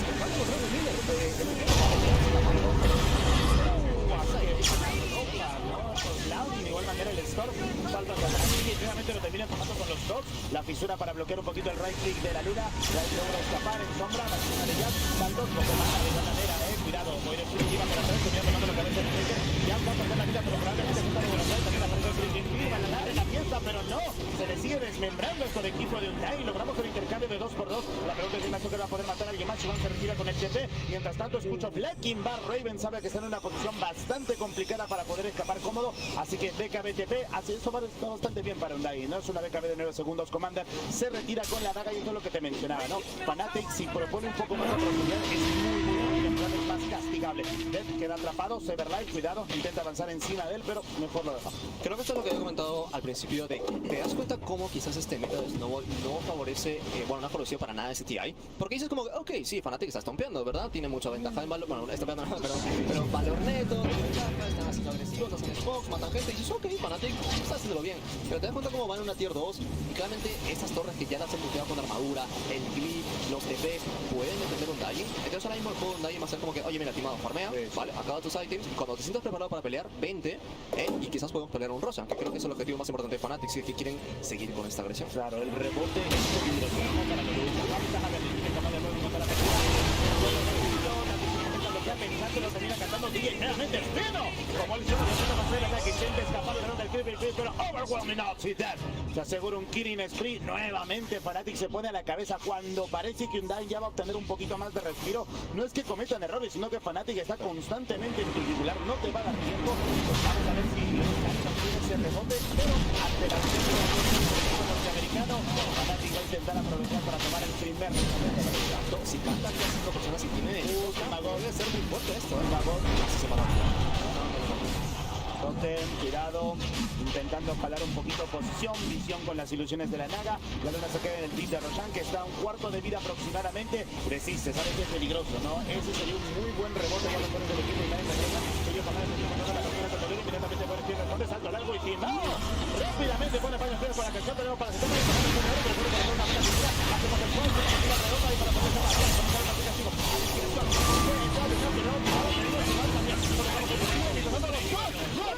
una bestia, termina atrapando los héroes que escapan del equipo de Undyne y por primera vez en la partida Timado termina cayendo. Drake no tiene mana para absolutamente nada, palito de chancho para intentar encontrar. Mientras tanto 10-4 alrededor y muy sabroso, se nos acaba de bailar y se retira, pero de igual manera Undyne pierde el escarame. Sí, claramente igual esta play de Braille, pues ese hueco, ¿no? sí, ha sido bastante buena, pero creo que de todas maneras en general Fnatic ha ganado esta agresión. Me gusta mucho cómo igual Dubu mantenió ese bait, ¿no? Como diciendo, oye, sáltame a mí con duelo, podemos hacer ese con el canto, pero claramente no hay nada. Los niveles, ¿no? También vemos cómo molestan mucho al Storm. Por lo que debo contar su trato, en el momento en el cual vengan muy splits, solo que están muertos. Es que Bright tiene una forma muy difícil de poder pelear. Es que DJ también está haciendo espectacular, le está rompiendo ahí, se dio muy bien, no había colar porque fue utilizado, si no me equivoco, previamente, pero con la fisura molestas y el gripping tira alrededor, eso debería hacer bien difícil la pelea para el equipo de Fnatic, y parecía eso, hasta dentro del club y les parte toda la mitad de la línea de terreno bajo, fíjate que se busca, si no conecta, Dubu, cuidado, el Strong lo termina atrapando, Chihuahua, mira cerca, hasta que se mira cerca, bien colocado, mira cerca, carne de cañón, de Enchantress se vuelve básicamente eso. Yo creo que Undyne en general no quería llegar a ese timing. En el momento en el cual piquearon Enchantress, piquearon Earthshaker, querían llegar a un punto en el cual ellos sean agresivos antes de que sea Fnatic, y claramente Fnatic ha ganado mejor la agresión, ¿no? Y es que en la fase de grupo Fnatic ha demostrado que son muy buenos para hacer snowball. Sin embargo, esto quizás no les ha funcionado en contra de equipos con mayor teamfight, que pelean mucho mejor, que holdean mejor el mapa, y aquí recalco de equipos chinos. Siento que igual, contra un equipo que no tiene mucha esa experiencia de poder holdear las teamfights, y que ellos buscan la agresión, como vienen a hacer dos support rotando medio, vamos a mejorar el juego de Bryce, pues aquí Fnatic ha tenido mayor ventaja. La pregunta es, ¿podrán? Yo creo que está siendo muy predecible Undyne, por eso que existe un juego tan cómodo para Fnatic, porque por ejemplo te paras medio intentando en tu propio terretero holdear, ver si puedes ir por el Roshan, y te tomas mucho tiempo en esa zona del mapa, un Rocket Flare te revela, o sea, ya el enemigo sabe dónde estás, tienen el mejor ángulo para poderte iniciar. Imagínate que la decisión, sé que está en Roshan, mete un smoke, rodeo e intento abrazar por un ángulo donde probablemente no se lo esperan, ¿no? Está siendo un poquito predecible el Undyne, es el único problema. El problema es que en esa pelea esta trinchada estaba muerto, por eso no podían hacer mucha play. Como que tú no podías venir a hacer un smoke, tener guarde en la mano, el checker no tenía blink, entonces igual era una pelea de Roshan que querían contestear, por lo que te comenté que tenía de canto, pero se tornó todo mal, ¿no? Porque murió Cyberline, murió Dubu, claramente ya se peleó 3-5 te molesta bastante.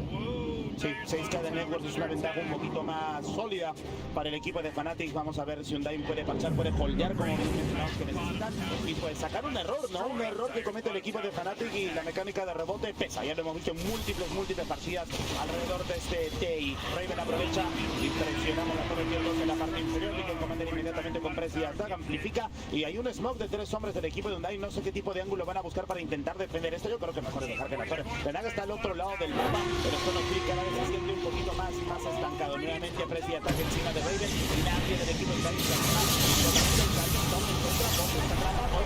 Pero el minuto termina conectando, le quita la ventaja de Rosano, pero buena que la torre termina ganando el primer mundo. Timado pone la canción, pero creo que la idea no era pelear, no debo dámela como para que se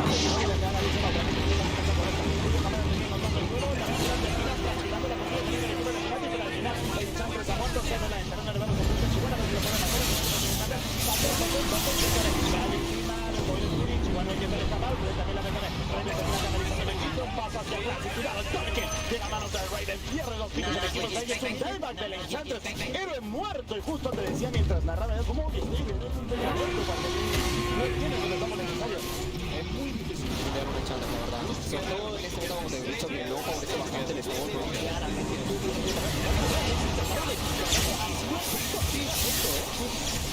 se lo están leyendo a la perfección y así de rápido en una pasada el equipo de Fnatic transforma una ventaja de 23 minutos en algo más plausible. Primera de barracas para el escuadra del sudeste asiático y el equipo de Undyne. ¡Oh, esto es un mejor de uno, mis amigos!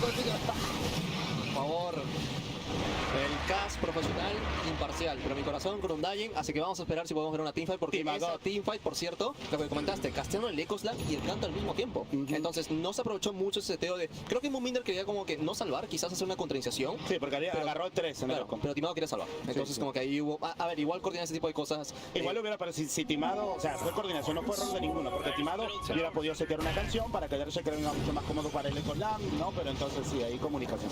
Sí, igual como te digo, hay mucha presión, ¿no? Es un B1, es main event, y luego el bracket, se gasta el lado, entonces realmente aquí hay una sensación de Undyne, ¿no? De querer hacer las cosas claramente. También hay un factor mental, ¿no? Y es cómo jugar en contra de un equipo que te está snowboleando tanto y te saca tanto valor neto. Entonces aquí Undyne quiere hacer lo que sea y ya está, bueno, quedan 12 de racks. Undyne podrá pelear esto, me preguntan, no tenemos la mitad. Qué difícil, el Enchantress está haciendo un héroe menos, ya tenemos todo el equipo. Termina cayendo.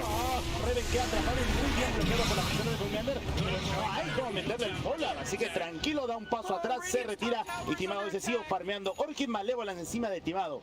¿Sabes qué me recuerda la de Timado? ¿Te acuerdas cuando eliminaron a Artículo del TI que estaba farmeando todo el juego? No, fue el Genesis del Game 9, pero otra vez se la dio de menos. Torres Pérez termina cayendo por atrás. Timado logra una canción, pero es nuevamente una canción defensiva. Undyne no ha logrado empezar una buena equipo en toda esta partida. Está siendo avasallado porque Death es lo que reparte Fnatic aquí por la Liga de Eventos. Tumbando el segundo set de barracas y se nos va. No, Timado. Gordo, tío. Y Papi King, no. Churro, mi papiquín. Bueno, yo creo que igual esto es un poco deprimente de ver, ¿no? Después de ver un Undyne que sí ha conseguido jugar buenos juegos en la fase de grupo contra equipos, la verdad que mucho mejor posicionados que Fnatic. Entonces aquí Fnatic al final esa táctica de Lucio ha funcionado bastante. Ahora está la última punta ya, se ha conseguido una play, ahí vamos a ver el ritmo.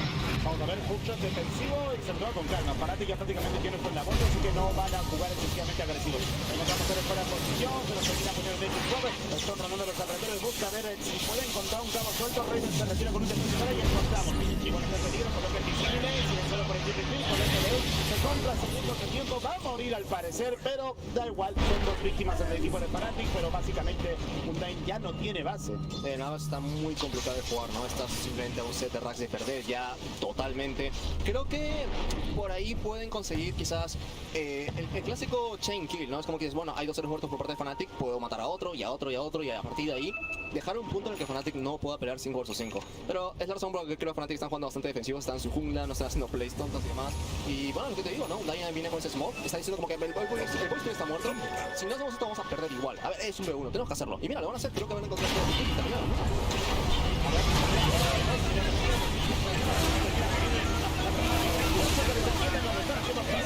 Triple a manos de Raven y pues yo creo que lo único que queda preguntarnos es a qué se aferra el equipo Mayer en esta partida. Ni una sola pelea, ni una.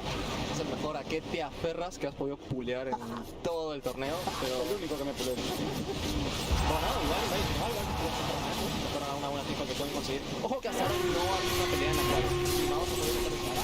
Pero es un problema de la nada, ¿no? Los hemos que igual en estas series que tienes que pelear con ilusiones. Es muy difícil pelear de cara con este porque claramente si encuentran daño real, pum, un stun, no se te das canto, te mueres muy fácil en contra del daño mágico que tiene Fnatic en su totalidad, ¿no? Con el Eclipse de Raven, también vemos como el Overwhelming Box te molesta bastante, y los Specs, el fuerte del Void Spirit, y esta es la última teamfight ya, aquí en Undying sin jugar todo nada. Van a hacer la smoke, realmente quiero... No sé si quieren burstear quizás a Raven, porque creo que no sería que es tan difícil. Sí, yo creo que lamentablemente este es el fin de la carrera para el equipo de Undying, pero vamos a ver, los milagros han visto. Se ha volteado un Mark y no se va a voltear un Dota, amigos, así que vamos a ver. La línea de intenta defender el examen de Ronaldo, fisura, bloquea, igual, se lo toma con calma, pasa hacia atrás, Raven es el que se encarga de dar el apoyo, y el equipo finalmente la partida con los bunkers, rebotamos la toma de los bunkers, para intentar atrapar, cae la agresión de la gente que no puede matar absolutamente nadie, y no tienen nada,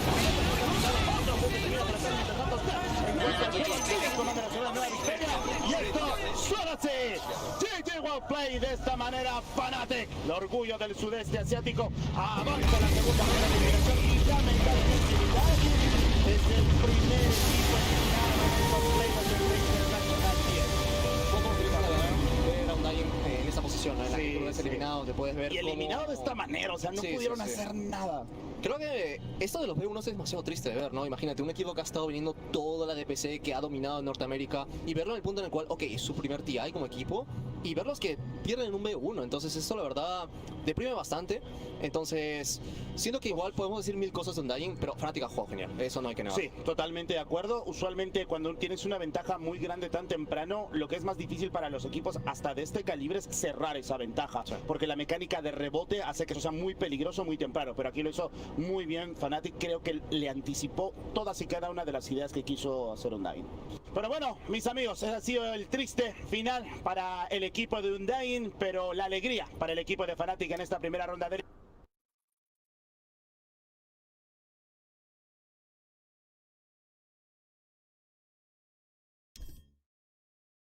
For sure, of course, Undying, they didn't pull through. It didn't work out for them, and it was a rough game.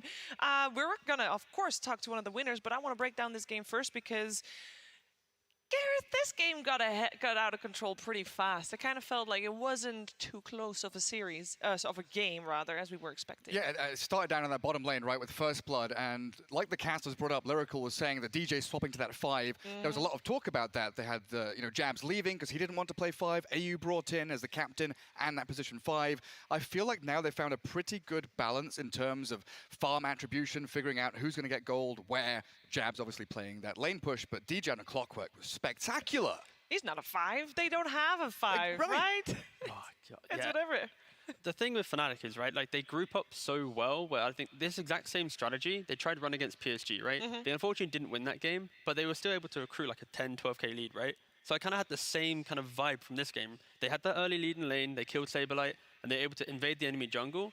And unfortunately for Undying, when you have this Naga who's kind of soaking up the farm that is available, a Storm that's soaking up, you kind of then have Night Stalker and Earthshaker who are struggling to try and kill anything, right? Because you have this Fury and you have this Clockwork who are killers compared to the other side. So just because of the awkward nature at the start of the game, they weren't really able to push themselves into the game, and that's where you see Fnatic cleanly just sweeping through. Yeah, I want to talk about the Naga a little bit, Tsunami, because it's not a hero we've seen too much during the group stages, and it felt like a bit of a too much safety pick for the best of one.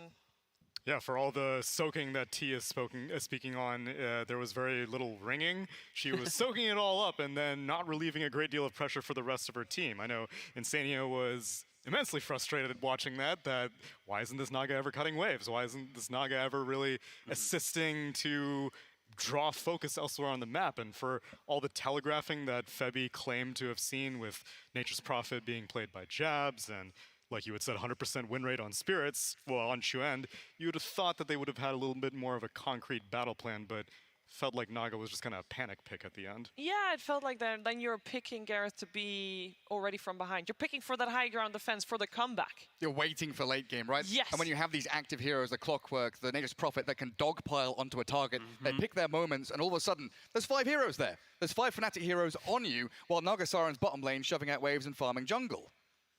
Yeah, it is madness. And it's also Fnatic. It felt easy for them. I feel like... What's up, T? I see your face. What? Okay. Because we've done so expertly, where we also dodged the one potential turnaround fight, and I think we could have all agreed maybe to not talk about it. Oh, that bottom lane? Yeah. Oof. 22 minutes. So that's where Moon Meander picks up his blink, and maybe like you look at Undying strat, you can see it has substance if it is skipping waves, and maybe after such a hard start you get that turnaround play. But unfortunately, one little bit miscommunication. The pressure of TI on the main stage. It is going to be the 3-man slam covered by a song, so it isn't like that could have maybe been a turnaround where they could have finally crossed the river, finally made a play, but that didn't go their way either. So overall, it's just a rough game for Undying. It was a rough game for Undying, and that helped Fnatic, of course, a little bit. But at the same time, this is one of those games that could help give them momentum, give them the confidence, because they have looked a little up and down. That's why they're in the low bracket. But this could be the game they needed to spiral through, Gareth. They found their confidence, found their footing. Yeah, and again, I think it comes back to having Chuen on Spirit Heroes. Storm, I think, was a great pick in that first phase from Undying. Like, Bryle, really great through the group stages on it, but blocking Chuen from that, forcing him onto the Void Spirit, he still looked great, didn't he? Funny you talk about Spirit Heroes, because now Fnatic have to go face up against Team Spirit. They have defeated the North Americans. Now they need to face up against the Eastern Europeans, who fell to IG earlier today, and that was a nail-biter of a series. And overall, I felt that Spirit were no slouches against what seemed like maybe even favors for this tournament against IG. Absolutely. It's going to be a tough battle head. That series is already tomorrow, by the way. So all you Fnatic fans, make sure to mark your calendar, or just make sure you tune back in tomorrow regardless.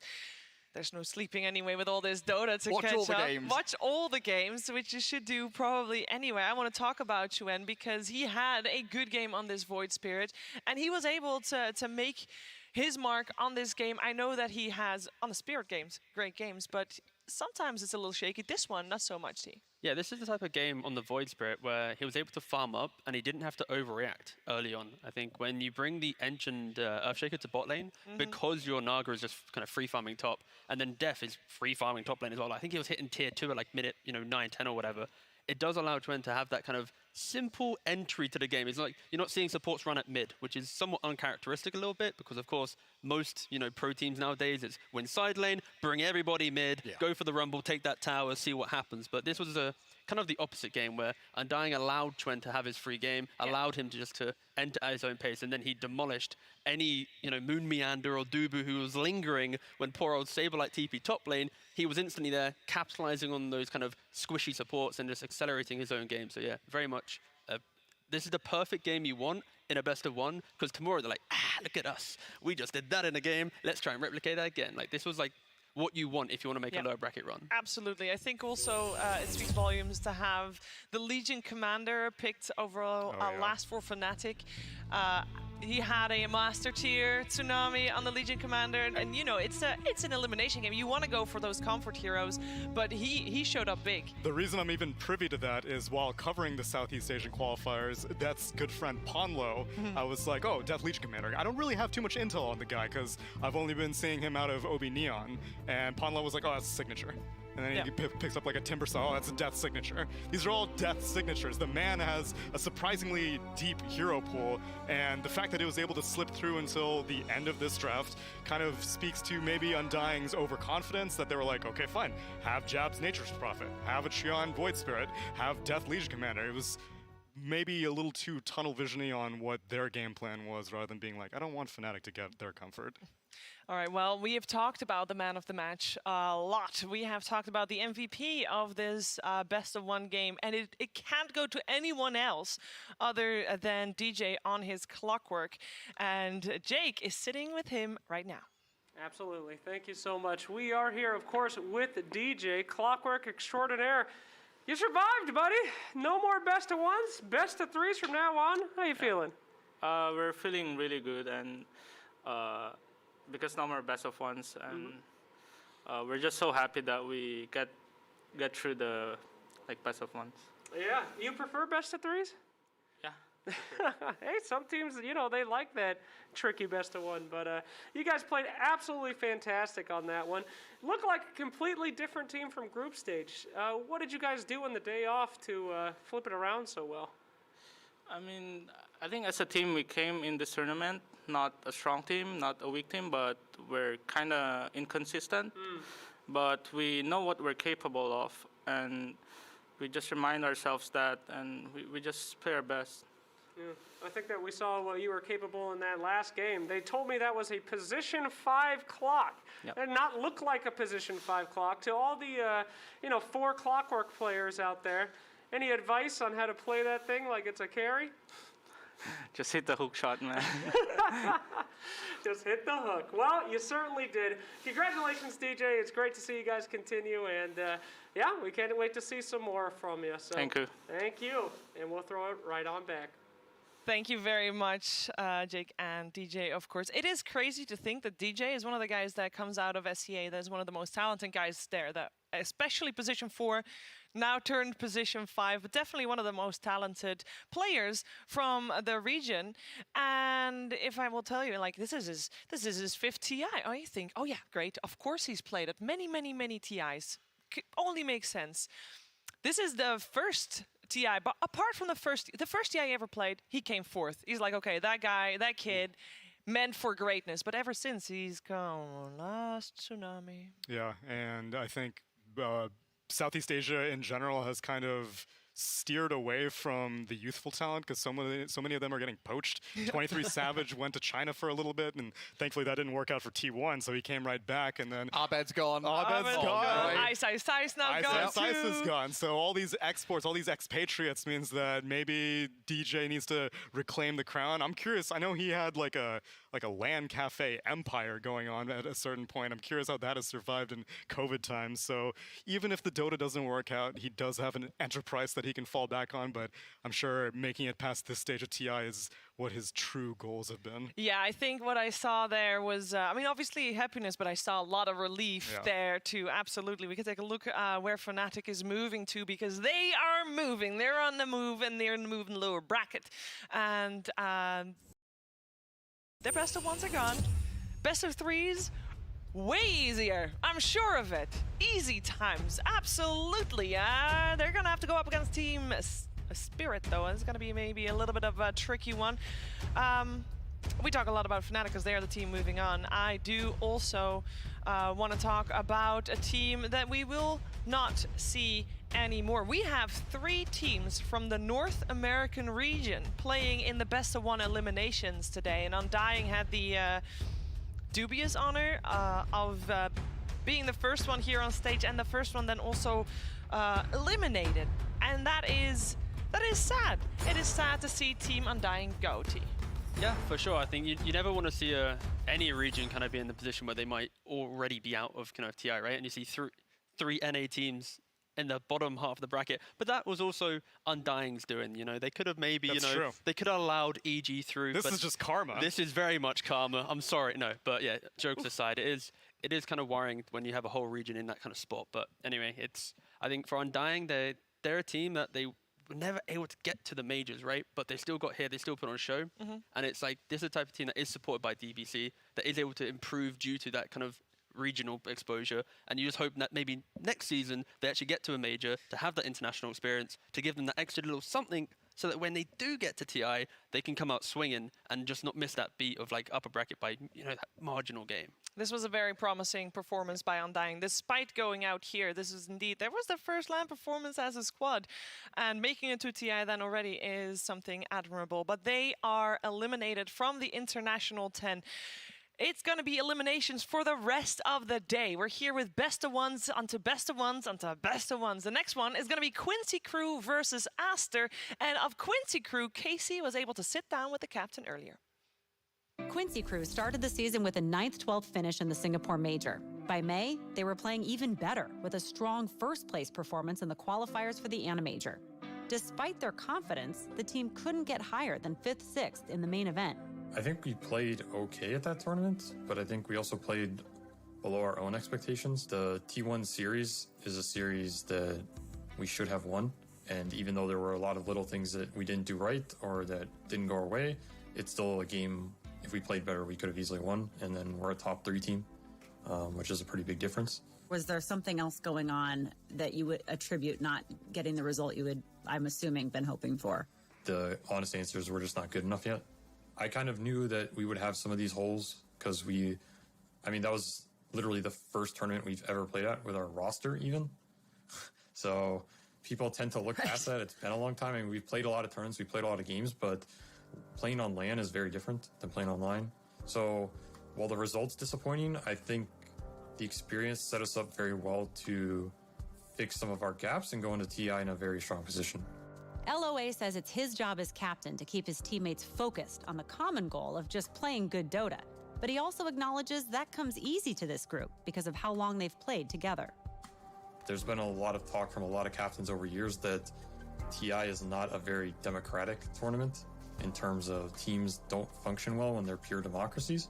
And the teams that tend to go deeper are the ones that have a very strong center point that they rally behind, because things will always go wrong for every team.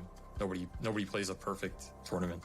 At least it hasn't happened yet. So there is something about TI where you have to prepare for the unpreparable, for lack of a better term. So how do you prepare for the unknown at TI? There's some amount of uncontrollability. Like, you might have to play teams that are way worse matchups for you than other teams. You might have to play on days where people are feeling sick or out of it, or there's certain games you play and it just feels like nothing's going your way and there's not much you can do about it. I think those are some of the uncontrollables of TI. Focusing on that in itself is not that valuable, I think. It's more getting people to understand that there's value in playing the game at a new level that no one's seen and trying to get there. I have a bone to pick with one of your players.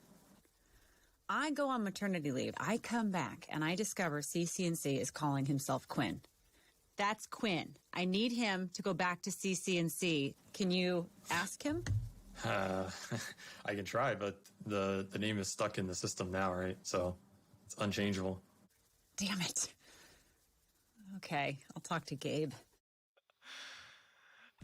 Unchangeable. I mean, at the moment, they're also called Quincy Crew, Casey. That's going to be a tough one to change. Or it's very easy for you to choose which team you're cheering for because, hey, how can you root against, the namesake of your child? That's just not possible.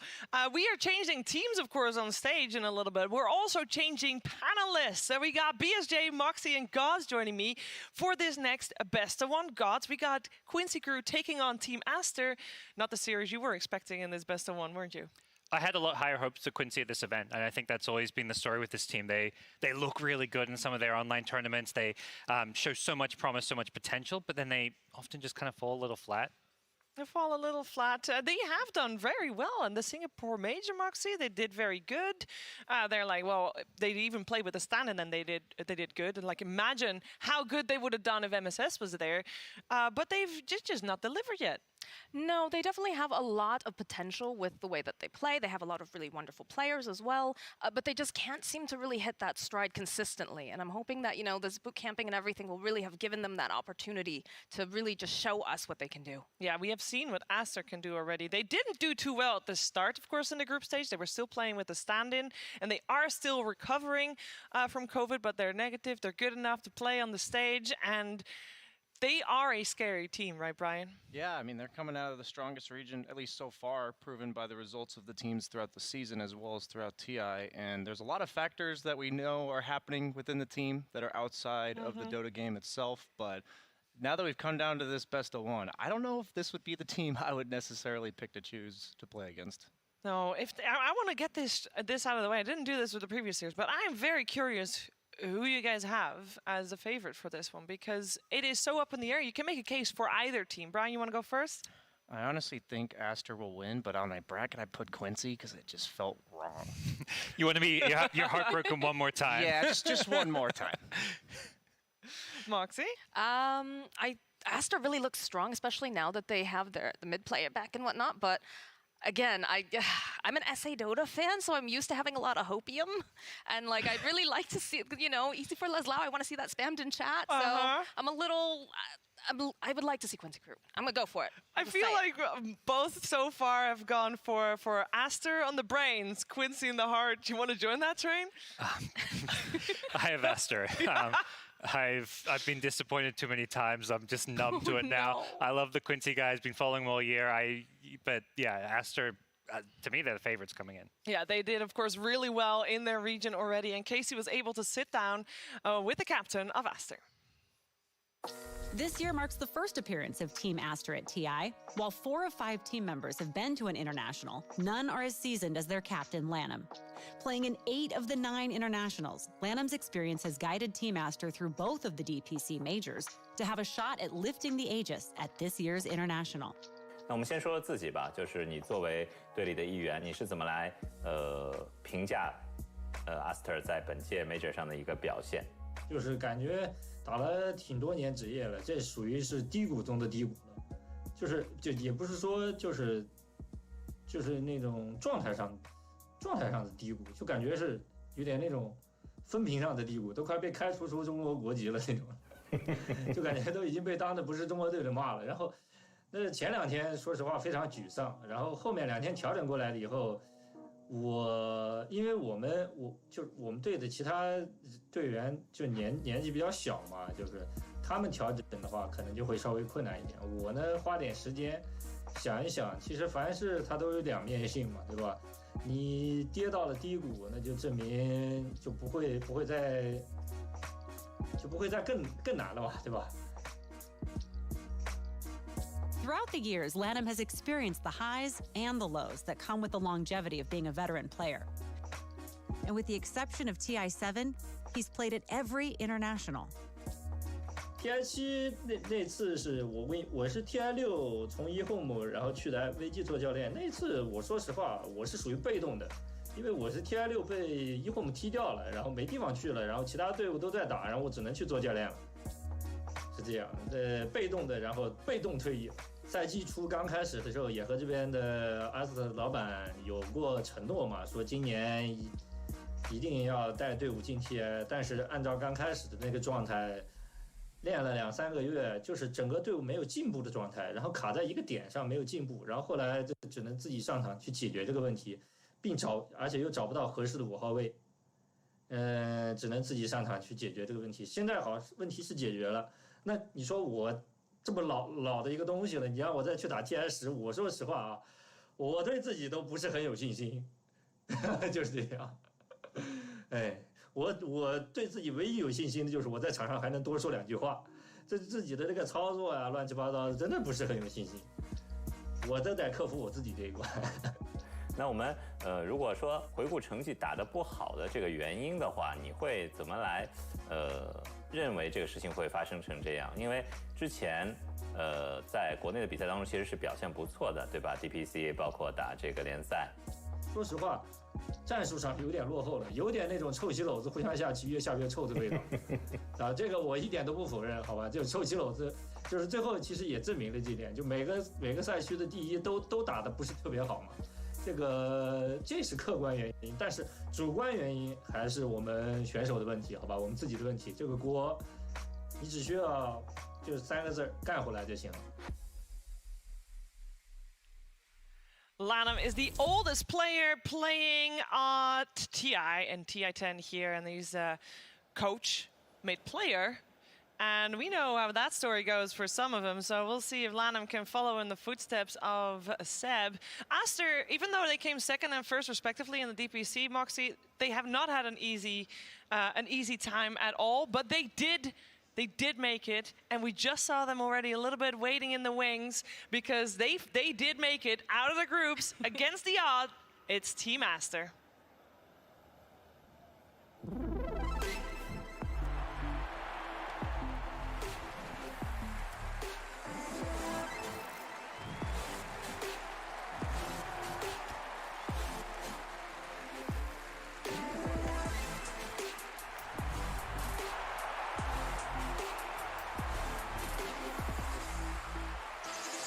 Team Aster has had a rough start of the group group stage, but they only are getting better and better and better. DPC Season 1, they came second. They came first in DPC Season 2, and they have not yet had the best success on a stage, but that is because they were saving the best for this stage, the biggest stage, the stage where they will play here in a best-of-1 elimination here for TI10.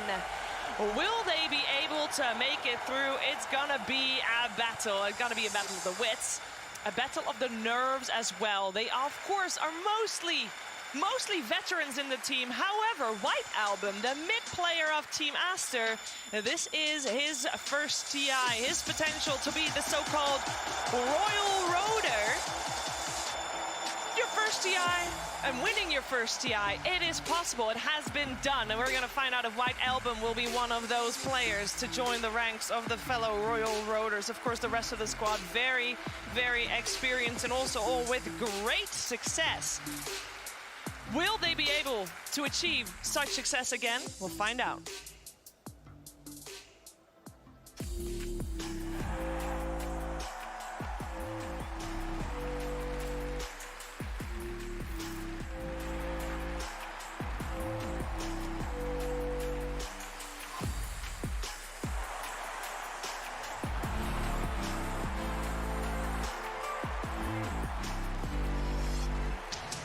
Quincy Crew is also ready to take the stage here in the lower bracket, a team that many people were expecting to see in the upper bracket. They were doing so well in their own region.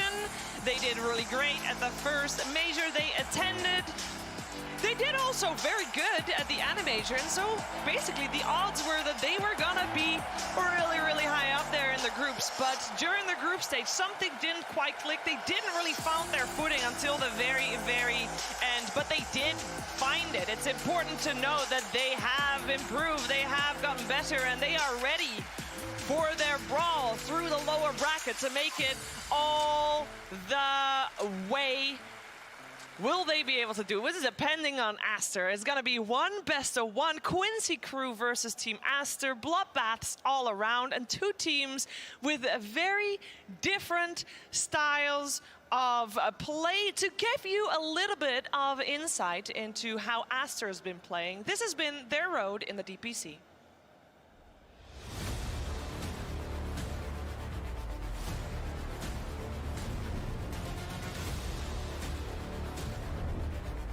Lana moving forward, boundless strike, that's gonna be through. Onto the Ricky, the popping and disc. Now they're gonna stun as well as the Abyssal Blade. But here comes Ame, he's gonna pop the BKB, they've used the RP. White Album walks them down, takes out, nothing to say. Ame is gone, see you later. They're both gonna buy back. They've got buyback on the Ricky, they'll buy back on Ame. They'll take out Innocence. The Divine Rapiers have just been kicked back into the hands of Aster. Just like that, White Album coming back in clutch with a massive RP.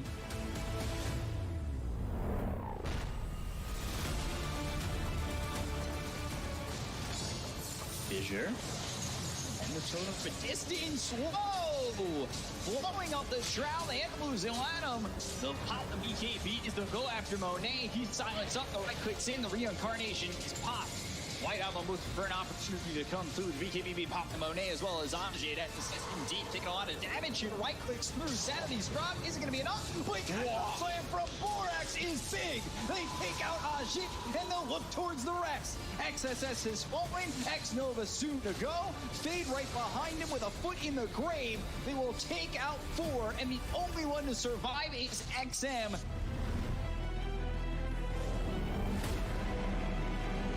It's really closed the gap on Nico, baby. Neon disc ready on Matt. See what they can do with this, Matt. He's able to dive away. White Album just laying down the Dream Coil, stopping Alliance from initially chasing any further. They're still trying to go for Matt. They'll pop the Supernova. The arena's out. XXS. He's going to try and turn it. Because BKB is back up. He's able to get the spear connection onto Hanskin. Pins him straight over the wall. S4 comes in with the roar onto Monet. So they bring it down with Lanham. He's in. He's been out of the black hole and everything. He found everyone. Doing Lanham again. Every single time. Yeah, Lanham is just too good at Dota. He just caught 4 people.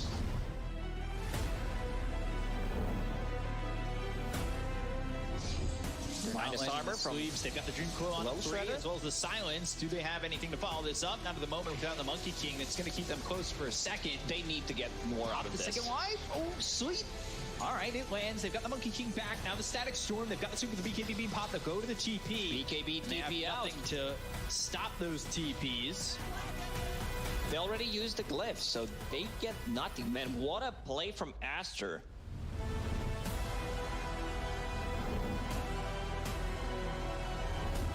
Storm becoming a little bit more scary. Oh, Fly again ahead of the rest of the team. Monet moving forward with the BKB being popped. They've got the disarm on a Fly. They're chasing.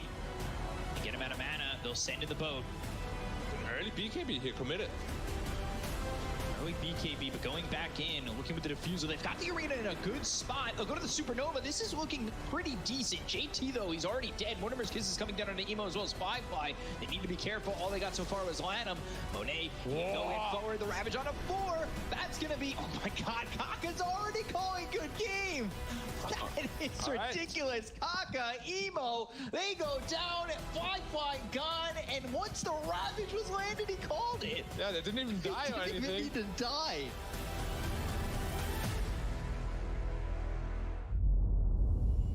Aster has been on fire in their region specifically. Can they replicate their results here on the grand stage of the International 10?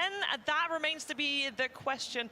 Gods, this is a team of 5 players that for each player you can make a case of why they're the cornerstone. Who do you feel is the cornerstone for the team?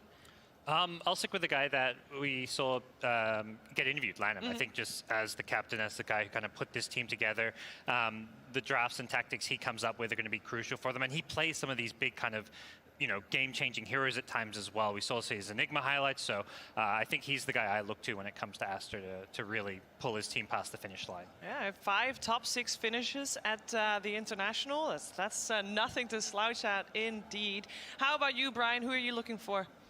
I was going to say the same thing, so I don't actually know what to say now. I Go with honestly the carry think player. that was my backup, Monet. He's been around the block as well. He's been around for a long time, and I think experience is going to come into play pretty massively for this best of 1. As we saw last series, I would argue a little bit of an underwhelming performance from the carry side on Undying. No offense to Tomato here, but what I want to see is that they pick him a hero that he is comfortable carrying the game on. Because when you see those games, we saw the triple Rapier Monkey King game hyper late, you got to know exactly what you're doing, exactly what your timings are and power spikes, and that's the guy I'm going to keep an eye out for, now that I can't do it for late. Now, on the opposite side is, of course, Quincy Crew. Quincy Crew has been together for quite a while with 4 of their players, but their most recent addition wasn't that recent, but is Leslau, and he has been, well, apart from their coach, of course, Leslau's been the offlaner. What makes him such a good fit, Moxie, in this team? I think he just synergizes really, really well with the way that they like to play. Quinn's very aggressive, right? And so there's always someone else on the map that's going to be able to kind of, he's stabilizing, but also creating that space. And that way Quinn can also participate together. So it's not just one person. They move so well. And it just, you can see all the years of experience. Lelis, he was Laposa beforehand, was a staple of the SA scene. And it's really wonderful to see this international Dota happening. We're starting to see these overlaps of the South American and North American players. And sometimes, they start going even all the way over to Europe, which we saw in the DPC as well. So indeed, it's a good player. Yeah, and this is actually his first international. I mean, he's very experienced, but on the international stage, a freshling, a newbie. Here, Gods. The other side, we got White Album, also newbie. How big of an impact do you feel like that has on the players? I think for some of the young players, often you see these veteran captains really try and seek out the young players. Often they're going to play with less nerves, more fearlessly, just because they're kind of too young to know better. Obviously, the most memorable being like Sumail when he first won TI, but I think there's been a lot of examples where these really young players just seem to not get as affected by the pressure as much as others. If anything, I look at the players who seem to be affected by pressure. I look at players like Quinn, who's really underperformed this tournament. Some of the players who've been around a bit longer, and you have a bad tournament or two, that's going to be in your mind when you're playing at TI. It is indeed going to be in your mind. Quincy Crew, they have improved a lot. I think one of the things that I mentioned was that their most recent change is the coach. Kezu only added pretty close to TI. You'd argue that maybe there's not enough time for a coach to come in and actually make a big difference. Brian, what do you think of adding a coach this close to the International? It's a little bit questionable to me just because a team like Quincy Crew hasn't had too much international experience. Yes, I know they were at the majors, but I feel like they didn't get to show what they're truly capable of in their strategy so far. They've been bouncing back and forth, and I think that's a factor of they came in the tournament with not exactly the perfect meta idea. And I think the coach does pay off in the aspect of the adjustments that they made towards the end of the group stage that made it look like they had a bit more of an identity. Yeah, and there he is as Kezu on your screen. One of the things that is very similar for both of the teams on stage is their position 5. Obviously, we mentioned Lanham already. He started out as a coach for this team, specifically for Aster, and then turned player just over a year ago. And now he has a coach with him, Mad, but if you look it up, Mad is actually not listed as a coach. He's listed as an assistant coach because Lanham still coaches. Now, when you're thinking about Quincy Crew, for a long time, this team did not need a coach because they have SVG, now LOA, who is the coach. And he has been coaching Quincy Crew from the position 5 role. And so maybe, Gods, you could consider Kezu not the coach, but the assistant coach? Absolutely. I think that's a really good point. I don't imagine Kezu's coming in. He's not the guy who's going to be in charge of the draft. It's LOA who probably has the final word. He's still the guy in charge. It's still, you know, his team. I do think we saw in his interview they are a bit more democratic than most teams. It's not like the way that it's structured with some of the Chinese organizations where you have the one guy who's drafting, who's in charge and kind of, you know, moving the chess pieces around. With Quincy Crew, it's going to be more that collaborative, like players kind of deciding what their own hero is going to be and everyone having a voice when it comes to the draft. Yeah, there's one aspect that we haven't really talked about at all for all the best ones so far. This game, one best of one Dota game, you know, could be 20 minutes, could be 70 minutes. One Dota game, extra $200,000. And I mentioned that specifically for this game, Moxie, because Quincy Crew is one of the very few teams that does not have a official sponsor. Like they're their own team, right? How big of an impact has that?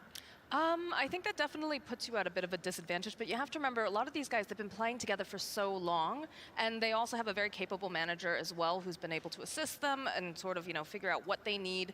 But it's definitely, it's not as comfortable, right? The idea that you don't have someone, you know, necessarily paying your bills if things go not so great. I know that I asked them during one DPC, I said, you know, what do you guys do? Do you guys have to work?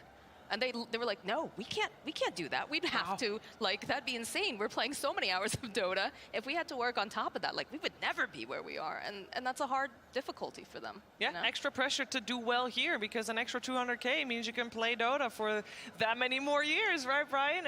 It's a thing. Yeah, it's not just the 200K that you get for the single victory, but they could go deeper. Yeah. Why stop at the 200K? I mean, it ramps up pretty fast. Yeah, absolutely.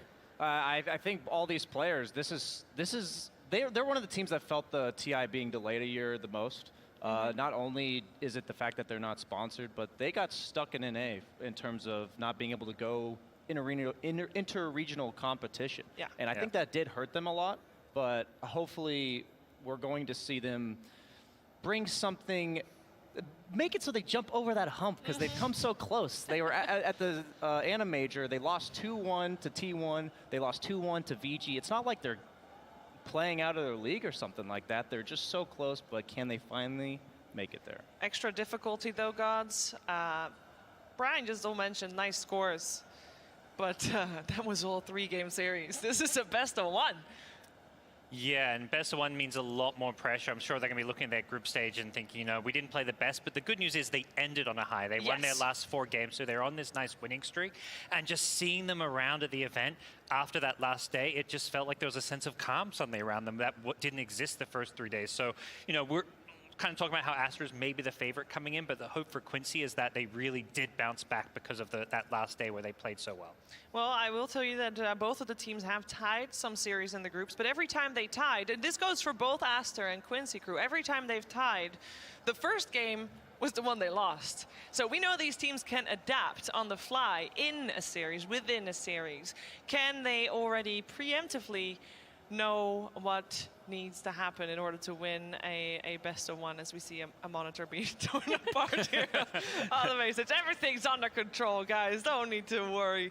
There's only $200,000 on the line. We'll make sure that all the players feel comfortable enough to play to their heart's content and to play the best Dota that they've ever played, because that is what is needed in a best of one to be able to make it to the best of threes. Then you can breathe a little bit more, right, Mox? Oh yeah, I love best of ones. I really love them. Like it's awful, right? As a fan, you're watching and you're like, oh God, you know, the entire time your heart's going up and down. But like you really see just how passionate and how like hard these teams are playing. Like these players, they want this. They're hungry. It's TI-10. We haven't had TI in, you know, quite a while now. So this is their moment. I love the feeling and the energy and every part of it, even the very nervous bits. Yes, I think we noticed that first during the qualifiers for TI for all the regions. It's like, oh, there seems to be like a click with these teams to just, they just take it that next step.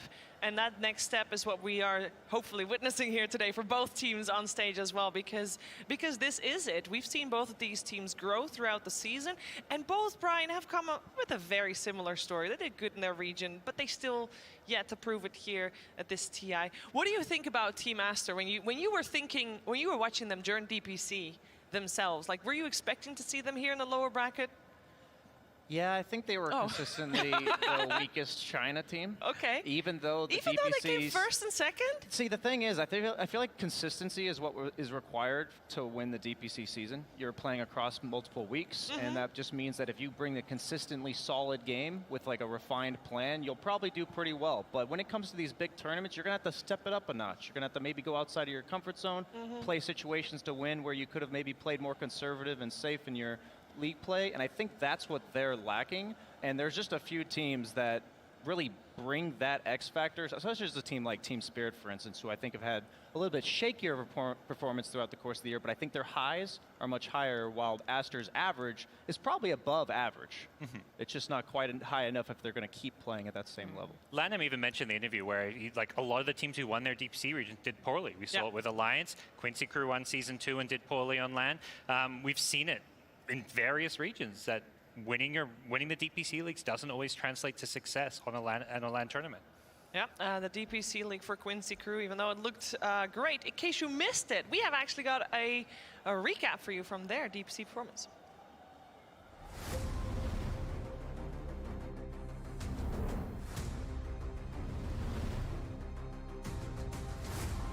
They have a timing here. They're gonna go for this fight.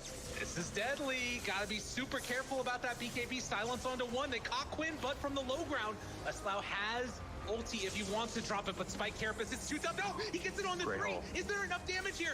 Trying to get that stun follow-up, takes down Ice. Looking for crit now. Oh, and they do have him in their sights.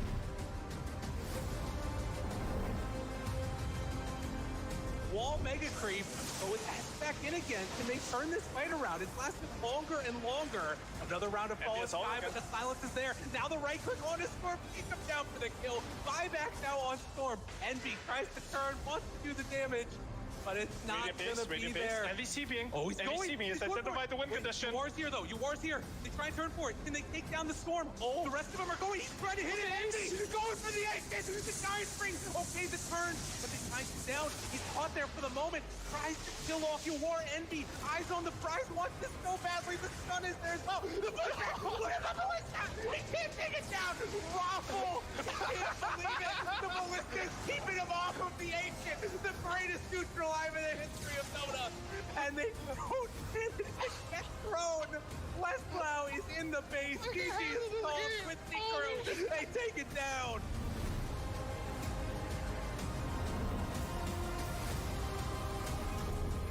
Big opening here for Quincy Crew.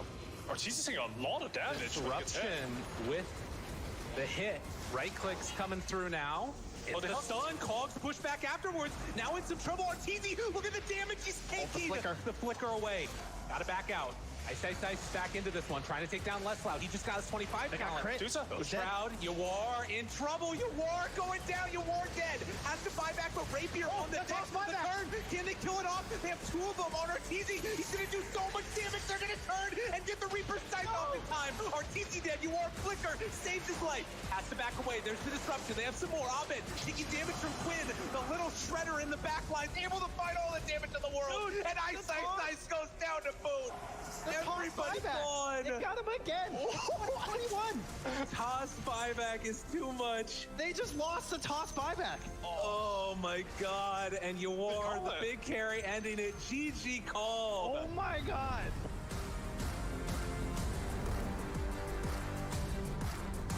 Still able to keep the spirits high here despite dying at the start of the last fight. And all in all, they may have lost the team fight, but they managed to start to get back over towards the pit before Roche falls. Quinn, can he look for a steal? He's going to head into the pit. They put the Lickers. Quinn, he's able to do it. He's able to do it, Quinn. He gets the kill. He's out with the Remnant. He takes the Aegis.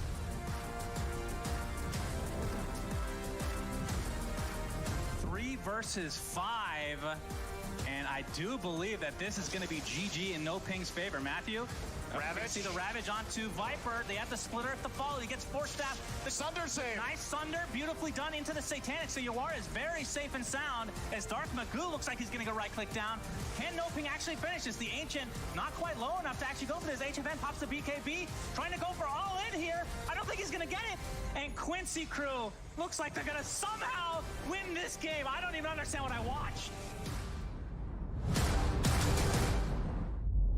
Quincy Crew coming through in a lot of high pressure moments. They were able to turn it around. They were able to either defend their throne or take the enemy throne, which is what is needed to win a game. But in the way that we just saw in the highlight clip, definitely very, very impressive. Let's see if they can perform under pressure here on the main stage against Team Aster as well. It is time to dive a little bit deeper into the players. And now on the side of Aster, XXX and Borax, formerly known as Baboka. This is their third TI together, Moxie. This is a tried and true offlane duo right there. Yeah, there's actually a whole like little phrase that they use for the two of them because they're actually called the Sakura brothers. The what? Sakura. What does it mean? A cherry tree. Okay. Because they're as dependable as like the seasons changing, right? These are two players that have been on Aster since the beginning. They're untradeable assets. They will always be there. They're constant. And I just think that's like such a cool thing. You have this foundation because the guys are all going off like, oh yeah, the mid player, the core player, like, you know, this is cool though that they've stuck with it from the beginning. And it's crazy too to think about the fact that XXS started very, very young as well. He was actually, I think his nickname, I'm probably going to butcher this. Apologies in advance. I'm going to try. Xiao Shui Sheng, which is primary school student, basically. Because when he was 16 years old, he was getting so good. His brother actually went on some forums and was like, yo, my brother is so good. How does he become a pro player? And he's still like this little tiny kid, you know? Like, he wasn't able to play during the week. His parents were like, no video games during. And then the weekends were the only time he could play, and he was that good. It's crazy because actually me saying like, oh yeah, he's got 3 TIs under his belt, but he's 22. Yeah, he's a baby. I don't have any excuses anymore. Everything I've ever said is a load of crap after hearing that he can only play for the weekends. And when Baboka broke out in the scene, he was an innovator. He was one of the people kind of like setting the 4-position meta, playing these weird. He was the first to do the 4-position monkey back before it was a thing. He was playing all kinds of weird wonky heroes that other fours ended up copying from him. Yeah, and a little bit of tidbit in case you're wondering why he changed his name from Baboka to Borax. That is as a tribute to 2-time TI champion Jerax, also, of course, a position 4 player. So that's it's kind of cute. Wow. It's also a cleaning ingredient. Borax is also a cleaning ingredient. I kind of like Bubblecup because it's got a nice bounce to it, but that's a nice tribute. It is a nice tribute. I like that too. Also, one thing that a lot of people might not be familiar with, these two teams, Aster and Quincy Crew, have a little bit of a history. Now, 4 of the players of Quincy Crew used to be in a team called Chaos, the same roster, just different name, and Leipzig Major. They were in the lower bracket. Best of 1 was played against Aster on stage. This one successful for Aster. A little bit of a different Aster roster, of course, then, but still a little bit of a history here in best of 1s with these two teams as we are very soon ready to get going. Don't worry, you might not have time to grab your coffee or your tea or your any kind of beverage of choice. maybe if you run really fast, actually. Maybe if you run really fast, you can get yourself hydrated, which you probably will need, considering the type of games these two teams are playing. Gods, these two teams are playing some very active Dota. Yeah, for Quincy Crew, they love to play around Quinn and activate him early. Unfortunately, they've kind of misstepped and made some weird plays that didn't quite work throughout this tournament. But for them, their playstyle is very much kind of 3 playing around Quinn. Once he comes online early, the spirit heroes that he's well known for. Really heavy emphasis on rune control and playing around the mid lane and just going for as many kills as possible. Yeah, and I'm glad you're mentioning Quinn. We're going to see him play on stage right about now. It is time for Aster versus Quincy Crew. Team Aster versus Quincy Crew. Game 1. Team Aster versus Quincy Crew, game 1, but it is a best of 1, so this is where they need to bring out all of the strats. Here with me to talk about this game are amazing Dota geniuses Insania and Lizard. Gentlemen.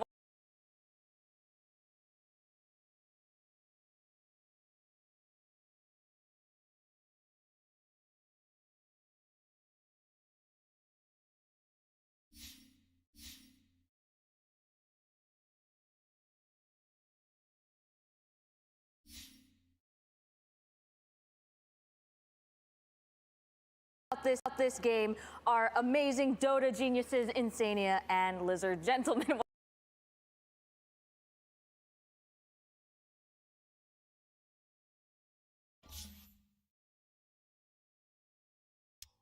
Come on, Tiger Team, pick it good.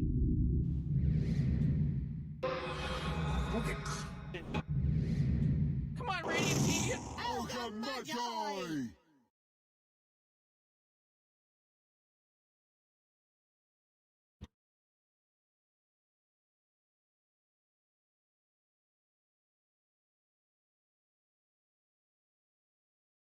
10 seconds to really pick his hero frequently. Like back in the day when he was playing under the Baboka tag, he was playing Monkey.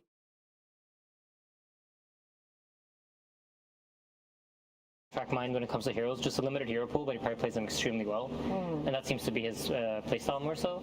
I think Aster is probably the team that figured out China. You know, they're probably the team that knows how to beat like LGD. They're the team that knows how to beat Vici, but they don't seem to do as well when they go up against other teams. And after the interview with Lanem, it kind of makes sense, right? He understands the Chinese scene for really well because he's been playing there for a long time. So I think that's their weakness, but also their strength. So if they get matched up against maybe like Elephant or one of the really big dogs drop down to the lower bracket, I think Aster will look really strong against them. But what about the side of Quincy Crew? They picked Rubik and Ogre Magi. So I think when you see Weaver nowadays, you kind of can almost expect Rubik. I think Rubik's like a pretty standard response, and I think it's one of MSF's better heroes. And I think what they realized throughout this tournament was that they needed to put MSF on more comfort heroes and heroes where he can shine more and he can play more according to how he wants. And when it comes to the Ogre, he's just a stable safe laner. He will buff up one of the heroes later on if you have anyone that benefits from that Bloodlust, which they, I assume, will have. But most importantly, he will be that strong force at the safe lane, which will prevent the offlaners from actually having a good time. Meanwhile, Team Aster actually first phases Storm Spirit. This is a throwback to not only the last series, but Singapore Major, right? Storm Spirit was picked up quite often, even in the first stage. And yeah, I'm interested in seeing how well White Album will perform on the hero, considering that he has now fully recovered, as I have read, and in full force, this man is a beast. He is young, and pressure might get to him a little bit, but I'm sure he will perform on one of his signature heroes. So what about these bans? I feel like these bans aren't really that surprising, right? They're pretty standard. Is there anything that jumps out to you in the current bans?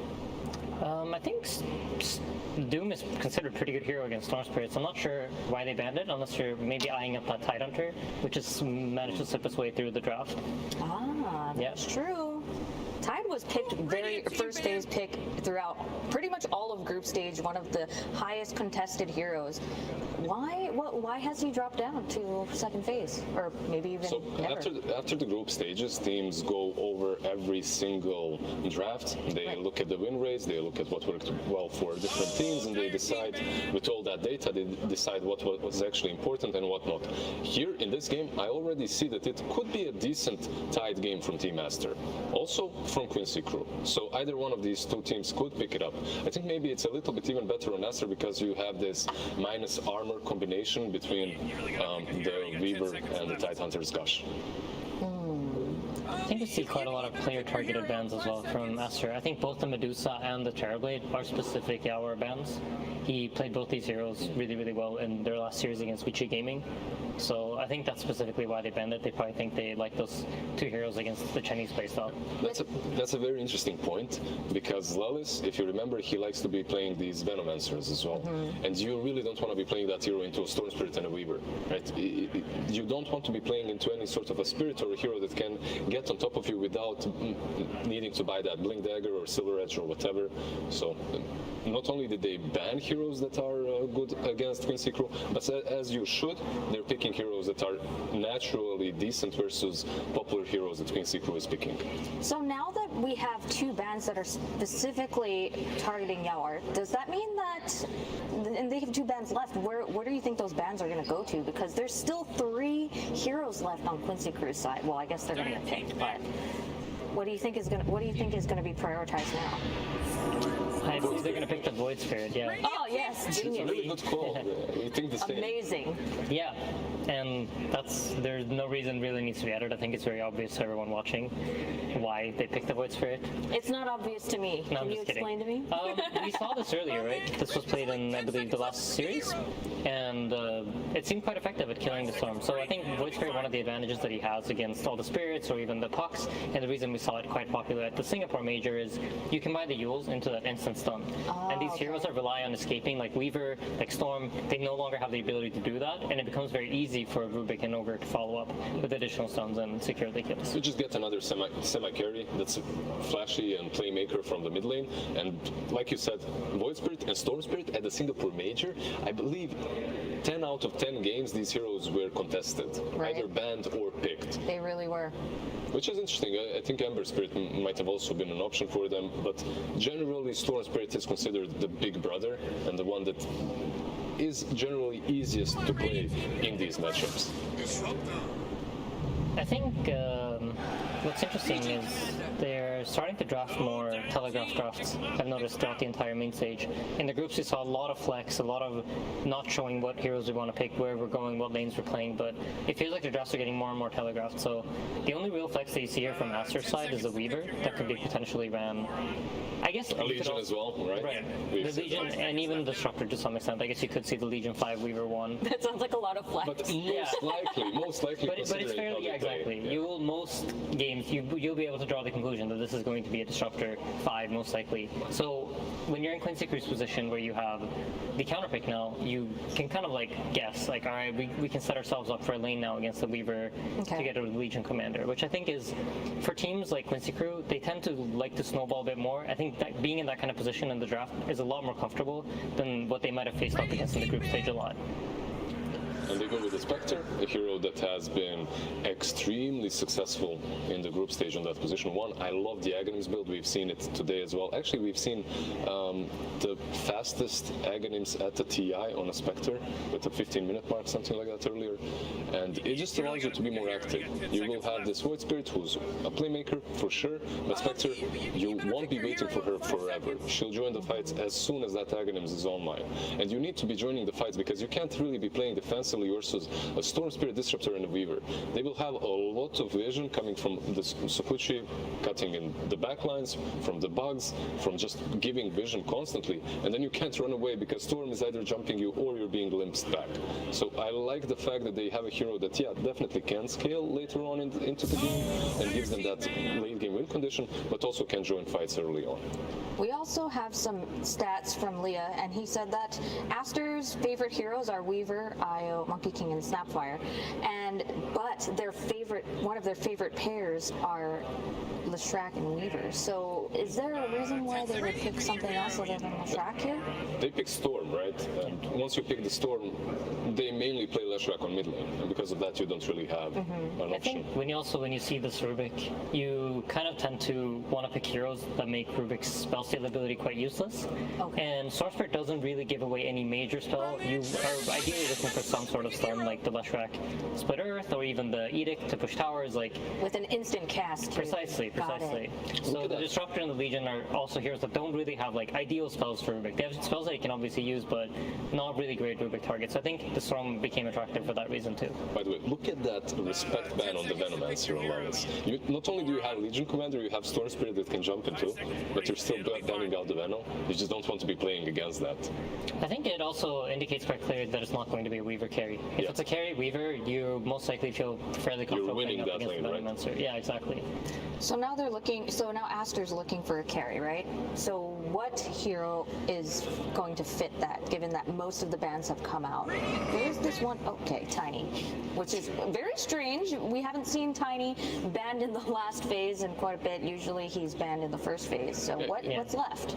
It seems like teams have moved away a little bit from the Tiny, and I'm trying to think about what's left.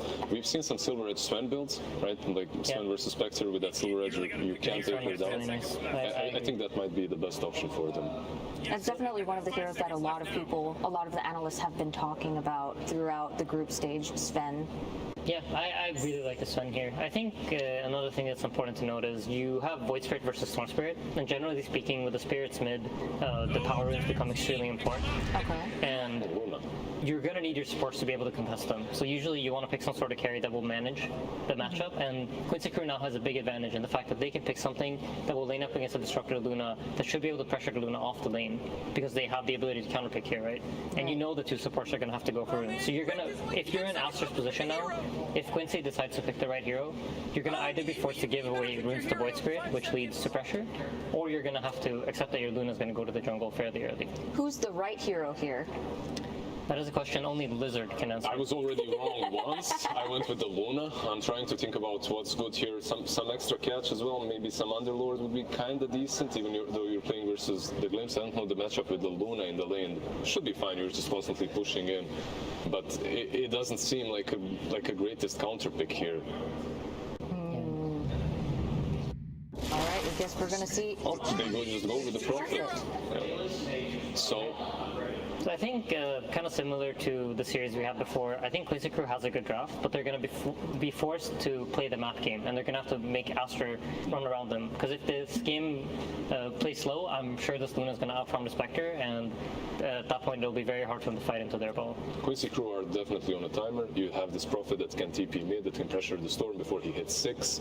He's probably going to be building into that Orchid, just constantly pressuring the map. If they manage to do that and buy enough time for Spectre to hit that Aghanims before Luna hits the critical timing, I think they have a solid chance. Do you think we're going to see a lot more aggression from Quincy Crew as a result? They have to do this early because Aster has the late game. Do you think that, so that means they're going to set the pace of this match? Is that correct? I think if Quincy Crew doesn't set the pace of the game, they're going to have a very hard time. All right, well, we will see how this match plays out. But first, an interview with Sir Action Slacks and Quincy Crew's new coach, Kezu.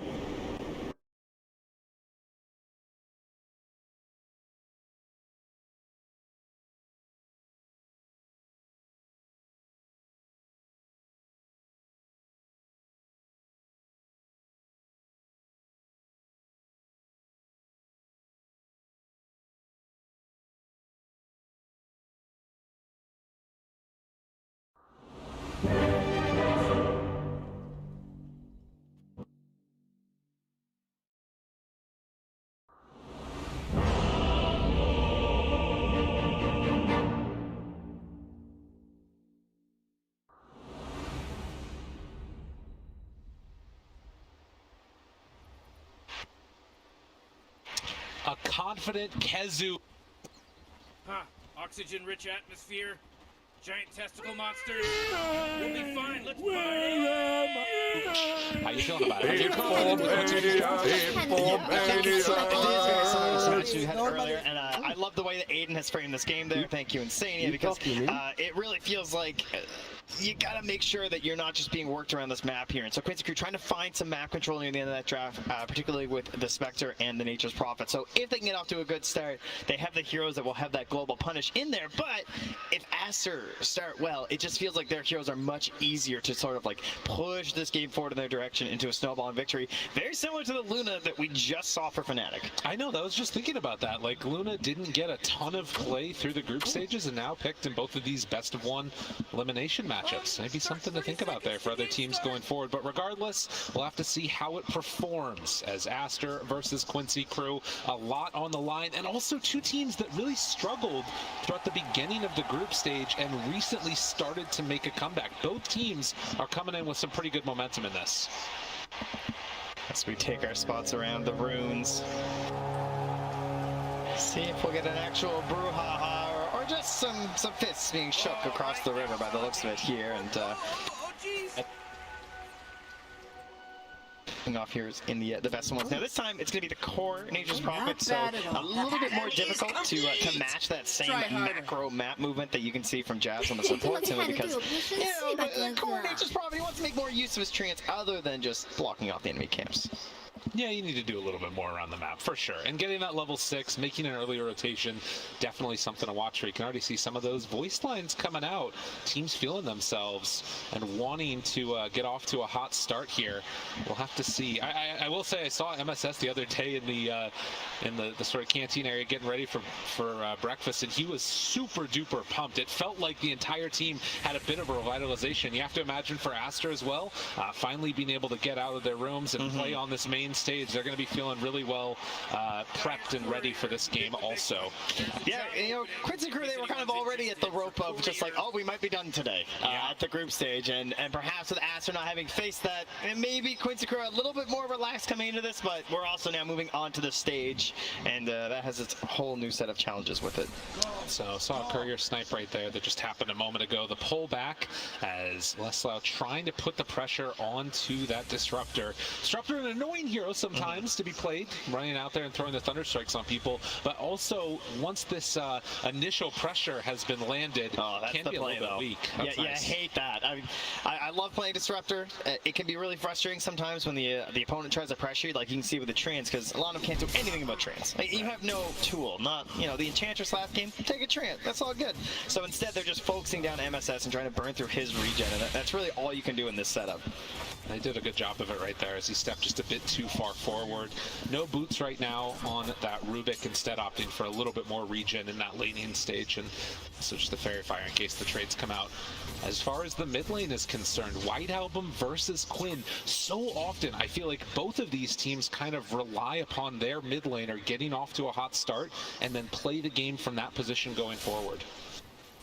Yeah, of course, in North America, Quinn is well known for his ability to seemingly force the rune to spawn wherever he is. And throughout this group stage, it felt like that wasn't really occurring. So I don't know if he's going to have some main stage magic here or something, but those runes, trying to enable yourself, Storm Spirit players always hunt for those, right? Your team's going to ward for the rune, because that's how you get your first couple big ganks off. As we'll see a stun get thrown out there onto Borax. XXS on this Legion Commander. Another one of those heroes that has started to pop up a little bit more often with both the flex potential and, of course, XXS very accomplished on that one as well. Down bottom, does look like there was a TP in, actually, so don't know if this is going to be scouted. The Borax movement. This is a really nice play because the wave's pushing it up top, so he doesn't need any help up there. Ooh. And of course, sneaky, that's a good go. Moving in onto Leslau, able to find him, trying to TP out and able to get away. Not too bad there by Leslau. Well, the tree won't be feeding here today. Nicely done, Leslau. Good counting of the stuns to ensure he'd be escaping. And of course, for the Nature's Prophet, he can come right back in. A lot of heroes, that's a lot of punishment to TP out of the lane like that. Maybe just stay and try and go for it again. But Nature's Prophet always going to have that avenue to come right back on in. Oh, and in the meantime, as you said, mid lane was mission. Careful, careful. As Quinn thought about going in more, Borax in the area reveals himself there. Now They're able to get in for that deny. So Borax making a lot of movements around to try and help out these other lanes. Yeah, could ensure the bottle is filled here as well for White Album, I'm sure. And the fact that Legion is not being punished for this at all right now. We're all coming mid, by the way. Wait a minute. LOA, he's like, all right, I'll come help too, don't worry. Oh, he's got top, MSS has got bottom. Oh, but he doesn't got it. Borax stole it right under his nose. But in the end, it's not for his mid, right? He didn't take the bottle or anything. Yeah, exactly. So that's a benefit at the very least right there for Quincy Crew. And you can see Quinn picking up that other water rune on the other side. Man, a very mobile early start to this game. But Nature's Prophet and then Weaver just zipping around all over the place. I'm curious if they're actually going to be able to get a first blood, because with all the movement, there hasn't been a kill yet. Yeah, or like maybe even punish XXS, because he's just been up here alone in this lane. He's absolutely killing it on the last hits right now. And I just see LOA like running through his creep wave at the moment, so it's tough. He's now just heading on back to the small camp because he can't seem to contribute quite enough there. Of course, you have a dispel on the Legion, so you can't really like stack up a bunch of the ignite. So just trying to bring that lane even further towards the tower for Yahoo. And it's very interesting too, right? You think about the history of what Quincy Crew's team has been like, and it's very much a win the lanes and then struggle situation. Right now, they're the ones that are behind. Aster doing a great job, mainly off the back of that Borax movement, as White Album pressure is going to come onto him, able to catch him with the taunt. Good amount of damage out here. They won't be able to do anything else. Such a tease, you know? It's getting there, but we've got the wand available and the sticks, so. Does have to walk home, though. Well, that's going to open up opportunity for Quinn here for the level 6 to be done before White Album. Down low bottom and less loud. Easy for him as he is able to find that kill. Some momentum heading over to the side of Quincy Crew there as mentioned, Quinn now at that level 6, so would love to get the 6-minute rune here and try and be prepped for a kill. Can imagine there'll be some focus on that from Aster. See if they can actually help White Album get it this time, as well as get his level 6. Looks like Quincy's abandoning the mid lane for now to go farm some neutral, so that will be there for White Album at the very least. Quinn, can he get this one? We'll see if he gets lucky on the spawn. It's going to be up top where White Album gets an Invis. TI Quinn, he doesn't have the rune spawns. I don't know what it is. It's an NA server thing or something. In the meantime, I haven't talked a whole heck of a lot about Yawar up here top, and while XXS has had a completely free time of it, Spectre also getting really good farm on this top lane. And again, not all that much action earlier. They're going to try and do another punish here onto Leslau. They will have Glimpse available for Lenham. But this is more like the best one we were kind of talking about before our first match with Fnatic and Undying. You know, you expect this hesitancy, this more, you know, staying on your own side of the map sort of deal, but a no rush 10 minutes, if you will. Yes, exactly. Of course, at any moment though, that can start popping off like down bottom. Leslau, gotta be careful. Chase down, and with the right click coming through, they're gonna find that kill on the offlaner. We're just simply outnumbering each other to go for kills, and our mid laners trade damage back and forth the whole time. Support's just bumping into each other, and we're just 1-1 at 7 minutes. Easy peasy. Quinn accept some more of those items, and are they going to try and make any pressure happen? It's interesting, right? Because normally what I feel like we're seeing is the Nature's Prophet TPing to other lanes, but he's actually getting rotations coming to him instead. Oh my god, that is an early armlet on X. Straight armlet, no boots. I mean, you're farming as well. You're not sitting in the way of what else you need, you know. They keep nerfing Helm and all of their options, and you're just like, yeah, okay, I'll go armlet. You know, we're back to this, and obviously Legion is just a fantastic hero for the item in the first place, so really suiting any offlane that they can go for at the moment. As a way caught in the woods, not going to make any type of move towards them. And instead, White Album farming up this park here. You're vortexing the neutrals. No, it's just a slow one. Exactly. Borax goes on in for the rune, and it's illusion. Can't get one. No, Quinn stuck up top there. Quinn no runes Callahan. Middle tower is under attack. And of course, without the runes, the kill potentials are very limited. So it's farm up central. Where do we see that first movement? I mean, I guess that's one of the things is like, if there's not an overextension, it's really hard to find any type of action. Yeah, it's, you know, maybe it's a good thing in the end that they're not diving too deep. You know, this Legion commander, if you want a TV for a kill, Good That's TP. a lot of mana used too. But, you know, let's say you try and dive this Storm or dive this Luna. XXS is going to shove you. It might be slow, but he hits pretty hard. Well, that was a fast hit. Nicely played by Less Loud. Come in with that ulti at the last second. Combos for the push. And now, time to try and take that top, or rather bottom tier 1 tower. You can see immediately, yeah, You weren't wrong. It's Make top it the same as well.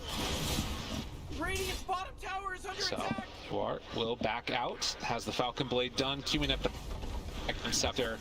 And Monet wanting to stick around bottom.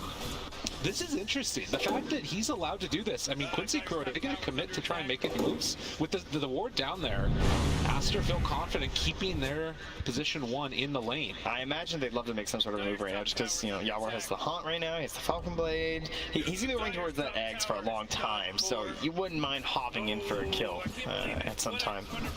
They scout the Luna, though, nighttime, so has that extra vision, and we'll see Quinn making the move, so that puts the signal on that time to back out for Monet, and will go to farming in the jungle. This is the nice part about having the Luna at this stage in the game. It sort of times up your nighttime vision with making sure no ganks come through.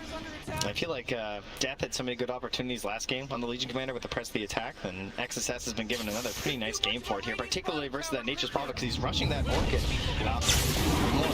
And the Rune is up top instead, but the pullback and trying to kill Whiteout pulled in the Haunt is enough for the finish. Quincy Crew making some moves, and now keeps going. Looking in the jungle for Monet. Y'all were playing This looks very like just a aggressively. zone out. You know, I want this farm. That is a bold move right there. And the glimpse pulls back stolen, and MSS able to run down Lanham. Oh, denied that one as well, the regen rune. That would have been huge if they could have gotten that one earlier. Yeah, knocking me there for the Storm Spear at the very least for Aster, so also hard to turn around some pressure like this from the Quincy Crew. Borax here just kind of Shikuchiing through. Oh, people moving in. Yeah, and that long TP, there's no chance that White Album can anything else done. So the Catapult going to do some damage to the tier 1 tower, but then called off afterwards. And Monet still staying on that bottom side of the map. Yeah, not able to get the rotation in towards the Ancients quite yet either, of course, which Luna's love to do now. Mind you, XSS does have that armlet, as you mentioned, so he's quite capable of farming whatever he wants on the map right now. And LOA just playing bodyguard right now to Yawar's. He wants to kind of try and play down in that same part of the map that Monet is going for as well. So they're going to bring over White Album.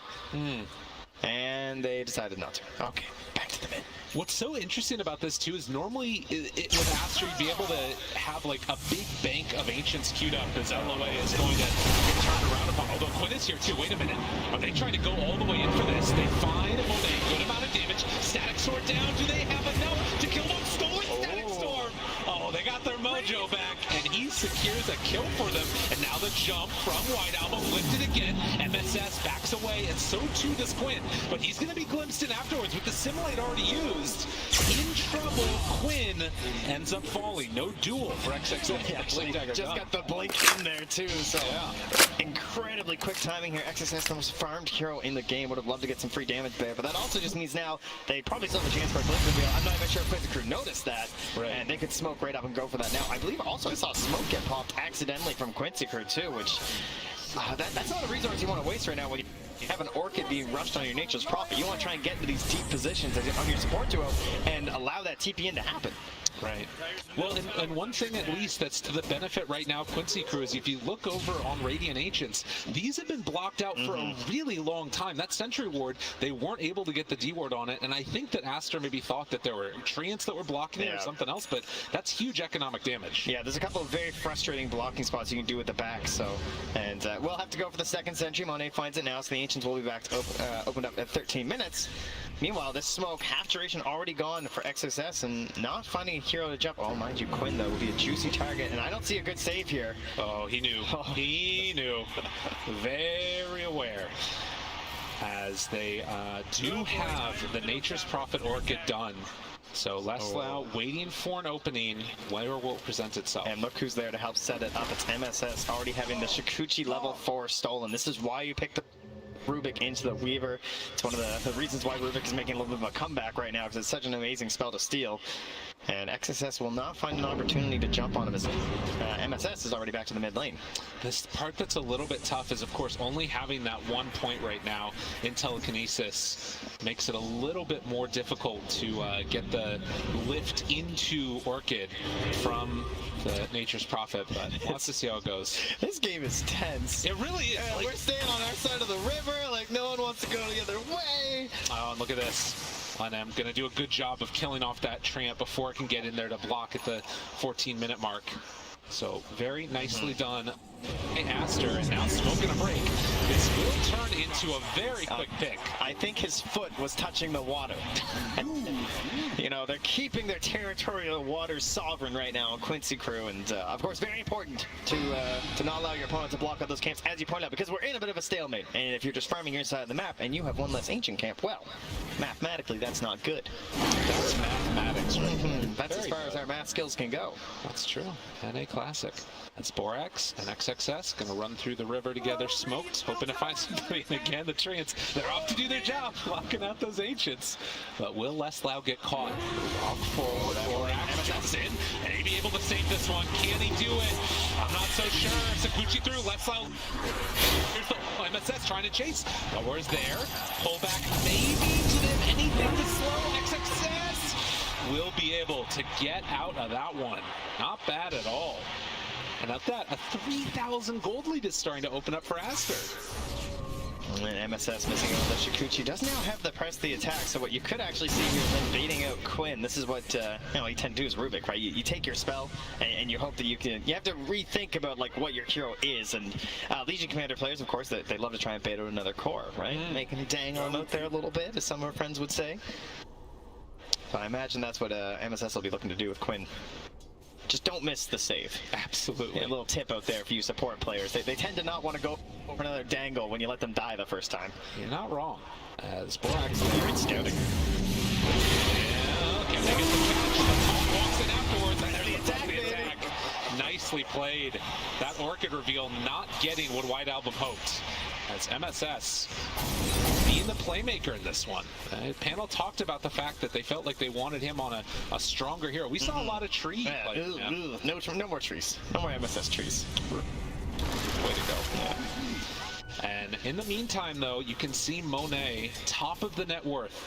This Luna has been pretty much free to do whatever the heck she wants this entire game. And when we, of course, find a similar situation to our last match, now, mind you, last game, like, by now, with the Luna, you already saw so many group-up plays, and they were just moving together as one, storming that tier 1 tower in the mid lane. Aster not able to find that, partially because of the great map movements here from Quincy Crew and just pushing out those lanes, but also just, like, the slightly greedier stance that Aster are taking. They're not trying to force it that hard. I do continue to worry about some of these gang possibilities for Aster. Easy pick off there. LOA just catching the gank. Yeah, and that is okay as a support, you know, to tank some of the ganks like that and try and slow down the smokes and the aggression as they try and hunt for your Spectre. But if they can transition this into an actual tower, that's where it becomes a problem. 800 gold away from the Aghanim Scepter for the Spec, which has so often been that big team fight winning and also sort of tempo increasing hero. We're absolutely ridiculous, you know, and we have a combo here. We had the Storm and the Spectre earlier today together. Now we have the Storm and the Nature's Prophet. So, or sorry, the Spectre and the Nature's Prophet. So what happens is, of course, you haunt, you get the full vision, you can cast the ulti from the Nature's Prophet, you're going to try and find who I want to TP in on, and much like Storm Spirit benefits from that vision for initiation, Void Spirit feels the same way. You want that hero hiding in the trees for you to target first. Trees walking forward to get some vision, giving away some gold as well while it happens, and underneath the ward, Leslau going to be found. Orchid on Orchid action, the walk away, now Quinn jumps in, gonna press the attack, comes a second afterwards, and White Album gonna live through that one. Dude, this is on a knife's edge right here. These fights are so interesting because we have so many great tools, and you know we have to be like keeping an eye on what's available in this deck of cards and in the stack and what's happening. We're throwing out Orchid cards. We're camping with press the attack. Rubik's looking to go for the steal. Jump in. Legion's looking for duels. Kill, yes he will, but now White Album down low. The stun is there. Static Storm, and then another couple more hits and they find it. Yule Scepter afterward keeps Quinn alive. So a trade of 1-for-1, you'll take that every day of the week for Quincy Crew. Yeah, LOA coming through with the stun, and then the Orchid as well to actually bring down that Storm Spirit. So finding their way through the coverage of XXS, not able to save him with a press the attack this time, and a big loss here from Aster from what looked like a great pickoff. It was absolutely perfect from what it was looking like, and then everything fell apart, as it sometimes does. So 18 minutes and still very little separating these two teams. And there it is. Big question, Shadow Step. I believe we had the fastest eggs just this morning in terms of like TI main event. Of course, a relatively new build, so we're popping up, but I mean, that thing was like 15 something, you know. This is relatively on the later end, but getting there eventually, and now they're going to find some kids to tune up the network. Those are the kills Quincy are looking for. That's what Aster wants. That was perfect. 40 dual damage now for XSS. Wait a minute, though. He's got to jump in from 2 and find a target. Quinn backed away, but they're going to get another kill, this time onto LOA. And just like that, Aster find the kill. Gonna go into Roche now with the BKB online from Monet. This is that timing you were talking about. This is a very different temperament than last game. Last game they forced a lot of issues early. Instead, Aster been much more patient. They know they have excellent initiation. They can kind of wait for you to sort of approach them a little bit more, and then they're gonna go for that really quick punish. Maybe they haven't gotten any tier 2 towers yet off of these kills, but going in for the Roche is really gonna help that. That's exactly what they're hoping to do on Aster. This game is looking a little bit dicey there in the middle part, but now looking pretty strong. And the next couple of minutes, we'll see how Aster decide to play. Denying the mid tower by Lenham. And what did Quincy do? They're grouped together like they want to fight, but interesting choice here as well from Aster, right? We often talk about Storm Spirit with the Aegis being this like amazing hero and can really enable your mid game by taking this, but instead this kind of goes back to, again, putting the Luna in the front, right? They're really going to be gunning for this tier 2 towers by putting the Luna straight up there with the Aegis. And how do you play that fight as Quincy Crew? I mean, you basically have to go for the backlines, which is not an easy proposition at all. No, when you have a BKB Luna and she's so fast that you try and go to the back line, she's going to get there. She's going to BKB, she's going to run at those heroes that you're trying to jump on, and you might find yourselves dead. And we've talked about how much Borax has been able to do in this game on the Weaver. Getting towards that Aghanim Scepter now, things looking very, very dangerous. I've definitely done him a disservice this game, because he's only 1-1-3. I feel like whenever I look at him, he's shikuching somewhere on the map and just getting information, right? It's not probably like necessarily like a ton of kills in the moment and everything, but he's delaying moves from Quincy Crew. He's, I mean, they have amazing wards down as well from the side of Aster that helping like give Lonham the idea of like where to go to place those. And then you always get the bugs, max level now, and very scary when combo with the medallion. Look at that Radiant scan. They know they're right on top of them. And this is a smoke without Haunt for 35 seconds. So yes, you're gonna have the egg, so you can be a little bit more aggressive. But obviously Haunt, you know, gives you that real power force here. And when you're fighting into Aegis, they're not looking for all 5 heroes without Haunt. That's for sure.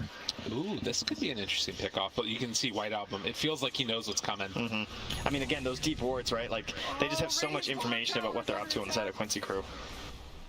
So White Album will show in the mid, and as that happens, the rest of Aster starts to rotate towards the Storm Spirit. Playing safe as can be. At the same time, you're seeing Quincy Crew not really lose out on that much on the map, it feels like. The lead is not expanding hugely, but maybe with this fight it could be a move. They're going to try again, right? You know, we stalled it a wee bit, but they're going to force fight into that top lane. Still 2.5 minutes left on the Aegis for Monet. That's going to farm him towards the Scotty, and then they're looking for White Album to get that BKB. A demo White Album would definitely be a problem. XSS is going to have to make those big saving plays, but with the Blink and the BKB, expecting him to be there. Less Loud's then the jump forward duel, couldn't get the BKB on Static Storm. Everything dropped. With no buyback, there's no chance for Less Loud to get back into this fight, but they're going to take it nonetheless. Shadow step in, we're on top of 1. Quinn backs away, Borax still there, and LOA thinking about walking in on this, as Aster have used a lot of resources. Yeah, again, impressive bit of a trade though, considering that jump. You know, you'll kind of take that when it's an Aegis on the side of Aster. They're also somewhat okay with the situation as they've now garnered themselves an outpost, and they're also eyeing up Quinn here, but he's got a haste turn on the Yule, so he'll be all right, barring some bad misstep when this duel comes back. The other thing I really like about that play by Aster is that they only used the 1 BKB on Legion, right? Like that is super useful. The ability to find these pickoffs, has 60 dual damage now on XXS. And not really committing that many resources. So 23 minutes in, 9-9, still very close game, but you can feel Aster starting to take a little bit more of a lead. Yeah, and Quincy Crew don't have much choice other than to just wait out this Aegis before they want to go for that haunt fight. They still have some very terrifying tools. Their next big jump up, probably not until Quinn is able to go towards something closer to like the Aghanims. For now, he feels like he might just need a Kyra, so he's not going to have a massive jump up in power anytime soon. Oh, and Monet on the rest of the team is there. Press the attack. Down to about half HP. The glimpse back afterwards. Quinn has to go jumping once right. Hold comes out. Down low. Quinn is dead. Monet also in some trouble. Standing storm here for coverage too. After the fact. They should not fight this. So that is going to be Aegis down. And Quinn gave up his life for that one. Has buyback. Yeah, and I love this too. Just rushing right for the tower. Now, mind you, bottom lane, Leslau finding a trade. Didn't like the look of that fight. So they have taken the tier 2 in the bottom lane. That is at least something for them. But Aster, again, I'm sure very happy that Aegis was running low anyway. And now they'll just come back down to the bottom and recapture that outpost here. This is the thing. You can see Quincy Crew, it's just little pecks away at their net worth over and over again. And Aster starting to build up this lead. Oh, look at Shadow step into this. Do they go for any extra fight? This is without Quinn. Yeah, the Glimmer Cape there too. So many defensive tools from Monet, just shoving him in the front line and daring Quincy Crew to engage fully. I mean, this is looking maybe a little desperation-y. If they try and go into this direction, they do have Glimpse stolen from the Rubik. But now the turnaround and finding LOA, he's going to get caught, and he's going to get dueled and killed. And Quincy Crew, not really sure why they're chasing there. It was a long chase with little payoff, but again, it's the wards killing them. They saw Leslau just go up top. There's a ward in their jungle, spotting that he couldn't actually come through because he TP'd in up there, and his TP was, obviously he's not going to be able to like use the TP scroll to get down to that fight too, so easily able to jump onto to LOA without much fear. I'm going to be honest. Wait a minute, Monet. Press the attack. Looking for more Quinn. Bull Static Storm down in trouble, and Quinn caught again. Ends up falling. XXS doing so much damage. I was going to say that you look at Monet, he is so incredibly strong right now, but really XXS is the one that's winning these fights, whether it's the press the attack or 100 dual damage at 25 minutes. I mean, this is scary. It's the whole team. And now it's going to be Borax there too. Like, Lanham's covering him with the Glimmer Cape. He's got that. You got the press the attack from XSS, and now they have an Aghanim Scepter from Borax. So I don't know how they kill people. It is very, I mean, you need a haunt. You need to see where the Weaver is. You need to target. You have to burst down the Weaver first, right? Right. 1700 HP, has the Aghanim Scepter. You have to hope you can get the full disable off, but again, you know, they're going to be focusing down on you. So the way that Aster are just playing right now, grouping up together and pushing, it's you just have to look at last game on Fnatic. And you saw how that can win a match very quickly, and why it's so hard to deal with. Well, and Monet continues to farm, getting towards that Scotty next. There's going to be a window here where, like, oh, wait a minute. Oh, that's big kill. Yawar going to be found and going to be killed off. Just farming in the jungle, didn't know where to go and got bopped. MSS takes down Lanham, but that is not a trade you want at all. Yeah, he did his job, right? He got the Spectre into the squad, and of course there is an issue with this build on the Spectre. It's harder to get into some of these tankier items. The Aghanims gives you much more offensive capabilities, and the HP is okay. Right. But overall, you're gonna have some issues playing against these heroes when you can't get those earlier mantas. And Spec was so close to finishing off that manta style at that point. Like, thinking about how much that could have changed that dynamic, but I was talking about it, the slow chip away and the slow buildup of Aster. Now a 6,000 gold lead. And it's all going to culminate with this second Roche, like it has so many times in the past year for Dota 2. Wait a minute. Is this a freebie? Lift up, jump in, White Album, what's he doing? The team's coming, though. I don't know about that one. I mean, look at the wards that he's got around him. He felt like he was safe. He felt like this was just a safe area where he could farm and finish out his BKB cooldown, right? There was still like 20 seconds left. And well, very well played by Quincy Crew to take advantage of that and to get through those wards. And what would be really crazy if it had been a super fast Roche. But unfortunately for Quincy Crew, it's going to be a minute and 15 seconds till it returns. So for Aster's sake, they will have the return of White Album for the Roche fight. What a big engagement. Like, that kickoff right there changes so much about this game, it feels like. You get a huge cut into lead and now some amount of control over the game. But this, a DD for Monet. and you're actually allowed to, you know, hit creeps right now. If that storm's still alive and you're missing heroes, you're starting to walk back towards your base. And core heroes dying obviously has a massive impact on your economy, much more than just the kill bounty. But, oh, this Luna, you know, Monet been the stalwart driving force at the front of this bus. Now up to level 20, is the plus 100 Lucent Beam damage talent, and is looking towards a Satanic.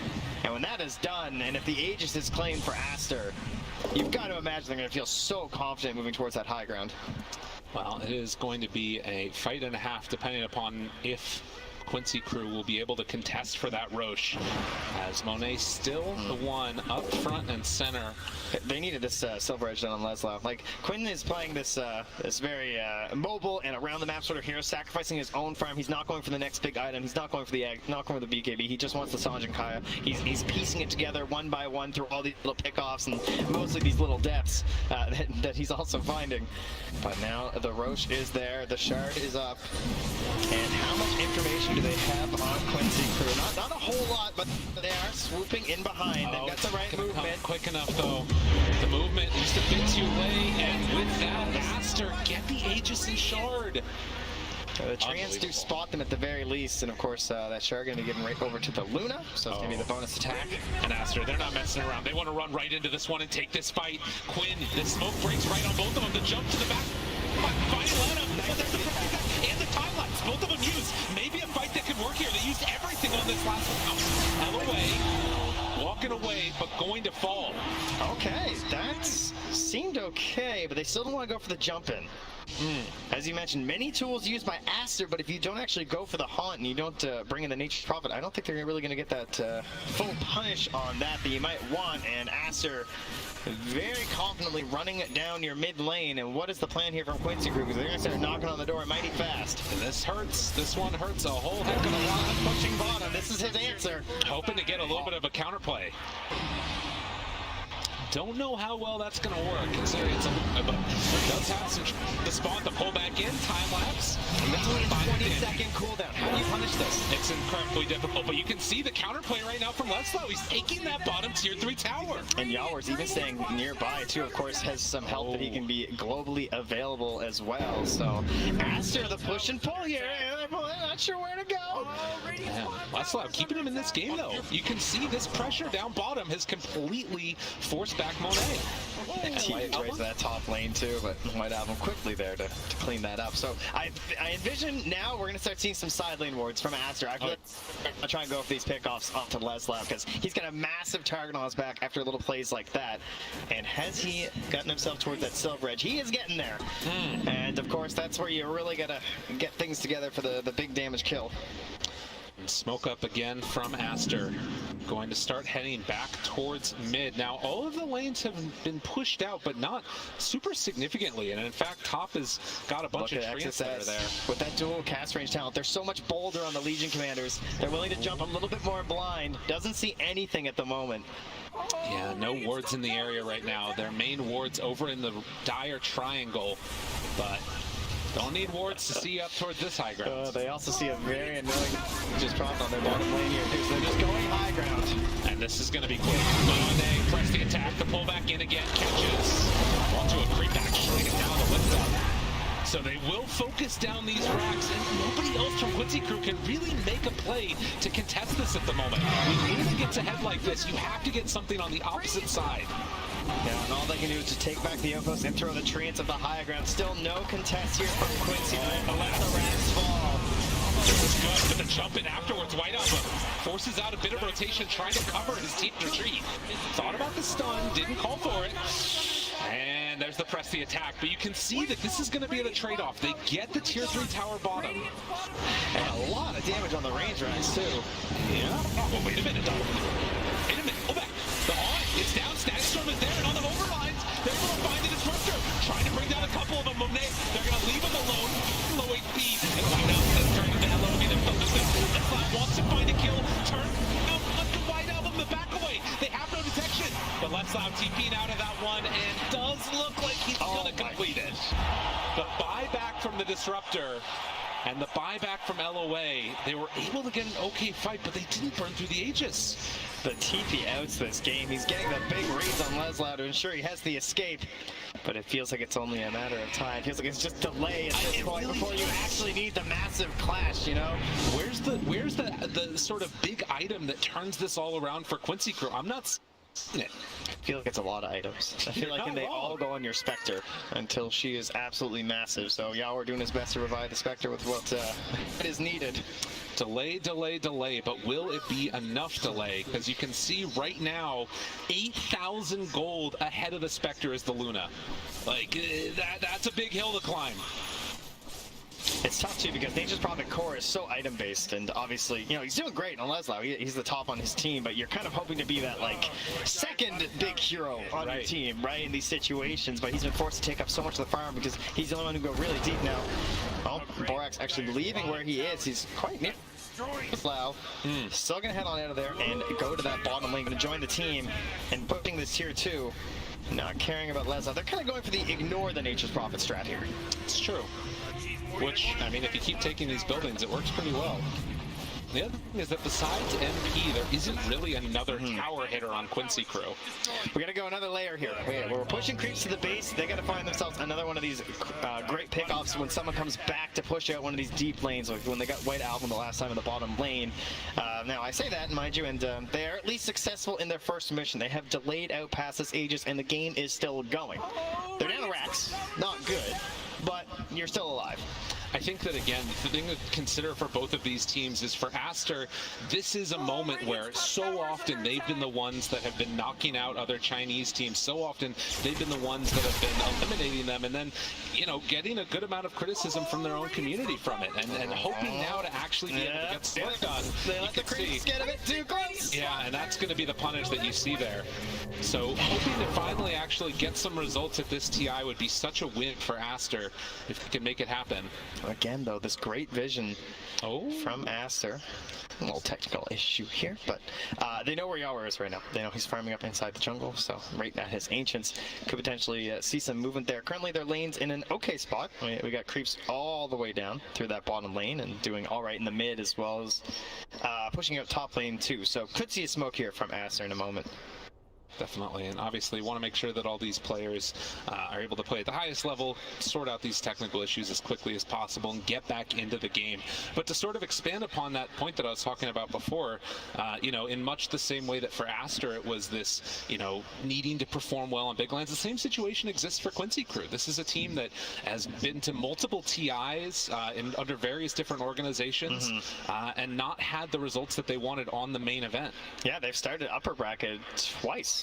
And both times they were knocked out by OG. And this is the first time that they're going to have to be coming in through that lower bracket and be in a situation where they would go out in the best of one's elimination unless they're able to turn this back around here. Best of one Dota. It's one of those things that just, like, the pressure of the moment, you can't even imagine what it's like for all these players to be working at this point for 2 years and have it all defined potentially for you, whether it's success or failure within the scope of just this one game. And potentially devastating or amazing. Yeah, the discussion of like relaxing and just like playing Dota like it's any other game, I feel like has become a more and more common topic for pro players as they discuss like you know the sort of discussions they now have as teammates, and best of ones have got to be the hardest one to put that into your head, right? This is just another game of Dota. This doesn't mean anything. This is one very important game of Dota. Absolutely. To put you one step further in TI and of course get yourselves to that best of 3, because you know some teams they just perform better on the bounce back. Some teams they learn a lot from a loss, and all you can learn from this loss is a lot of pain and suffering. You're not wrong. It's a sad way to put it, but there's we keep it happy here at TI in the best of one. This is the problem, right? Is that it's like in these best of ones, it's all battle and it's all bloodshed down in the bottom. The upper bracket, it's like, oh, you can make memes about it and stuff because you know they got more games to play. Yeah. There's no meme in here. Competition is the greatest thrill, and so someone needs to lose for us to have competition. This is the necessity. So, thank you. Too true. To the losers, to the Exeters. exiters. That's right. There you the go. exit bracket. That's the one. Yeah. This is the exit bracket for sure, as we are waiting for this tech issue to get sorted out here.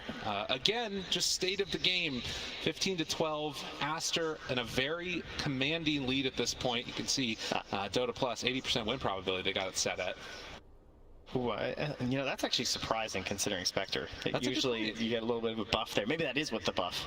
It's not a good side for Quincy Crew. Usually it's like 10% kind of over the how you might actually feel. But then, you know, Spectre, of course, famous for many comebacks in very recent TIs. So could find themselves in another one on that that long list of successes.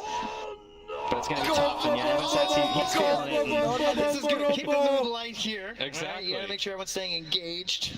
I mean, it was him who paused, so if he's chat wheeling, I have to imagine we're getting close. Maybe that's the test. The chat wheel is the test to make sure everything's working. Maybe that's what wasn't working. You know what else we need to test? Unbound. For all you people that are out there, you know, give the cheers in the client. That's how we need to test to make sure that everything is working. We'll see it up there on the screen in just a second. I like the floating letters. You do?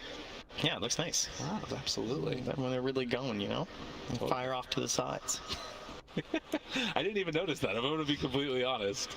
There's more focusing on the game itself. But yeah, it's sort of this, again, oh, look at them. There they go.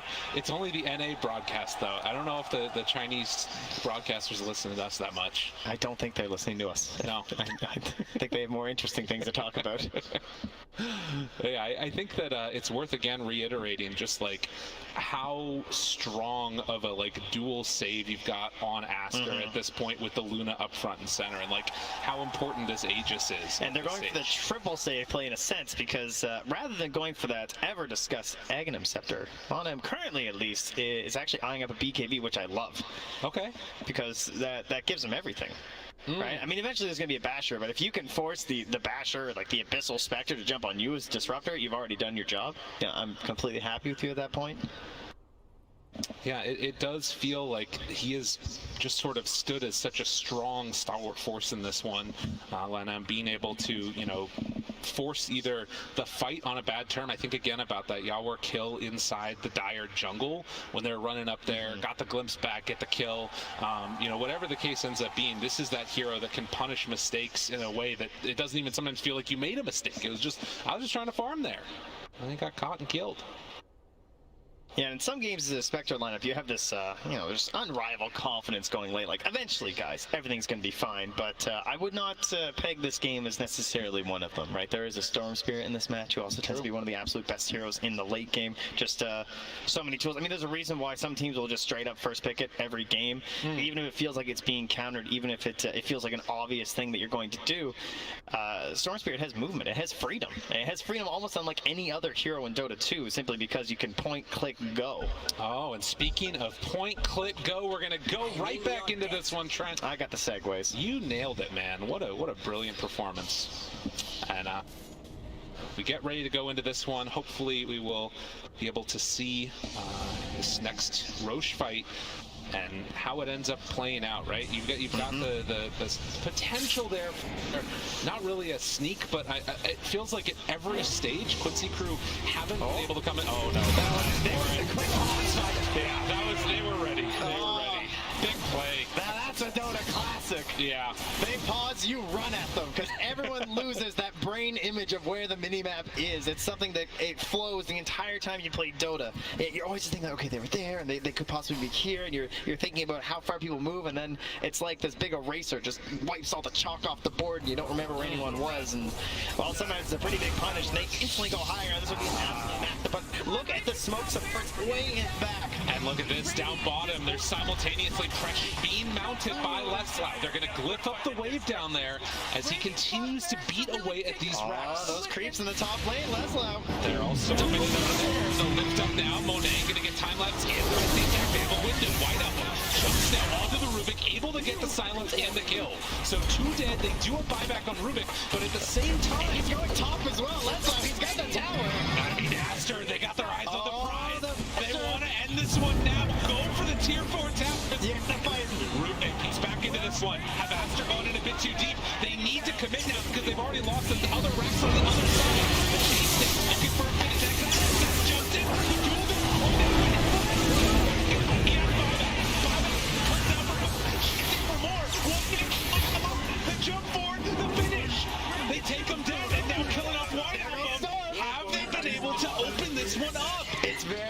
aggressive though on the side of Quincy Crew, and there are buybacks here from Aster, but what? Wow, that was huge. Now again, you have this big win condition where Quincy Crew only have one buyback left on this Nature's Prophet, and Roche, it's a long spawn. Oh, that's gotta hurt. Is indeed a painful one for them, and you know, there's actually a little treat left in their base from Aster, a ward that got dropped down in this fight here, but you can see that pressure that was on them looking for the base race plays. You can see how it really forced the hand of Aster. They felt like they had to do something special. Oh, wait a minute now. In these best of ones, things always become so tense, and they're going to try and force out the buyback. You get it from the Luna, you get it from the Legion. Tier 2 dead, Tier 3 assaulted. White Album, he's jumping, testing the waters, but going to back out. How crazy is this? It's down to 4K gold lead now, and more importantly, like objective-wise, you can actually see a pathway for Quincy Crew to win this off the back of just a little bit of insanity for Leslau. Total chaos factor coming into play here, and now we're going to be looking towards that Roche and wondering what'll be there as well. True. Gifted from Roche.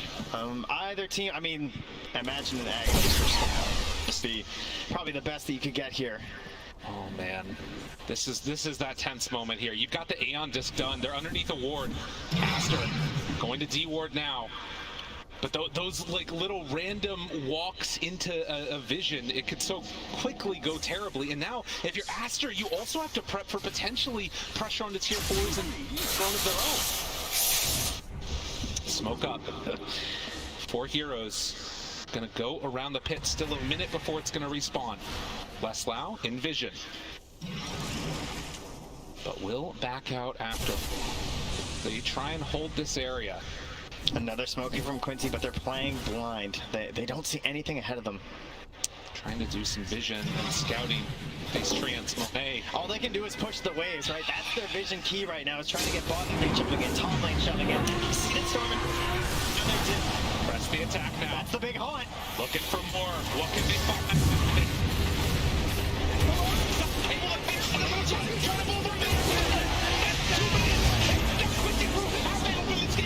They buy back now on the Legion. White Album BKB, but the chase down is coming. Quincy Crew streaming in. And White Album, where you going? As they run him down through the mid lane, get the silence. That is unbelievable. Unbelievable. As they got their iron set, these tier 4 towers. The emotions, they're just staring at each other. They're not sure what to do. The call's been made. They're running for the tier 4. Where he's ready. He knows. He wants Wayne to move on in TI. As the tier 4s will fall Aster. How quickly things fall apart. GG. Easy for Leslau. Please will play in Prophet to put the pressure. When they're coming to your high ground, he's knocking at the back door, and they didn't know what to do. They panicked, and Quincy Crew pulled an incredible fight to stave off. I mean, that game looked like they were in so much trouble. Unbelievable and heartbreak central for Aster. The game, they could feel it. It was right there. The pause happened, they got a kill, and afterwards it all slipped away from them, and Quincy Crew are gonna move on at this TI. Unbelievable, unbelievable. I really felt like Aster had it. They played so well that game. It seemed like they were hitting all their marks, and they had a plan of where to go. They're getting the right item.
came so close, but as you heard Lanham say, they were not well enough equipped to deal with the split pushing. Moxie, I know you were very excited to see Leslie Nature's Prophet there, the key figure.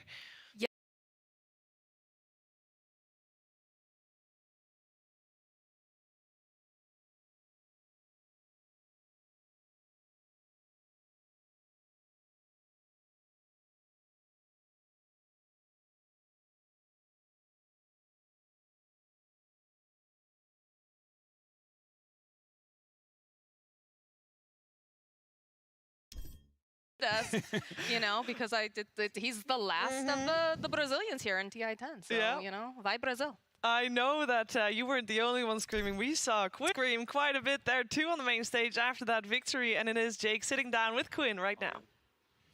Hello, hello. Quinn. One of the greatest games I have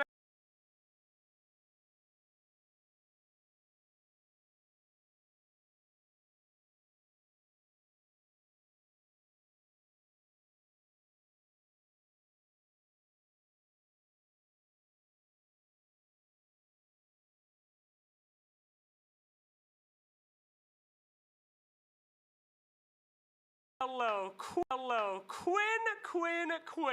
of the greatest games I have coming up that we can fight with. Their Aegis is wearing out. Like I think we were wearing out. Like I think we were pretty okay. I mean, I don't actually think the pause changed that much. We just had some monitor issues, but I think we were pretty okay actually. Well, that's good to hear. So you trusted in the rat. You knew your boy in there with the Nature's Prophet. He was squeaking around. He was squeaking. How much was your heart pumping when that Luna was coming at your base? Did you still believe in the rat? Yeah, I thought when they were going Thrawn that we were going to win the game right there. Really? I mean, we have buys on 2 cores. It's some like 8v5 or something. Ah, so you think they just got a little too close to it? And I mean, they're getting antsy because this Furon is hitting their base. He just squeak. They can't do anything. Oh my goodness. Well, sir, you're done with the BO3s. The BO1s. You're on to the BO3s. America is safe for now. On your back. Are you excited to be out of BO1 town? Yeah, for sure. I mean, we're just taking it one game at a time. I think we already hit our all-time low in the group stage. So, you know, it's only up from here. I think we all feel pretty, you know, carefree and fancy-free. So we're just out there just trying to win one game at a time. Well, that was truly one game at a time, and it was an amazing performance. Thank you so much, and man, I'm so jazzed for you. Congratulations. Anything out there to say to the Quincy crewers that never gave up, the real members of the crew? Real OGs, seems good. Haters, so bad. Hell yeah. Back to you guys. All right, yeah, he definitely felt that one hard. Love to see it. Quincy crew moving forward here at the International 10. And guys, you've seen this squad perform in the DPC season, and these type of wins. That's just a Tuesday morning for them. Yeah, it's never smooth sailing in some of their more clutch moments. We saw their DPC recap, the EG game, their game at the major against Noping. They're a crazy team. It's always a wild ride. It's no different here, and can't wait to see them play against OG next round. Yeah, we're gonna have some brother action on this main stage, Brian. We got Yawar versus Sumail there. That's as good as it gets. And honestly, I'm really happy for them because I know a lot of these guys pretty well, and they had pretty high expectations of themselves, not in a way that they think they're better than what they're doing, but that they believe in themselves, and they also have a chip on their shoulder because NA's been receiving a little ish, you know, for the last 2 years. And I just want to say that the first series of the best of one, when they picked Legion Commander, Fnatic, I was like, why did they pick that? And then I looked at the top and saw 25 level Dota Plus. This is his best hero. Yeah, and yeah. We went to the back, and Aoi was like, did you really like that Nature's Prophet pick?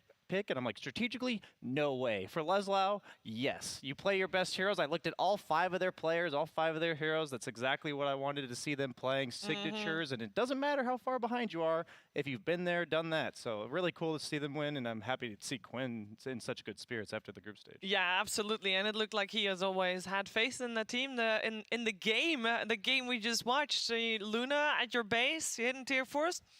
No worries, had it on lock the whole way through, and they have it on lock now for sure. Let's take a look at those brackets because we move closer and closer to being done on with some eliminations today. Of course, we have to wave goodbye to 4 teams today as we go through the lower bracket portion of this double elimination bracket. And yeah, that means we got 2 opponents in the second round of that lower bracket. Quincy Crew taking on OG tomorrow. Now that will be a spicy one. That is a series that hasn't happened yet. We saw Aster 2 OG, and I thought if that was going to happen, you know, they'll have a good shot. But Moxie, Quincy Crew versus OG. Excited? I'm so excited. You don't even know. I'm crazy. Yeah, it's very exciting. I was talking earlier too about Lelis's dad is like hilarious because like he has parties every time that he watches his son play, and he was very excited because he was like, oh, you know, he's going to the International. He made this whole announcement before we found out that unfortunately due to COVID we wouldn't be having you know, any viewers. He like made a whole announcement. He's like, we're bringing the Brazilian barbecue to Romania. He was so hyped. So I know he's gonna be so excited. We'll probably see posts coming out from him. I'm very excited. Those are 2 incredible teams, and you know, can't wait. Can't wait indeed. Well, we're going to have to wait for a little bit because the best of ones, as said, are not yet done. We are moving on with more eliminations. We said goodbye to Aster. We said goodbye to Undying. And our next 2 teams, one of those teams will also face the door. Will it be Beast Coast or will it be Alliance? We're going to find out very, very soon. And of Beast Coast, Casey was able to sit down with the captain earlier. Beast Coast dominated the South American region all year. They finished Season 1 first in their region, earning a direct invite to the Singapore Major. And yet, it seemed that every success came with a bump in the road, with the first coming just 2 days before the tournament. Yo creo que sí nos hubiese ayudado jugar la Singapore Major porque había pasado mucho tiempo desde que íbamos a una LAN y la razón por la que no pudimos ir fue porque yo me contagié de COVID y no se sabía si es que mis compañeros tenían, y eso pasó unos días antes del vuelo, entonces al final no pudieron ir ni siquiera con un standing. Your previous coach Moose left in December to play for Thunder Predator, and I'm wondering how that impacted the team and how you feel about him now playing for the other guys. O sea, me siento feliz por él porque era como que uno de los players que se quedaba a hablar conmigo a veces y me gustaba, ¿no? Que él siempre veía el Dota de una manera estratégica cuando jugaba con nosotros y es bueno verlo en el TI, ¿no? Con otro equipo, aunque sea un traidor. Going into Season 2, Beast Coast once again saw success, qualifying for June's Ana Major. But after going 3-11 in group stage, they were eliminated from the tournament. As their captain, Stinger felt an even greater responsibility to help them refocus. Diría que como al comienzo, creo que lo mejor es siempre jugar lo que nosotros más nos sintamos cómodos, como que olvidarnos del meta. Recientemente estaba leyendo un libro que es sobre, acá lo tengo, es sobre on leadership's lesson from esports. Así que estaba leyendo o viendo también entrevistas en YouTube de cómo es que los managers o coach preparan a su equipo en cualquier deporte, ¿no? Como por ejemplo en el fútbol, que es uno de los más antiguos y más competitivos, por así decirlo. Lo que me he propuesto es aplicar estas cosas para mi equipo. Ironically enough, all of Beast Coast's dreams of competing in TI-10 hinged on the outcome of the tournament they were just eliminated from. After all the ups and downs of the season, it all came down to this moment in the Ana Major.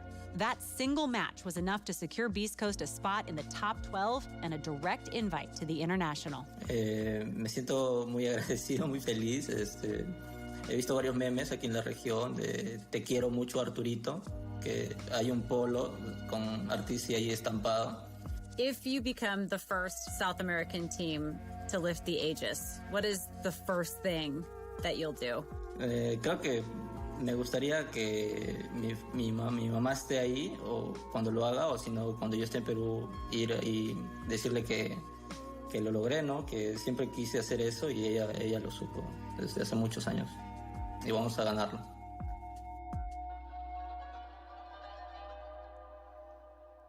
Yeah, Stinger is familiar with the position that he's in right now. He's done it before, and this time he's planning on going even further than what he did last time. We've, in the meantime, swapped around the panel as well. I'm here with T-Gov, Gareth, and Lyrical. Good evening, gentlemen. Are we ready for some elimination? Lyrical. I can't wait. I can't wait as well. Best of ones is when the best comes out of the teams, or the worst, Gareth. It could go both ways, right? It absolutely could. And looking at the group stage, Alliance, they've not been performing as we expect to. And I think Beast Coast have got a lot left in the tank to actually pick themselves up and play together, like we saw in DPC SA both seasons 1 and 2. Yeah, they can definitely pull it out. I think also for most of the panelists, we kind of favor Beast Coast a little bit, isn't that right, T? A little bit, but we have seen today, best of ones, they do True. anything. And this series for me is just so scary because, like, Beast Coast, it's the entirety of SA is now on this team, right? To carry, the region through. And then, of course, Alliance, it's kind of like the proving ground, right? They've had the adversity of, being the best in the region, but not doing so well at majors. So I don't think they personally want to then instantly drop out of TI as well. So there's kind of like, this is kind of the best series in my opinion, just because there's so many like, ooh. There's a lot of moving parts for this series. So let's break it down. Let's break it down properly. Let's talk about Beast Coast, because this is a team that, as we just heard Casey say, they did really good. They qualified for the first major, but then they had these expectations put on them, Lyrical. These expectations because Thunder Predator did really well in the major that they couldn't attend. And that set the bar high, but they couldn't reach it. No, it's true. And it's one of those things where it feels almost unfair in a way, right? Like there's so much pressure that gets put on when you're the one team from a region. We can't hear you, but that's okay. Sign language, that works out. When you're the dominant team in the region, right? You're like the best. You have been there for years. Everyone kind of expects that real strength from you. Yeah, absolutely. This Beast Coast squad, though, I mean, I mentioned it earlier briefly, they are not unfamiliar with the best of ones. No, they've made their way through. I think I remember them as a team at ESL Hamburg, like 2019. That kind of like lower bracket storyline where they're able to just kind of like surprise everyone. They did actually eventually lose 2-1 to Alliance in that one, but like it's just the fact that they have kind of sparked the creativity of breaking down like.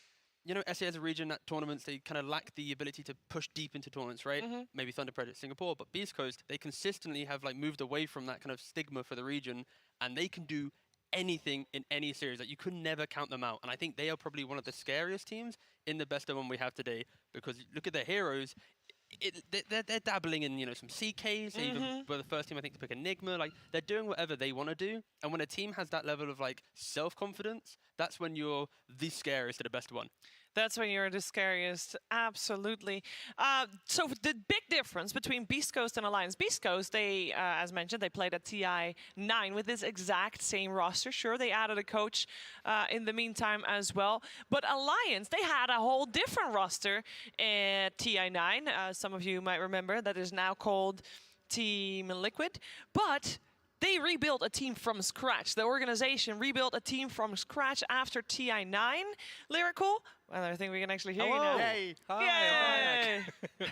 And it is super impressive on what they've already been able to achieve. Yeah, totally. So to me, like, I don't know if you guys have ever seen, there's a great movie called The Replacements with Keanu Reeves in it. That's what Alliance feels like to me. This team of like a ragtag bunch of people that came together and that felt like, all right, we're going to actually try and, revitalize our careers and make it work. And it's actually worked throughout most of the DPC. The problem has been Atlanavets, and that's sort of been the problem for them here so far through the group stage as well. Yeah, the problem is a lot of it's weird. A lot of Van Gareth that doesn't bode well for Alliance, but as you mentioned, it's best of one. Anything can happen. Yeah, it is, and I think one of the keys to the success of this squad and bringing in all these players was FNG, right? He started out as a stand-in, and everyone's kind of waiting with bated breath. Is he going to join the squad properly? The announcement comes out, and we're like, yes, finally, a solid captain, going to lead them to victory, and they look really good for an extended period of time, but like you said, at LAN events, they've been shaky. They have been shaky. We're going to find out if that is something they have been working on. To get to the game, though, we have to get them on the stage, and that is what we are going to do right now.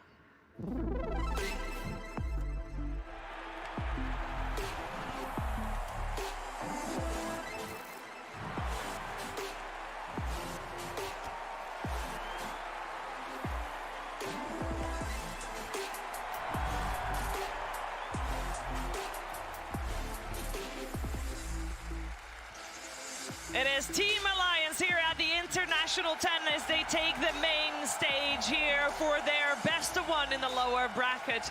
This team is a bunch of veterans mixed with some fresh blood. Of course, people remember Nico Baby. This is his second international. We saw him take the stage last year as Mineski, and he was the absolute star player of that squad, making him a hot commodity for the season that came after that. And Alliance wasted no time to make sure that they were able to snatch him up.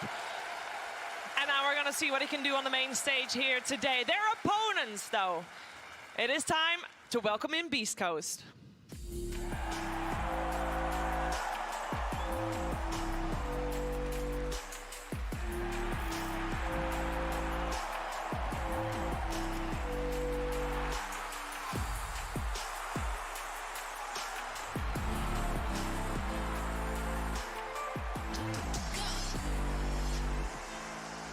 Bisco's here for their TI-10 main stage performance. The only change they made in their roster is the guy you see at the end there. It is Mariano, formerly known as Pepita. He is coaching this squad now, and this squad, this Bisco squad, these 5 players, K1, Chrislock, Whisper, Schofield, Stinger, all these guys are, in my opinion, the reason the SA region has seen such tremendous growth. Their performance at TI9 created stability in the scene. Them sticking together was an example, lead by example. Beast Coast is leading by example, and now the whole region seems to be just being able to take it to the next level time after time.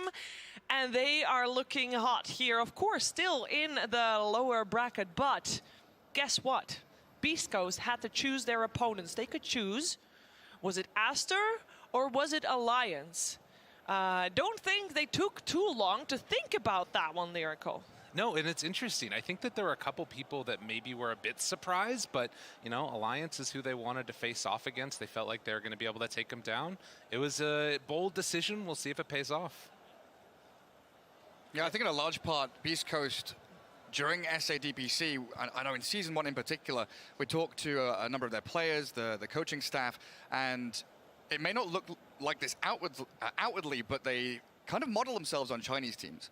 They want to be that, you know, top of the region, playing like the Chinese squads, where they play that macro game, they extend games a little bit like VG Gaming does, and that might play into it, where they think, you know, we're too similar to Aster, let's play against a European squad where our style can shine. Yeah, and it might very well do. It is going to depend on partially the draft. The draft, of course, concocted up by the captains, and the captain of Alliance was able to catch up with Casey earlier.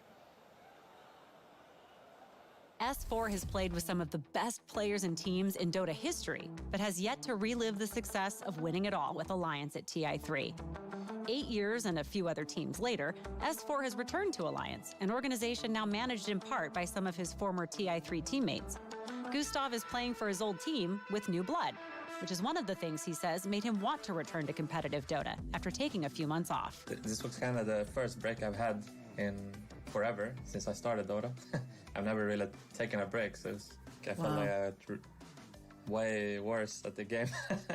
How have you changed as a captain over the years? I know that's gonna sound weird, but sometimes you need to like kind of say no to people, and for me that's something I've tried to improve on, and I feel like I've become a little bit better on that.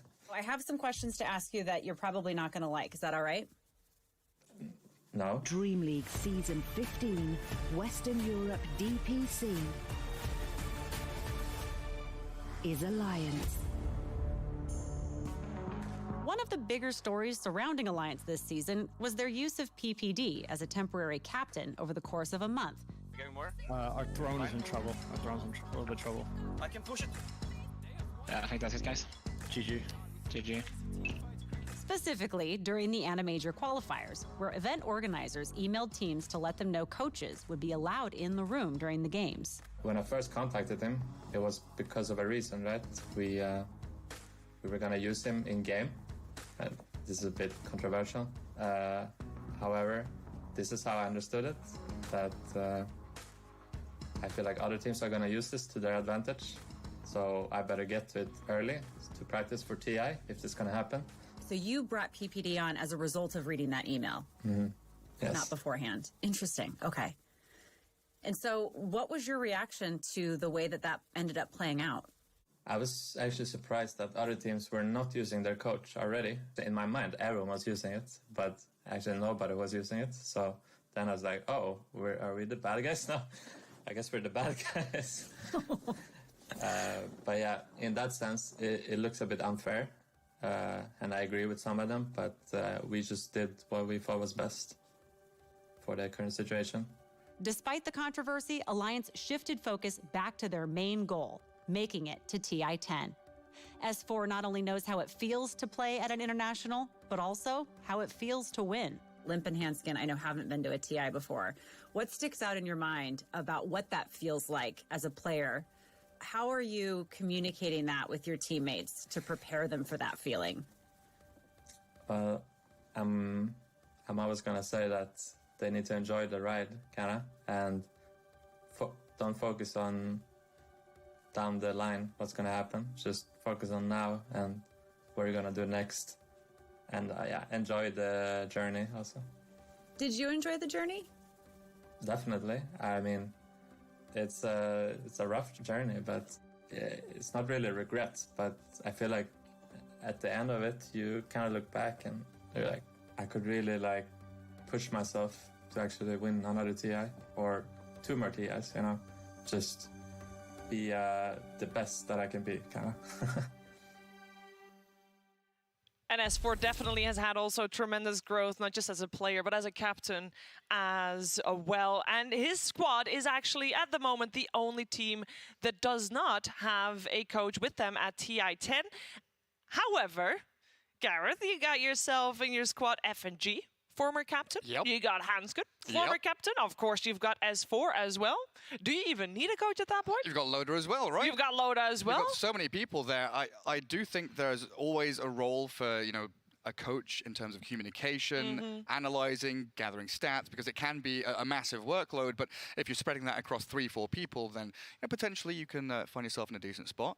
Yeah, find yourself in a decent spot for sure, T. Yeah, I think the only concern I have for Alliance, or other than them being low bracket and best of one, is the fact that like out the 16 games they've played, they've only opened with the same pair like twice. Everything else has been slight shifts every single time, and like every opponent, they're always looking at their opponent going, okay, we need to now do this. We need to now maybe take that hero from them. And unlike other teams that often try and draft for themselves, it feels like Alliance has very much shifted away from the DPC, where they were the teams probably, you could say, maybe being boring, but winning, where they go like Tide Lion, Timber Lion, etc., right? Like they would ground their draft out pretty quick. So like set a trend and... Exactly, yeah, they were the trendsetters. And at TI so far, they have been kind of bouncing around a lot. So maybe this coach narrative, it could have helped ground them out.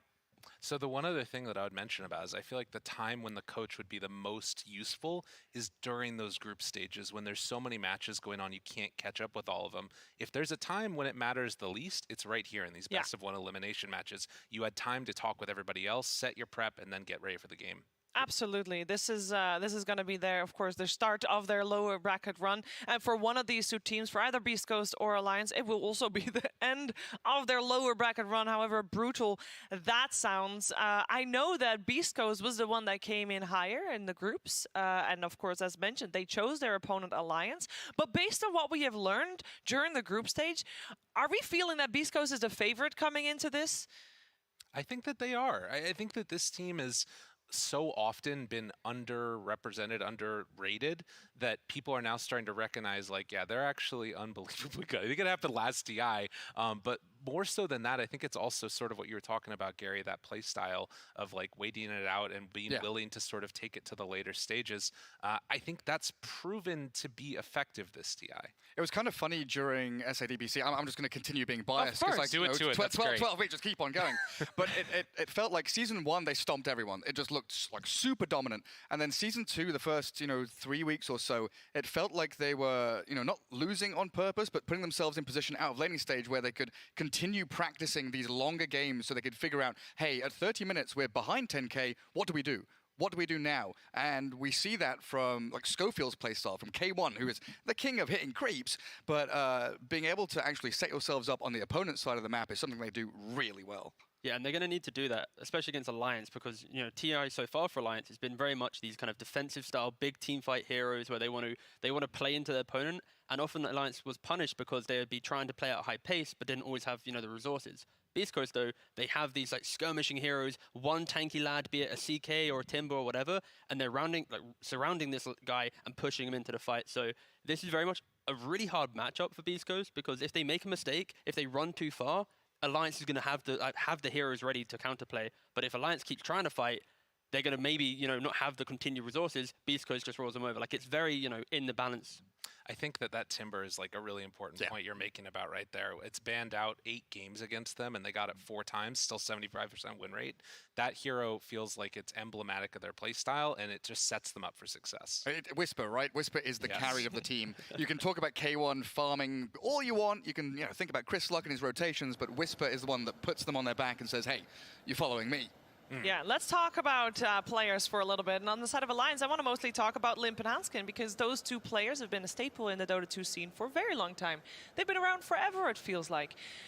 This is their first TI, and yes, that is their first TI. They have played in a wildcards, but they didn't win it. And the rule is, if you don't make it out of the wildcards, you didn't actually technically play at TI. But they're gonna do it right now nonetheless. It is time. 1 best of 1.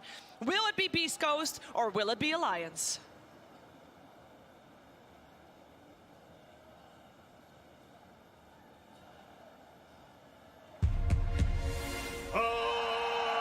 Alliance versus Beast Coast. Game 1.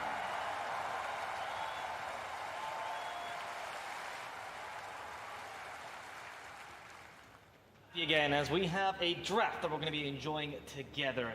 And this draft will be analyzed by my wonderful analysts surrounding me, AUI 2000 and Effie.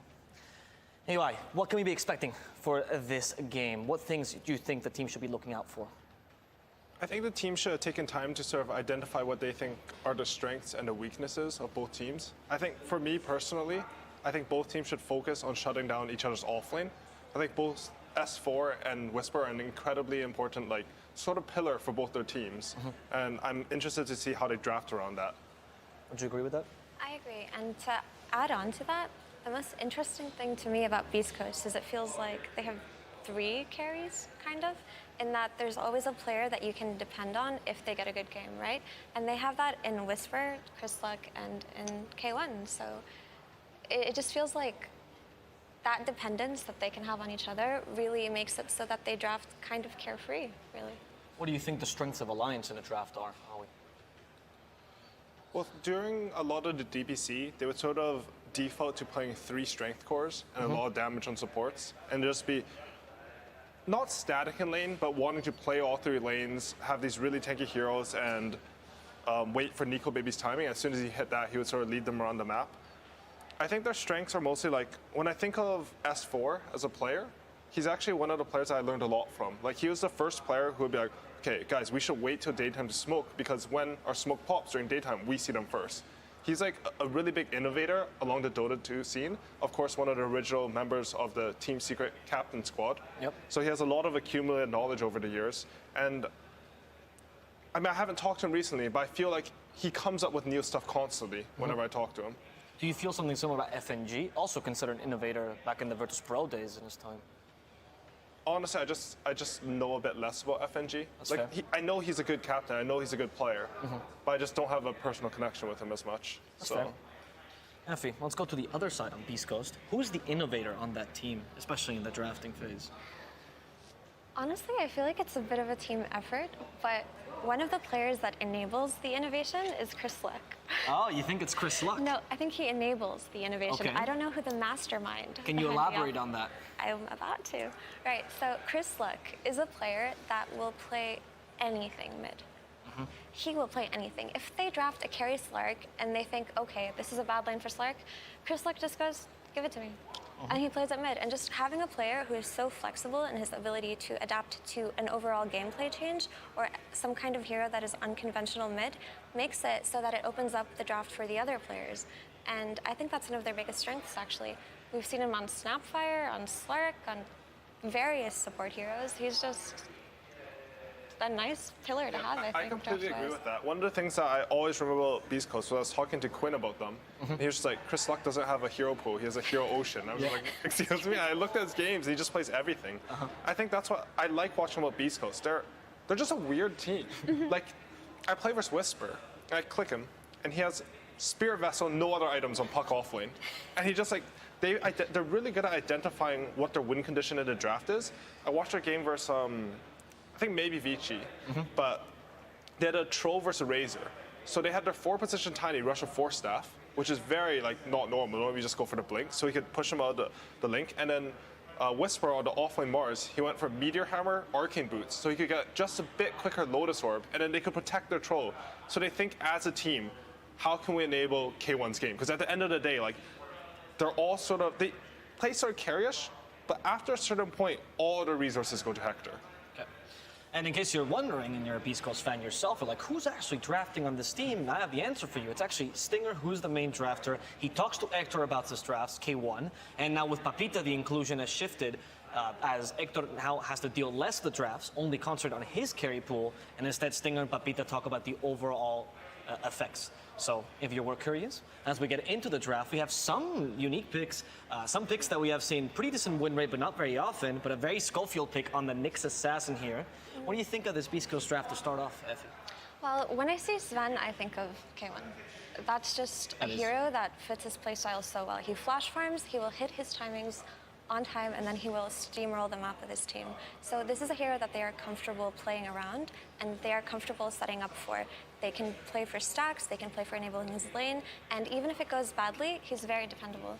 And Schofield, Nyx is one of his staple heroes. He loves to run around the map, and he isn't a typical 4 in that he likes to play these kind of boring heroes, if that makes sense. But he loves his Earth Spirits, his Earth Shakers, his Nyxes, and seeing the style of roaming, fighting 4 just makes me so fond of Beast Coast because seriously, because a lot of the teams will just go for something more traditional and not that exciting. Yeah, I feel like Beast Coast, they don't, I mean, you care about the tournament meta, but they don't let it force their hand, you know? Like Stinger Shadow Demon, I feel like he's played this hero 50 times in competitive games.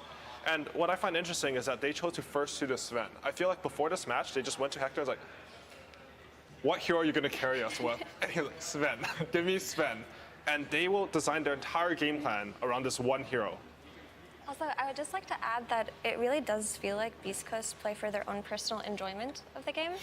That's why they've never really felt like they had to force themselves into the mold that is the meta. They just play it the way that they like, and they impose it on other teams. And that's a very interesting characteristic of this team. So right now, I think Beast Coast, they really need to try to match the team fight of Alliance. I think they're falling a bit behind because Shadow Demon, he's not really a team fighter. Same for Nyx Assassin. You're facing up against the Outer Titan. I think the draft, it doesn't look bad for Beast Coast right now, but I think they need something convincing. Okay, so this was their answer to Monkey King from Chris Luck mid usually, right? But I'm actually curious why they want Wind Ranger this game. Because in my head, I don't think that lane is good versus Lina. Okay. I think Lina should do pretty well versus Wind Ranger. So maybe just like a comfort here. I'm not sure. Can you elaborate on the Alliance draft first, actually? Because we talk about Beast Coast, but you talked about the strong team fight Alliance draft. Is that what you're seeing here? I mean, I feel like this is like the stereotypical Alliance draft. Okay. Like you have S4 on a stunner, strength stunner. I mean, maybe Limp on Lina is a bit more unusual. Usually he would actually have been the DK, but it's not really meta mid. And you have like these Hanskin or FNG will play one pickoff hero and one team fight hero, I think, usually. But I do enjoy this Lina pick because it tells me that Alliance are going to try something that has seen success, right? Because Lina is a hero that was rising to popularity, actually, when TA was popular, because she functioned in a similar way in that she could shove lanes, build the BOTs, and fight early, and scale all the way to the late game, all the while maintaining her farm. And she's kind of become even more popular during groups than other heroes that may have taken priority in the past. And I think it's really good that Alliance are able to identify this and try this, because if you don't do it now, if other things haven't worked, you have to try something new. And I agree with what AOI said completely about this looking like an Alliance draft. Like, you have 2 tanky heroes, you have something that can just right-click from a distance. And I like the idea of their draft too. It's like ET plus a lot of long-range nukes here, right? Right. If they see someone, I mean, there's a little bit of counterplay with Shao Jin, but honestly, it's not easy. If they DK stun someone, throw nukes with an ET Spirit from afar, it's very simple to play the team fights. You can sort of force Beast Coast to have to run into you and commit. And Effie, I think you were mentioning to me before that Beast Coast's lowest win rate was a lot against these big team fight heroes. I think Outer Titan should sort of fit that category, or what do you think? I think he fits that category a little bit, but I do feel like this is a hero that they play a lot, so they understand how to play against it as well, right? But I'm really glad that you brought that up, because if you look at Beast Coast's bans, their first one is Tidehunter, and they have lost every single game they have played against that hero. So to me, that is very indicative of the style of Dota that they play and how they don't necessarily like to run into defensive lineups and just fight head on when they prefer to win their lanes, just go for picks with Schofield centering that and just playing around Whisper. So what are the weaknesses you think they should cover with this last pick on Beast Coast? You were doubtful about the Wind Ranger of it. Wait, I think it's Alliance's pick now, right? Oh, sorry. Okay, so Yes. Alliance, I think. I mean, I want to see is Faceless Void. Oh, they banned Faceless Void. I would have said Faceless Void because it's Nico Baby, one of the best voids in the game. For some reason, I was thinking of Slark for this series. Interesting. If I was Alliance, I would have said the same thing to Nico Baby as they said to K1 on Beast Coast, I think. It's like, what hero do you think you will carry us in this game with? Like, the four of us, if I look at their game plan, you'll pick some stun, some long-range nukes, be able to pick them off. But I think if you give Nico Baby map control and a hero that hits the timing, okay, Spectre, okay. So what are the strengths of this pick here? I mean, he's really good for Shadow Demon, I think, right now. I think Spectre is primarily picked for the Falcon Blade into Aghanims build. When you use your Aghanims, I don't know what it's called, reality, something. Mini Haunt? Mini Haunt. Oh, Shadow Step, sorry. Shadow Step, okay. It puts a dagger on them, and then there's a 15 dagger talent. So you actually double dagger the person that you go on. It's like a 700 damage nuke, which allows them to just blow up someone like a Shadow Demon or a Nyx. And Beast Coast actually end up going for the Sand King. Okay. I like this pick so much because earlier AI was mentioning that it doesn't really seem like they can match them in teamfight, and by picking a teamfight hero and enabling their ability to fight back if they need to, they have covered that with the Sand King. Also, he's a very good lane. Okay. Can you tell me the strengths of this Beast Coast draft? They're gonna farm this Sven, and they're gonna run at the rest of the team with these four heroes, and they're gonna play for picks, they're gonna play for map control, and eventually when Sven hits his timings, they're gonna just barrel through. Yeah, I agree with what Effie said. I think this game, still, it's all about how these offlanes are going to go. DK and Tanking, they're going to be the tempo controllers for both their teams. So I'm going to watch those lanes particularly closely this game. Okay, well, I'm going to have to ask an expert in this matter, which is Beast Coast coach Mariano, previously known as Papita, as Sir Action Slacks has him, so I can ask him some valuable questions. Hello, hello, hello. Thank you so much for taking some valuable time with us. Just got done with your draft there. Did it go as you expected? Did you see that Spectre coming? Yeah, it was between the options that we knew they were going to pick, and we just chose the best of laner that we have for Whisper. So, yeah. Fantastic. How do you think that Sand King's going to do? What's it trying to do in this game? It's just a lot of magic damage, a lot of AoE initiation that we needed. It's like a second initiation that we have instead of Nyx, if we need it. Fantastic. Well, you're the last hope of SA, my friend. I wish you the best of luck and look forward to a fantastic match. Thank you very much. All right. Thank you, and back to you guys.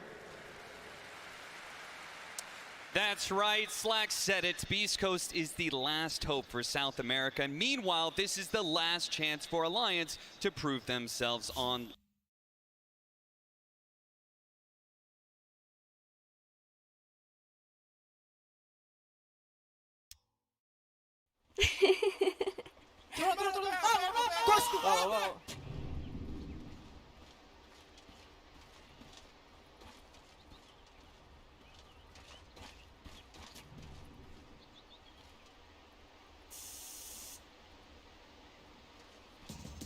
That was hot. Do you remember the $1 million dream call?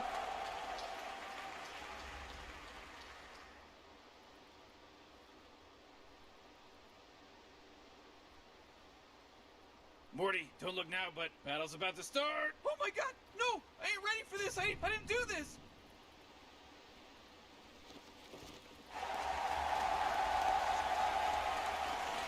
listos acá para ver esta hermosa partida. Mi nombre es Julio, acá con tu equipo. Estamos listos para la emoción. Así que rápidamente entramos al encuentro. Habla América contra el equipo de Europa, en este caso Alliance. Para el juego de guerra les damos la bienvenida a la tierra de los ancestros. Al difícil de Alce, ¿cómo no? Así que mi querido equipo, esto arranca con todo. Vamos. En la casa, en esta partida entre Bisco contra Alliance, disputándose su posicionamiento, bueno, su continuidad, de hecho, en esta Internacional. Lamentablemente cayeron a lower bracket, pero amigos, esto es lo que tenemos ahora mismo, presentando por parte del equipo de Alliance. ¿Me permiten comenzar? Gracias, caballero. Adelante. Estamos por parte del equipo de Alliance, presentando en su haber a ese Dragon Knight, que va para la zona de offlaner para S4. Tenemos también a la línea en la zona de Final Lane, rápidamente Spectre, también el hard carry del equipo de Alliance para las manos de Rico Baby. Mientras tanto, Lion en la casa. Número 4 para Hans, que es el último por más importante, que está en la zona de C para FG, que tenemos por Bisco. Rápidamente aparece en el campo de juego Win boliviano. Entonces también tenemos la Wind Ranger, hermano, del señor Woody. Rápidamente no sé, también Free Lag. Entonces también cuidado, presión en la parte de abajo. Luego te lo cuento contigo porque la agresión también ya es bien muy perjudicado. Recibe castigo de parte del equipo de Alliance FNG junto con Nico Baby. Una dupla importante de abajo. Habíamos al señor Chris Lack entonces junto con el team. Algo tranquilo va a empezar. Las kills por acá, las kills por allá. Bastante tranquilo, bastante severo. En la parte superior, a ver cómo vemos eso. Cada uno con el gen. Tienes mucha tranquilidad también. Confort, como bien comentado, su coach Stinger también el propio, ¿no? Sí, de hecho, de todos modos. Mientras tanto, en la parte inferior tendría que estar la Nix así. Sin embargo, bueno, lo mismo. Cuidado en la parte de todo peligro, Héctor. El Fear Fire. Tiene que resistir. De hecho, el para él. Y eso es la first blood de este encuentro. Y ahí está su respecto. Algo tranquilo, no puede estar en la zona de top. Mucho cuidado. Shadow Demon tiene que estar bastante atento y creo que presionar con esos Shadow Poison. Sí, una línea bastante compleja también. Es un héroe que tiene mucha regeneración y también cadena de por ese lado en la parte superior. El Lion con el Earth Spike. También tienes Hex. Triple inhabilitación en la parte superior. Sony entonces también. FNG también logra ahuyentar a Kilak. Muy desgastado, pero aquí no pasa nada. El equipo de Alliance, fíjate cómo la gente piensa aplaudir. El equipo sudamericano, los propios de Bitcoin, tiene que estar toda fanaticada. Héctor, todo el mundo está apoyando y viendo intenso en este encuentro. Podría ser el paso siguiente para el equipo de Bitcoin y continuar todavía con la vida libre en eso la Internacional. Así que, pues, la zona inferior, de la mano, te podría decir, importantes ahora mismo. Cuidado el Impel, el que bonito. Sin embargo, bastante lastimado. Whisper en problemas. Ahí está Julio, el Astral Spirit. Demasiado flexible para la partida. Totalmente de acuerdo. Ya de parte también quiere evitar que caiga el boliviano. Y lo play la escuadra sudamericana. Gusta, cuidado FNG como santo. Tremendos ahí golpetados que da este Titan. Mientras en la parte de Gold, el tema de nivel 6 también complicado que va a tener Chris Lack. Tiene que lidiar con Laguna Blanco, tipo. No, de hecho es muy molesto, amigos.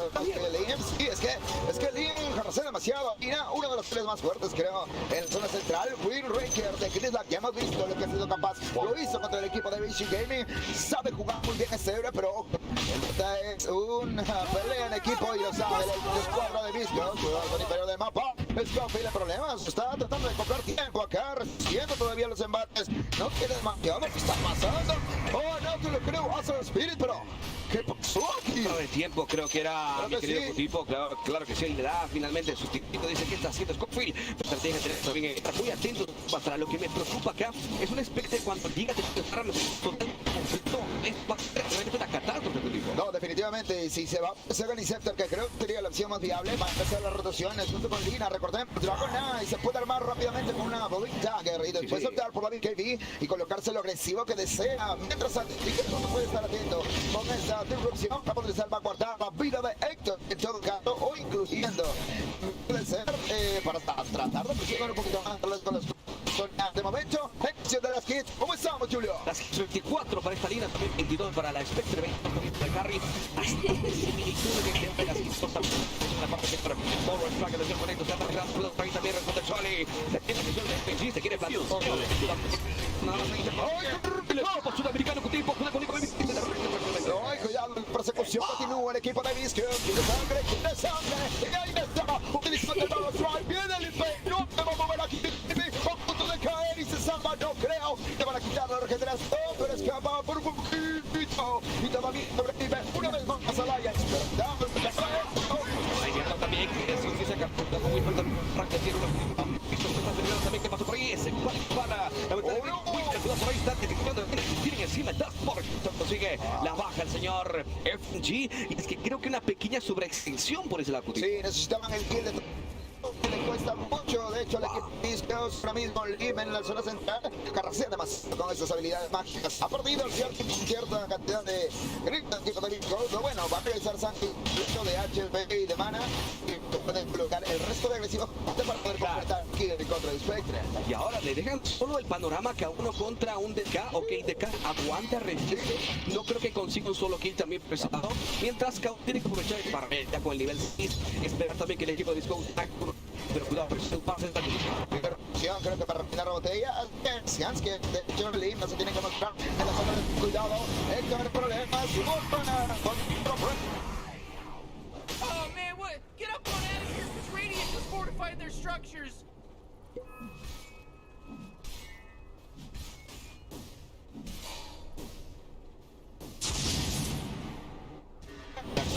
Cuidado, uno, y te quedas por aprovechar el momento indicado, está mala función. Hoy ahora mismo los inferiores del mapa Whisper se igual, pero no, esto es demasiado. Spectre Dagger tiene que Whisper tiene que irse cerca de la tier 1 para dejar la persecución. Tiene que concentrar a Nico Baby en farmear estos kills. Ojo, el early game no está yendo tan bien a Viscos. Vamos 4-1, tipo bastante complejo ahora mismo. Realmente no sé si es, pero todavía son 6 minutos de partida. Recién estamos con que gane. ¡Ay!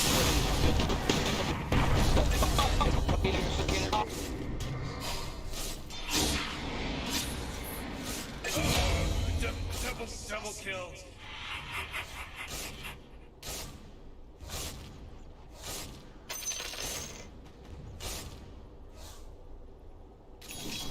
Le terminan denegando, creo. Creo que es el Expulse y ahora mismo es el Dragon. Es el Dragon, ¿no? Ya tiene minuto y todavía el Río lo consigue. Van a obligar a Héctor a irse a la zona del bosque y esto es peligroso para la escuadra. 6-1 el encuentro, minuto 7, pero aún hay que calmar. Recuerden, este es el early game. El perro está bastante lastimado, Nico Baby, aunque FG protege muy bien esta zona. Sinceramente, una cantidad de cosas que se lleva de manera sencilla el Spectre. Con eso potencializa también el farmeo, esta cantidad de oro. El maitón de parte de otra vez puede poner sol y también creo que está haciendo mucho daño por medio. No hay que subestimar y tiene bastante daño con estos. Con la parte de cuidado. No, acaba de encontrar a Héctor que quiere buscar el farm y tiene contra trata de maximizar el farm, pero con Kang en Warcry. Tema defensivo, ahí está de hecho, si no me equivoco, Crislan no, Shadow Demon. No juego, es el perdón para dar pies fríos y por menos asegurarle lo que es el farming. Cuidado, Picentro, Whisper, asustando el Titan. Cuidado por ahí que puede temblar la tierra, señores, para que el equipo sudamericano también pueda quitar cuantas bajas. Dominancia en la parte de medio también por parte de Lina. Las primeras posiciones del equipo a favor de la Alianza. Sí, de hecho, es que es un reflejo de lo bien que han jugado en la fase de líneas. Han conseguido 2 kills al inferior por Whisper en compañía de Singer, Scofield hayan tratado de conseguir el kill, simplemente mencionando, sin embargo, no es suficiente. Spectre Dagger, demasiado control por... It feels good to be this good. Se encuentra rotando, ganando también los stacks para que cada uno logre al menos intentar este farmeo. En toda la cabeza en Ford dice, hoy no, K1, hoy no, cuidado que acá están dándole duro en la parte de arriba. No, y es que es complicado lidiar, como tú mencionas, en contra de un Dragon Knight. Estamos hablando de nivel 6 rápido. Si es que trata de derrotar Viscos, pues Dragon Knight va a ir directamente a presionar a Tier 1. Buen punto de preferencia para poder luego ingresar a la zona del bosque de manera tranquila. A Héctor a refugiarse en esta zona tan rápido. Porque esto puede hacer algo de daño, no te vas a asegurar el hecho de un kill, necesitas una rotación en compañía del Super 4, pero mira cómo lastiman las copias. No, la verdad es que ambas escuadras tienen un grado de gancho también rápido, cuidado la parte de abajo, consigue morir el no te lo creo, va a caer aparentemente el soporte, sigue este problema tremendo, pero te lo creo, finalmente contra ofensiva llega que la esta pues la buena noche. No te lo creo finalmente. Ay, también esto continúa.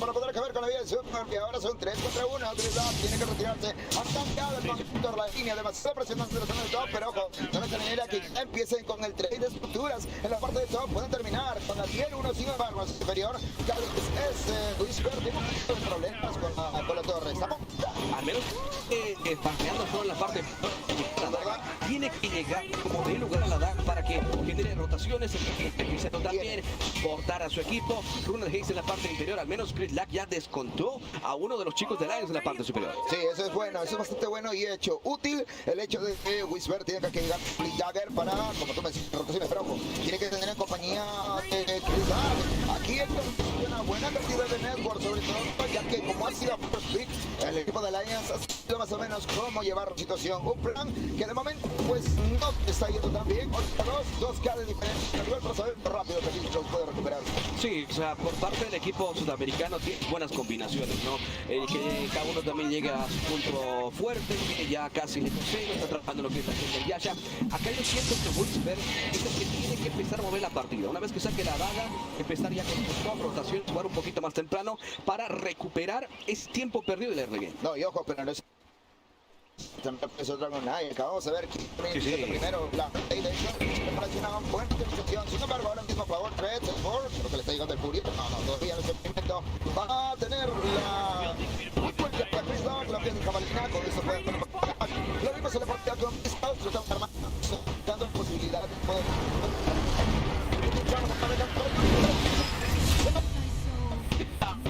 la cara, la cadena de retención del equipo es totalmente certera.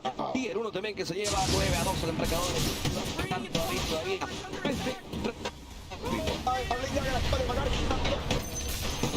agresiva, pero se diferencia del mapa. Cara, lo acaba de soñar, se levanta nivel, el Spy, también el Spy al mismo tiempo. Y este es un kill fácil para el equipo de Lions. Y por eso desde el avión, y ahora mismo Héctor, que tiene que ganarse el equipo nombre, farmeando todo lo que pueda. El tiempo que compra Risco es crucial, Julio. Cada segundo, cada strike, cada campamento tiene que estar bien timeado a partir de hoy. Es comprar tiempo.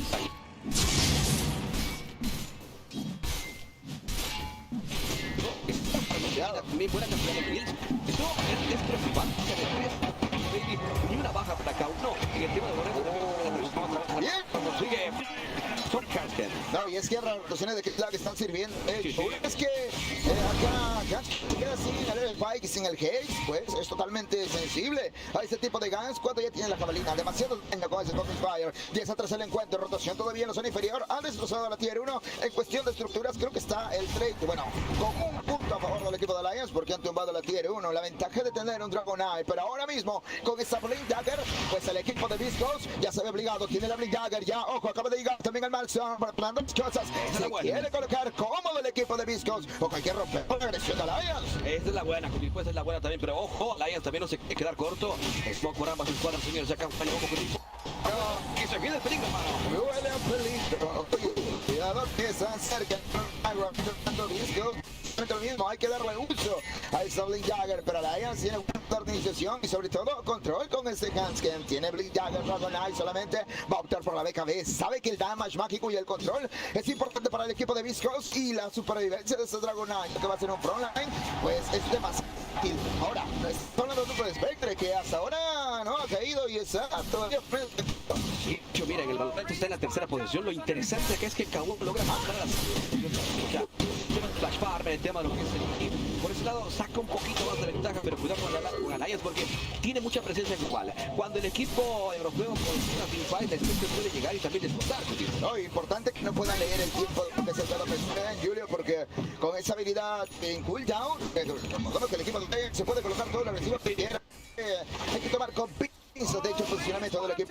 Estoy hablando con eso. Vamos viendo que la tabla de Network. Mira, Héctor se recupera. De primero en la tabla de posiciones de Network. Es con buen camino para el equipo de Visco. La diferencia no es santa. De hecho, ahora mismo el offlaner Whisper consiguiendo una buena cantidad de Network. Cuidado, acaba de encontrarlo. Peligro, peligro. Y está Link también.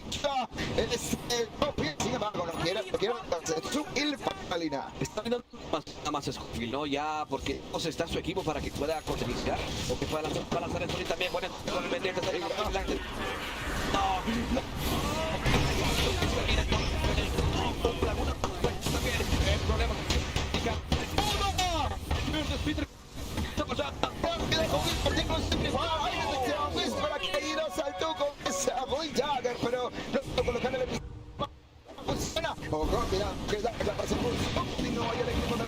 teniendo un early game un poquito más fuerte para el equipo de Beast Coast. Aún ha mostrado todas sus cartas. Eso ha sido un ha propuesto el equipo de la... Ahora mismo veíamos lo que estoy pensando, ¿no? Se está yendo lo que es la Galim Scepter, el Sync Hound. Una impresionante, ¿no? Para descontar a Shadow Demon, descontar a lo mejor a Scofield, acercar a igual el Desolate, creo que puede calar bastante en el HP. Me preocupa mucho, me preocupa la posición de parte de Scofield. Creo que era backearse, o sea, no estaban llegando todos los chicos. Y está atacando de tier 1. Ojo, es mostrado. Sí, de nuevo Viscos, hay que soltar la prenda a Héctor, que aún muestra la zona de medio. Viene el resto del cuadra, vamos a ver cómo lo terminan aprovechando en cuestión de ítems, como en misión. Y se tendría que ser aquí Whisper, pero no, también hay que tener en cuenta el follow-up. Si se ese que me suele impactado, la cosa hubiera totalmente distinta. Mire, el Astro de Spirit revelando el posicionamiento, el King mostrándose delante, acaba de colocar el CT War, sabe lo importante. Pues lo presente que tiene Alliance con la destrucción. No hay caos, eso es verdad. No puede llegar también, tranquilo, va a ser realmente también alta. Al menos cuando de los retos la no es mucha, pero sí, los kills dando un poquito de mayor cuidado. La diferencia en Edward entre los mid laner. Slack tiene 5.400, mientras tanto Lina tiene 8.600 de diferencia, 2.600, perdón, de diferencia. Esto es y sí, sustancial. De hecho, tienen que hacer un gank en estos momentos para limpiar un buen hit contra algún core, recuperar, subir un poco más de network, ya que si dejan demasiado sueltos, pueden ir a encontrar network y aprovechar lo que es vender parte de la Nixes así. Sí, realmente peligroso smoke del equipo europeo, toda la parte de bajo, y puedes las quieres la cara que pasa por ahí, la cadena de retenciones por abajo, está matando bastante bien. La cámara baja más tengo una baja más. No, ese shot tiene ese triguard, tiene guard también. El Sentry, ayer es el Sentry. Han tenido radio suficiente detección, así que Lim sabe que por ahí podría estar. No están soltando prenda, no hay punto 7 en el equipo de Ryan. De momento, ahora, lo importante, si bien es cierto, el matado de Héctor sigue farmeando y en escala de farming, pues a comparación de Spectre tiene mucha más capacidad de acumular recursos. Totalmente de acuerdo, ¿no? Un Spectre que es single target por ese lado. Ben tiene ya, como hemos explicado, pero la parte de abajo. Algo, señores, vamos, señores, vamos, equipos sudamericanos. La parte del equipo de Europa es que le están dando mucho más espacio. Creo que nos llega recién la beca, ves que tienes mucho stun en Alliance. Es complicado lidiar contra eso mientras me aplicamos también. Teamfight clara de 5 contra 5. Alliance tiene una ventaja cierta con Dragon Eye ahora mismo. Rayo acaba de tener la Blink Dagger. Creo que se podría colocar agresivo el equipo de Alliance. Podría proponer mismo con esta Blink Dagger. Ya no dependería solo de la iniciación de hoy. La que ser. Lista porque viene el estado de la persona también tiene que recorrer la muerte para Scofield. Ha caído aquí y lamentablemente pues es un kill, pero ojo, acaba de revelar una buena información ya quemando la BKB. Totalmente de acuerdo, porque una BKB desgastada hasta futuro le puede servir al equipo de Visco. Creo que puede rebotar tranquilamente. El matador a este momento no es tampoco tan fuerte en el tema de valor reto, ¿verdad? Complicado. O sea, es la capacidad de reventar el equipo de Alliance con un crítico, con un BKB mucho más estable con el ultimate. O sea, simplemente es coordinar el epicentro, el ball strike y de ahí consecutivamente la cadena de estos. También tienes aquí la cuidada impresión en la parte de abajo. Cuidado, la Blink Dagger utilizaba. Glenn, porfa, ponche del Spectre. Quiero saber por qué itemización está yendo. Sí, el análisis ha llegado de hecho el Spectre y ahora comienza el Andes. Ya solamente echado este minuto 18, 17.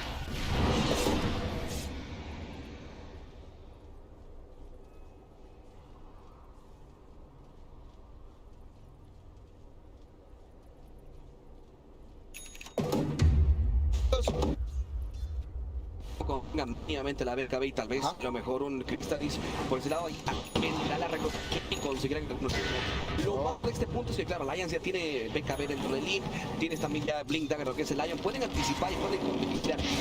pero ahora mismo también está trabajando en las BKBs. Creo que las BKBs son el punto de inflexión del equipo sudamericano. Sí, con BKB ya puedes leer un poquito mejor. De hecho, incluso si te acaba la BKB, ya tienes la disrupción. Parte ya aportar con ese mecanismo de defensa, incluso de iniciación, es bastante útil por parte de Vistos, tendente por parte de Scofield. Quiere encontrar a alguien fuera de lugar. Ul Scepter también ya para lo que es Whisper, muy manita para poder defenderse si es que le colocan algún smoke, pero, perdón, algún dash. Pero lo que estamos viendo es predominancia del equipo de la... De hecho, ahora mismo Smoke, aquí a ese Lion, trata de colocarse agresivo, ya tiene un dagger, como decía, no le costaría nada. Está peligroso, que claro, ahora mismo el Spectre también por iniciación, viendo lo que es la Orchid Malevolence. Esto va a poder descontar sí o sí a un héroe, chicos.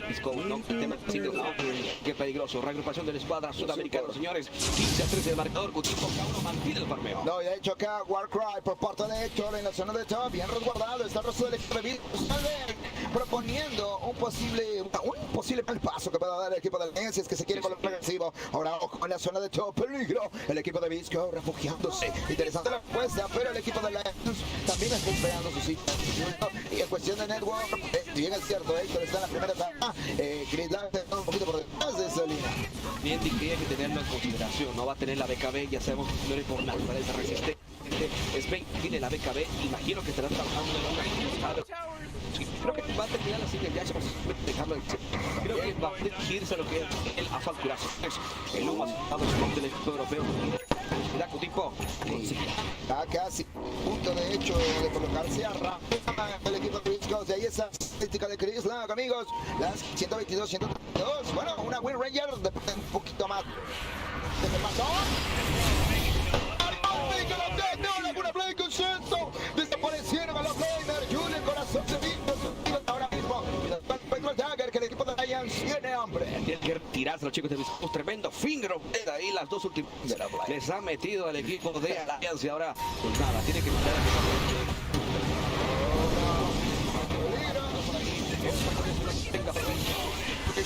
listo, sí, la top y va a ser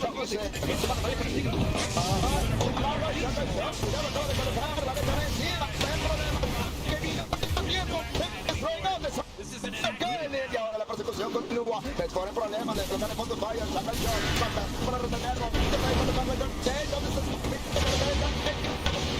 No impacta caer con ese carapé. Impactando saca el shot.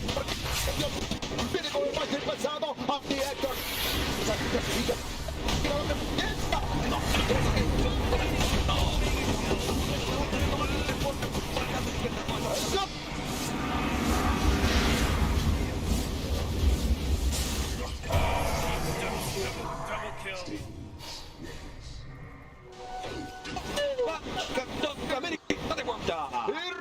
El equipo de Viscos en este encuentro se coloca agresivo, estaba esperando el momento perfecto y lo consigue. Una batalla que se alarga, pero ojo, con Survivor, Julio con Survivor, Ángel de los Super en este minuto 22 del encuentro. Vamos, ahí el americano ahí descontando buena cantidad de bajas. Aún la brecha de kills son 14, pero hemos visto que el daño de K1 ha sido bastante fuerte. No, es que el God of Strength no lo podemos dejar de lado. Julio es demasiado damage, sobre todo contra una línea, ¿no? Y bien es cierto, tiene buen right click de cerca, pues también su defensa no es tan alta en contra de ese right click pesado. Ojo, hay que tener cuidado con FNG y ese otro el orden en un late game podría coserle. Las cabezas están quemando, hermano, las becas están bien. Ahí el señor Winston puede participar en el epicentro, señores. 23 minutos de juego. Gente que está viendo cuando creo que está hora del almuerzo, la gente como viendo el partido acá. Huele a humo, señores. Disfrutando un encuentro bastante bonito, Julio, bastante bonito. Smokedown por parte del equipo de Lions. Debe ser cuidadoso. Cuidado, aún la presión todavía es un gran problema por parte del equipo. Acaba de encontrar por los cuatro. No, es metido para Winston. Sin embargo, el Wesley por parte de esa Nixon así. Acá el tiene que responder frente a la BKB y no puede que resiste, defensa la tier 2, Julio. Tiene que spamear Sting en lo que son el Shadow Poison para tratar de subir a toda la voz. El BKB es con muy buena entrada del dragón, el dragón. Pero es que ahora mismo Whisper tiene que estar en una posición certera, no puede fallar, tiene que estar escondido para poder iniciar. Ojo con esto. Ya también Chris Lang está trabajando en más daño. Sí, de hecho, desarmas el mando, coges el micro, armar la BKB ahora trabajas en una MKB. Qué bonita dinamización, ahorrando y siempre optimizando la itemización en el tiempo por parte de este midlaner. Mientras tanto, el equipo de Viscos sigue dándole espacio, corrido farmeando, va a tener ya lo que se sancha, pero ¿cómo consigue ítems? Que es lo que está a su paso, no pierde ni un segundo para seguir farmeando. 15.000 de los retos para lo que es está bastante, pero son 4.000 aproximadamente entre cada. Esto sí es verdad, y la diferencia se hace notar. Un Spectre que justamente tú coges el Again Scepter para poder farmear héroes en este caso, pero las batallas no han sido tan sencillas. 22 a 5 cada diferente, amigos. La primera partida, pero en este caso es uno está jugando a la misma Visco, no hay espacio para el rol. Duela a muerte, señores. Acá en el veo uno, cuidado con que uno también lanza la Hans, que también intenta guardarlo. Finalmente estará regrupado el equipo sudamericano. También parece Whisper, cuidado en la palma.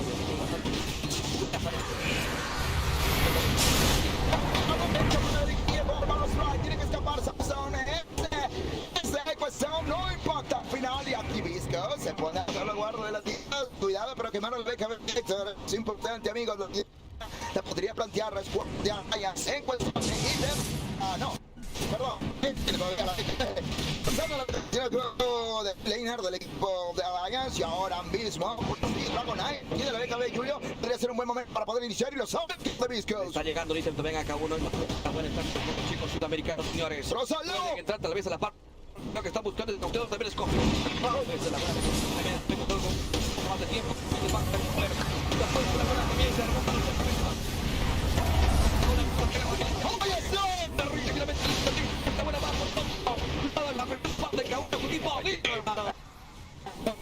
Siente presa, cuidado, Sport tiene que retirarse. Blink Dagger acabado de botear el equipo de Viscos en la zona de medio al equipo de Alliance. Y ahora mismo van por ese equipo de Immortal. Tienen que aprovechar lo que es también que no hay línea claro. De los que también se van a quedar. Cuidado, Whisper. Encontró el kicker muy kick por parte del equipo. Se va a pagar. Sabe que el equipo de Alliance. Su problema viene. Está con nada más. Lo que parece ni por mi que me controla la más. Retrocede la base. Le pasa también por el quinto. Ahí está también con la cara. Venga para que le diga señor. No se lo puedo para que te compres la beca. Tiene que replegarse, tiene que concentrarse el equipo de Viscos. Mientras también el sueldo tiene que escapar. Que por ahí no. Por el especial de equipo vamos a lanzarlo. Algunos tienen que estar bien. ¡Vamos! Tranquilamente consigue eso. El equipo sudamericano lo está consiguiendo de a poco de tipo. Ahí está. Amigos, qué buena rematada. Bueno, se podría decir de Larry tan fuerte que propuso el equipo de Alliance. Y ahora mismo el equipo de Viscos se alza con esa teamfight. Dios no consigue tomar, si no me equivoco, ese portal. Pues bien, propusieron una batalla que se dio a buenas cuentas. Obligaron al equipo de Alliance a tratar de pelear sin recursos importantes como BKB. Se va por lo menos de un support.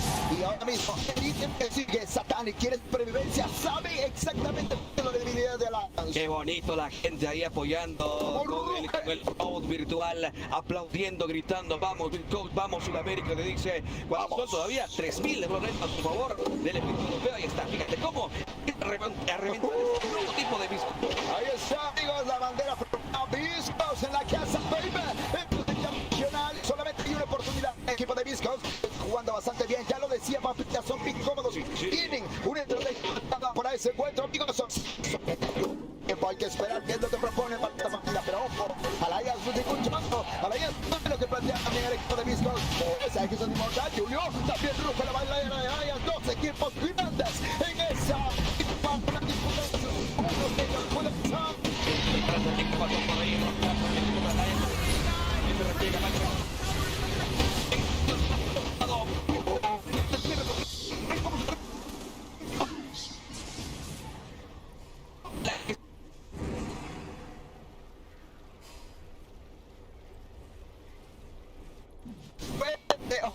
Julio sigue el tanque, quien pone pecho por Alliance, pero sin embargo tomar Immortal Julio que son Talina termina teniendo un recurso importante y ahora bueno Viscos tiene que cambiar mejor situación en cuestión de network. Lo vemos ahí la comparación, las 394, pero ¿de dónde saca ahora ese muchacho Héctor? Haciendo un gran trabajo y de momento en cuestión de network ya Chris Lage empieza a tratar de subir a ese 5 de network, colocándose en una cuarta posición.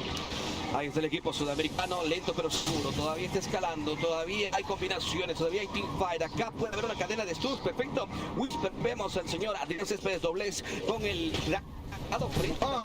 Magnus, que son ambos offlaners, están muy a la par en el tema de daño. No, es que en realidad ambos combinadores están cumpliendo un gran papel. Por parte de Viscos tienes por lo menos a este Shadow Demon que te puede salvar de una iniciación, y por parte del equipo de Alliance tienes a Lion, que no solo te salva una iniciación, sino también tiene iniciación mucho más, creo, rápida, porque el Haze es instantáneo, no tiene delay, mientras Shadow Demon, la disrupción tarda 2.5 segundos. Creo que tiempo suficiente para que marche el equipo de Alliance a la batalla. Lo bueno es que no tienes de escape con este cuidado con Stinger también. Ay, ya tiene Liquid Respira, menos tiene información ya de un equipo de Beast Coach. Se reagrupa por ahí también. Puede que mantenga la presión. Quieren dominar la jungla de Europa. Qué rápido la reacción por parte de Alliance. No tienes el éxito de Mortal. Si utilizas el Demonic Purge, bueno, quemas el éxito de Mortal, pero es un poquito complicado. Recuerda que tus recursos también son limitados. Estamos en el minuto 30 del encuentro, amigos, que se sienta la garra que está apoyando al equipo de Estados Unidos, Sudamérica en la casa, apoyándose en ese de Internacional. Y bueno, de momento presionando el inferidor, y aprieta el equipo de Viscos. La presión en la parte inferior, esta puede ser todavía la disrupción del equipo sudamericano. 2 minutos todavía con 40 segundos. Alina tiene todavía la isla, quiere aprovechar las opciones acá, huele humo tipo. Y esto puede ser peligroso, yo lo quiero ver, hermano. Yo te lo cuento,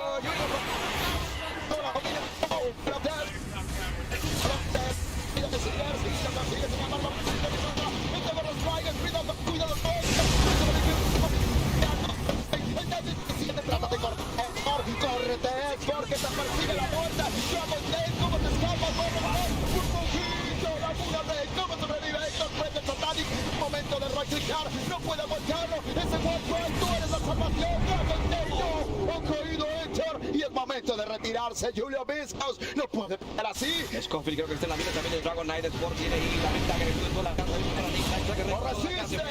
El stun perfecto, pero es que Alliance espera el momento indicado. ¿Y qué pasó por ahí? ¡Wow! Oh, cuidado, Julio, la situación está bastante temeraria acá. Viscos no puede cometer errores. Estamos... Ese Satanic es importante, pero ojo, ya se ha dado cuenta el equipo de Alliance y por eso alargar las teamfights por lo menos le podría convenir a ellos. Dragon Knight tiene resistencia, tiene aguante, velocidad de movimiento. Recordemos, amigos, que le da velocidad de movimiento. Igual descontaron a Spectre en este caso los chicos de Viscos. Esta puede ser la buena también, o sea, buenísimo lo que se ha propuesto en este caso el equipo sudamericano. 32 minutos de juego. Cuidadito, que es peligroso en la parte de medio. Capela, sigilo, Alliance reagrupa. Quiere aprovechar a comer lugar también el éxito Immortal. Le queda todavía un minuto. Stinger está en posición arriesgada. Está cerca también lo que es Titan, dando que hay reagrupación sudamericana. Hay que tener en cuenta esto, Julio. Unos errores no le pueden venir, bueno, le viene muy mal al equipo de Viscos. Así que el team podría ser el objetivo. Se la acaba en poco el equipo de Immortal. Lo sabe el equipo de Viscos. Han calculado muy bien el tiempo al cual salió el Roshan. Y no me haría extrañar un posible smoke. Sin embargo, ítems como la Lincoln Fear por parte de Chris Lack estaría bastante bien. ¿Por qué? Porque por parte de Alliance tienes Gates y tienes el Dragon Tail, que también en el Elder Form es una iniciación demasiado fuerte. Lo bueno es que de colocar adelante del equipo de Viscos, y como es un que requeriría sí o sí al rol de cartea de Chris Lack o si no de Sven, a lo cual pues el equipo de Alliance tiene manera de responder directamente por tu support. Un poquito de orden tendría que ser del equipo sudamericano también, o sea, el chancear, que lo que cada uno está buscando matar al core. Todavía le falta una Blink Dagger o a lo mejor un centro. Igual el BKB de parte de este Dragon Knight está siendo bastante complejo. Tiene que organizarse el equipo de Viscos. Hay buen daño, hay buenos recursos, organización. Simplemente es ordenar un poquito, decir, mira, ¿a quiénes vamos a dar focus? Hay que poner las posibilidades en la mesa de mejor manera. Oh, sí, eso es verdad. Bueno, y ahora mismo acaba de irse el equipo de Immortal. Ese sonido es bonito. Música para el equipo de Viscos, definitivamente.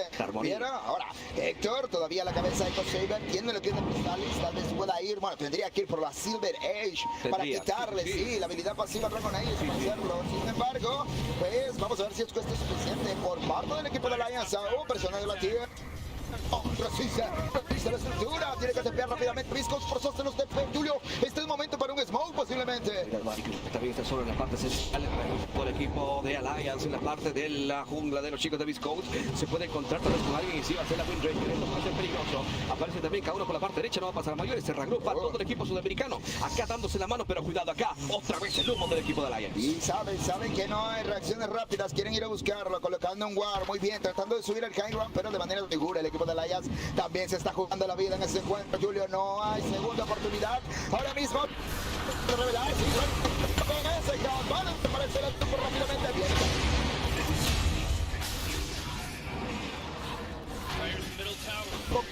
Quiere tirar, no están en posición de pelear. Tienen que esperar. Por solo lo ve caber, lamentablemente. No, por solo lo ve caber por parte de Dragon Eye, pero ya tiene la Gary Center. ¿Pero qué es eso? Complejo ya el dragón negro. Caso y es bastante resistente, mucho más daño a la la idea de Viscount será al menos aguantar, tiene 3, tiene que aguantar. ¿Tiene qué? Sí, tiene cómo en realidad. Ya hemos visto la Wenger, la Chris Dark, y es bastante buena, de hecho, colocando esos power shot. Tiene el Satanic listo. Bueno, Sang en Yasha ya. Le falta un poquito para terminar lo que es la Silver Age y, bueno, completar la Silver Age. Es muy importante, lo repetimos, pero también es importante que llegue por parte de Chris Dark y de un ítem. Bueno, no me equivoco, ya tiene la Leon Dis. Púchalo, por favor. Ahí está, Whisper. Tiene lo que es de Leon Dis. Recordamos, amigos, su cooldown incrementa en 20 segundos cada vez que lo utilizas, por lo cual las batallas hay que medirlas bien. No creo que quieras pelear sin a Leon Dis. Yo creo que ahora mismo, con esta Silver Age de parte de K1, cuando Trump está muerto, el equipo de Alliance pierde un poquito de efectividad. Entra en miedo, entra en pánico, porque no puede ser frontal por ese lado. No, pero la parte central puede ocurrir.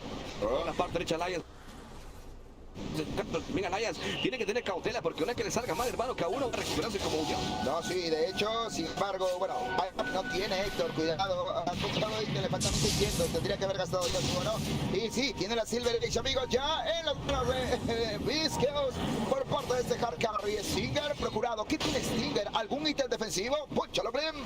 Ahí está, Glimmer Cave. Nada más la Glimmer Cave. Ahora sí, con este Silver Age tienen que focusear a quitar la pasiva, evitar que logren recuperar. Claro, es un pilar fundamental del equipo de la Alliance. Es que han llegado demasiado rápido. Yo creo yo la beca vendía. Se han ido directo por objetivos, ¿saben? Va a poner el smoke. Silencio. La gente tiene que estar atenta. Esto puede ser el momento en el cual Viscos pueda conseguir una batalla fructífera. Van a lanzar a Héctor. ¿Cómo se va? Esto no sé qué tan importante sea, bueno, qué tan bueno sea, pero ojo, está tumbando las piernas en la inferior. Tiene que regresar Viscos. Puede jugar a la Alliance. Tiene que regresar. Ya de cuenta para intentar defender, lo van a lograr. Claro, cómo está forzando Alliance, cómo está presionando, muy incisivo. No va a entrar en ese jueguito de volver ellos, claro. Ellos tienen que presionar porque están pisando el rango de tier 3. Imagínate, papá, te tumban una estructura tier 3, 137. Eso, siendo un poquito más complicada lidiar con una línea en contra.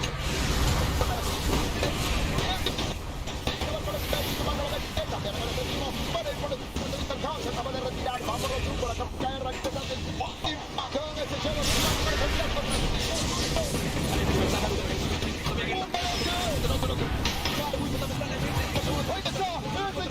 Consigue finalmente también está para 1-3 por un intercambio también double kill para Limp, dominating 4 bajas del equipo sudamericano, 2 del equipo europeo. Esto no pinta nada bien, tipo. No tiene movilidad. Héctor es el único hombre en pie, el último de hecho de su escuadra y tiene que regresar a la base. No hay otra manera. Tiene que tratar de ir por ese Assault Curious y luego ir a una Gunny Center porque se ha dado cuenta. O sea, Spectre trata de pelear con ella. Perfecto, uso el cabrón, me retiro. No tengo necesidad de afrontar. Sé que no le voy a ganar el damage a Héctor y lo voy a dejar mal parado. Creo que tiene que descontar a Lina y a Lion. No sé por qué se están enfocando tanto en el... Claro, pero es que el drive que tiene K1 ahora mismo es bastante fuerte. Como ellos agarran, entran, descuentan a los supports y claro, Viscout está en desventaja numérica. Bueno, hay que tener en cuenta también, mira, lo que tiene Lina, hay pescar y Junior, un ítem que si bien no vas a, si llegando no matas a la línea, allá no puedes retroceder, no, ahí tienes que quedarte a pelear, no va a haber oportunidad de que puedas retroceder, por más que tengas a Shadow Demon. De hecho, creo que incluso las copias de Lina podría ser un terror para el mismo héroe. Que termine el dedo, yo creo que K1 con eso podrá descontar cuando le salga tal vez un alejarse. El tema del Golden Train, ¿no? Por ese lado, ¿verdad? puede ser. O sea, ahora mismo, ¿cómo está ya K1? Tiene la Big Base, va a trabajar en lo que es hasta el se está yendo. Y también un Aghanim para intentar perseguir, para intentar chasear y encontrar la presa. Justamente, ese es el objetivo de Héctor. Y ahora mismo, Whisper, ¿por qué ítem está trabajando? Glenn, pónchamelo, por favor. Ahí está, Whisper. Tiene ya su Big Dagger, usted también va a trabajar en lo que es la Chivas Guard, claro. Corta la regeneración de este Dragon Knight es lo más importante también. Tienes que debilitar el pilar que...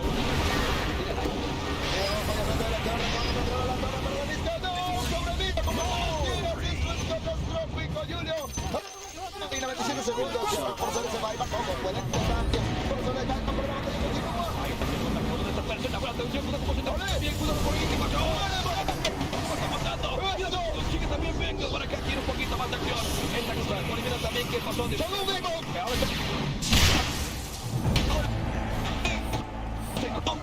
Ahora sí, hermano, esto está reventando con todo. Roshan está de pie. Uy, sí, se quiere ir por la zona de Roshan, pero es peligroso. El equipo de la liga no sabe a cómo utilizar. Aún la resistencia está por parte del equipo de Reyes. Quieren activar un hermano. Saben, es la trampita. Quieren ir a high ground, esperar que se den la vuelta. ¿Quién puede iniciar? Acá tiene que ser el Alex Assassin. Tiene que dar visión. El Astral Spirit pasó de largo, no encontró objetivos. Esto es bueno, quieren hacer la retaguardia. Amigos, es la mejor táctica en una guerra. Y eso es lo que quiere proponer el equipo de Biscuits. Así que atentos y preparados. Está cerca también el Dragon Knight. Lo pueden terminar. Ahí está con dos puestos también, pero finalmente no se la meta menos.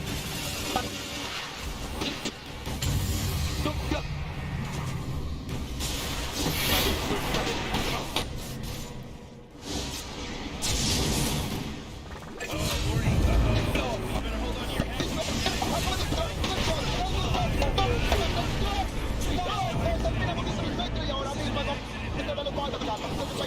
también Whisper también se le acaba la vez.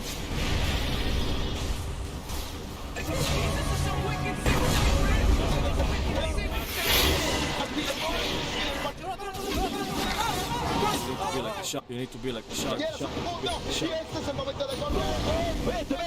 La Link Sphere tiene que resistir. Grislack, vete por el camino más corto. No tienes Jagger, tampoco me quería segundos. La Force está. No hay Force está. Sphere la tiene en la cima. Y ahora mismo no tiene más. ¿Cómo defiendes esto? Esperemos que se vea tal vez a Roshan. Sería el único tiempo comprado para el equipo de...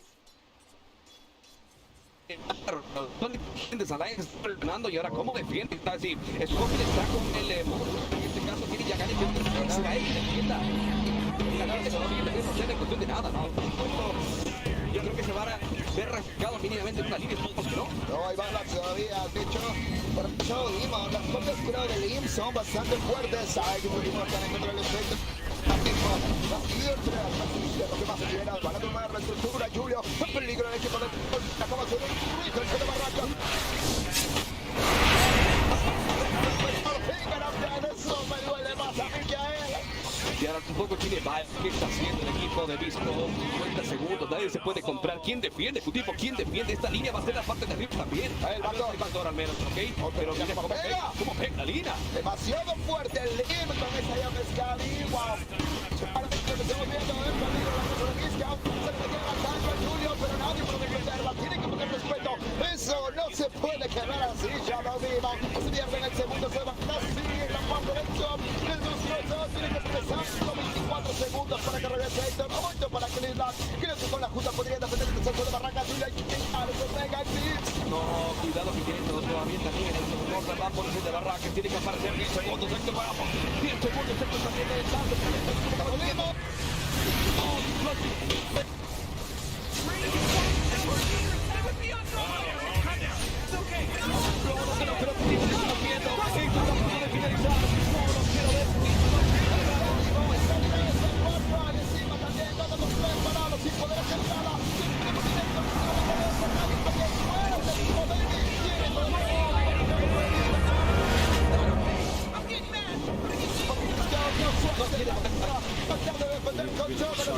Pero las 10, 4 están expuestas, Julio. No puede ser que el se acabe Lo aceptaron, señores. Triste, pero cierto. No quiere saber nada más el equipo sudamericano, señores. Stinger lo canta, lo lanza, lo intentó, pero pequeños errores. Pequeños errores, sinceramente, que se han vivido o que se han visto en el early game. La verdad es que muy triste. Sí, o sea. Y lo hizo bien. Sí, trabajó muy duro, de hecho, el equipo de Beast Coast. Lamentablemente, pues, si bien es cierto, en el early game tal vez estaba yendo un poquito mal, pues empezaron a dar luces de recuperación, pero lamentablemente también en las batallas es que la itemización del equipo de Lions fue crucial, o sea, fueron dedicada a anular a Héctor. A pesar de que Whisper tenía su Sankey, pues el combo de AOE al momento en que querían plantearlo ya no tenía mucho sentido, Julio. Ah, qué triste, qué lamentable. La verdad es que creo que era mucha compra de tiempo también. Estaba regalando kills, estaba como que intentando crear espacio para cada uno, pero claro, o sea, tienes una línea, tienes incluso ya tenías una cantidad de farmeo y para concluir, señores. Ya terminó de todas maneras la partida, fíjate ahí cómo se ve. Aunque la sufrió un poco al principio, luego hubo una recuperación, pero ya hay un momento en el que pensamos que, bueno, se pensaba que el equipo de Beast podría recuperar esa partida, pero lamentablemente I'm gonna take this one back to the laning stage. T, you wanna take that one away? Yeah, sure. So basically, you got to, first of all, very commendable to Beast Coast, because after that start, Alliance played a absolutely beautiful game, like this, reminiscing in like DPC kind of era of Alliance, right? They had strong lanes, they were killing S4 on the DK, killing Sven multiple times with this Lion. Very, very strong start. But no, oh, look how happy Limp is. Look at him. Oh, he's dancing. But yeah, like the fact that they were able to do that. And also, it was just so beautiful watching them find these quick pickoffs, you know, always have Horn available to go for it, the Axe build, etc. But then back to Beast Coast, they realized how scary it was when Alliance run at them. So if they, even if they're down like however many kills, if they set the pace of the game, if they run at Alliance, they're not going to care about this pickoff because they're the ones being the aggressors. And you have to, not many teams would have the, you know, the to be able to do that. So I wish this was a best of 3, I won't lie. This was, of all the games today, this is the one that I wish was a best of 3.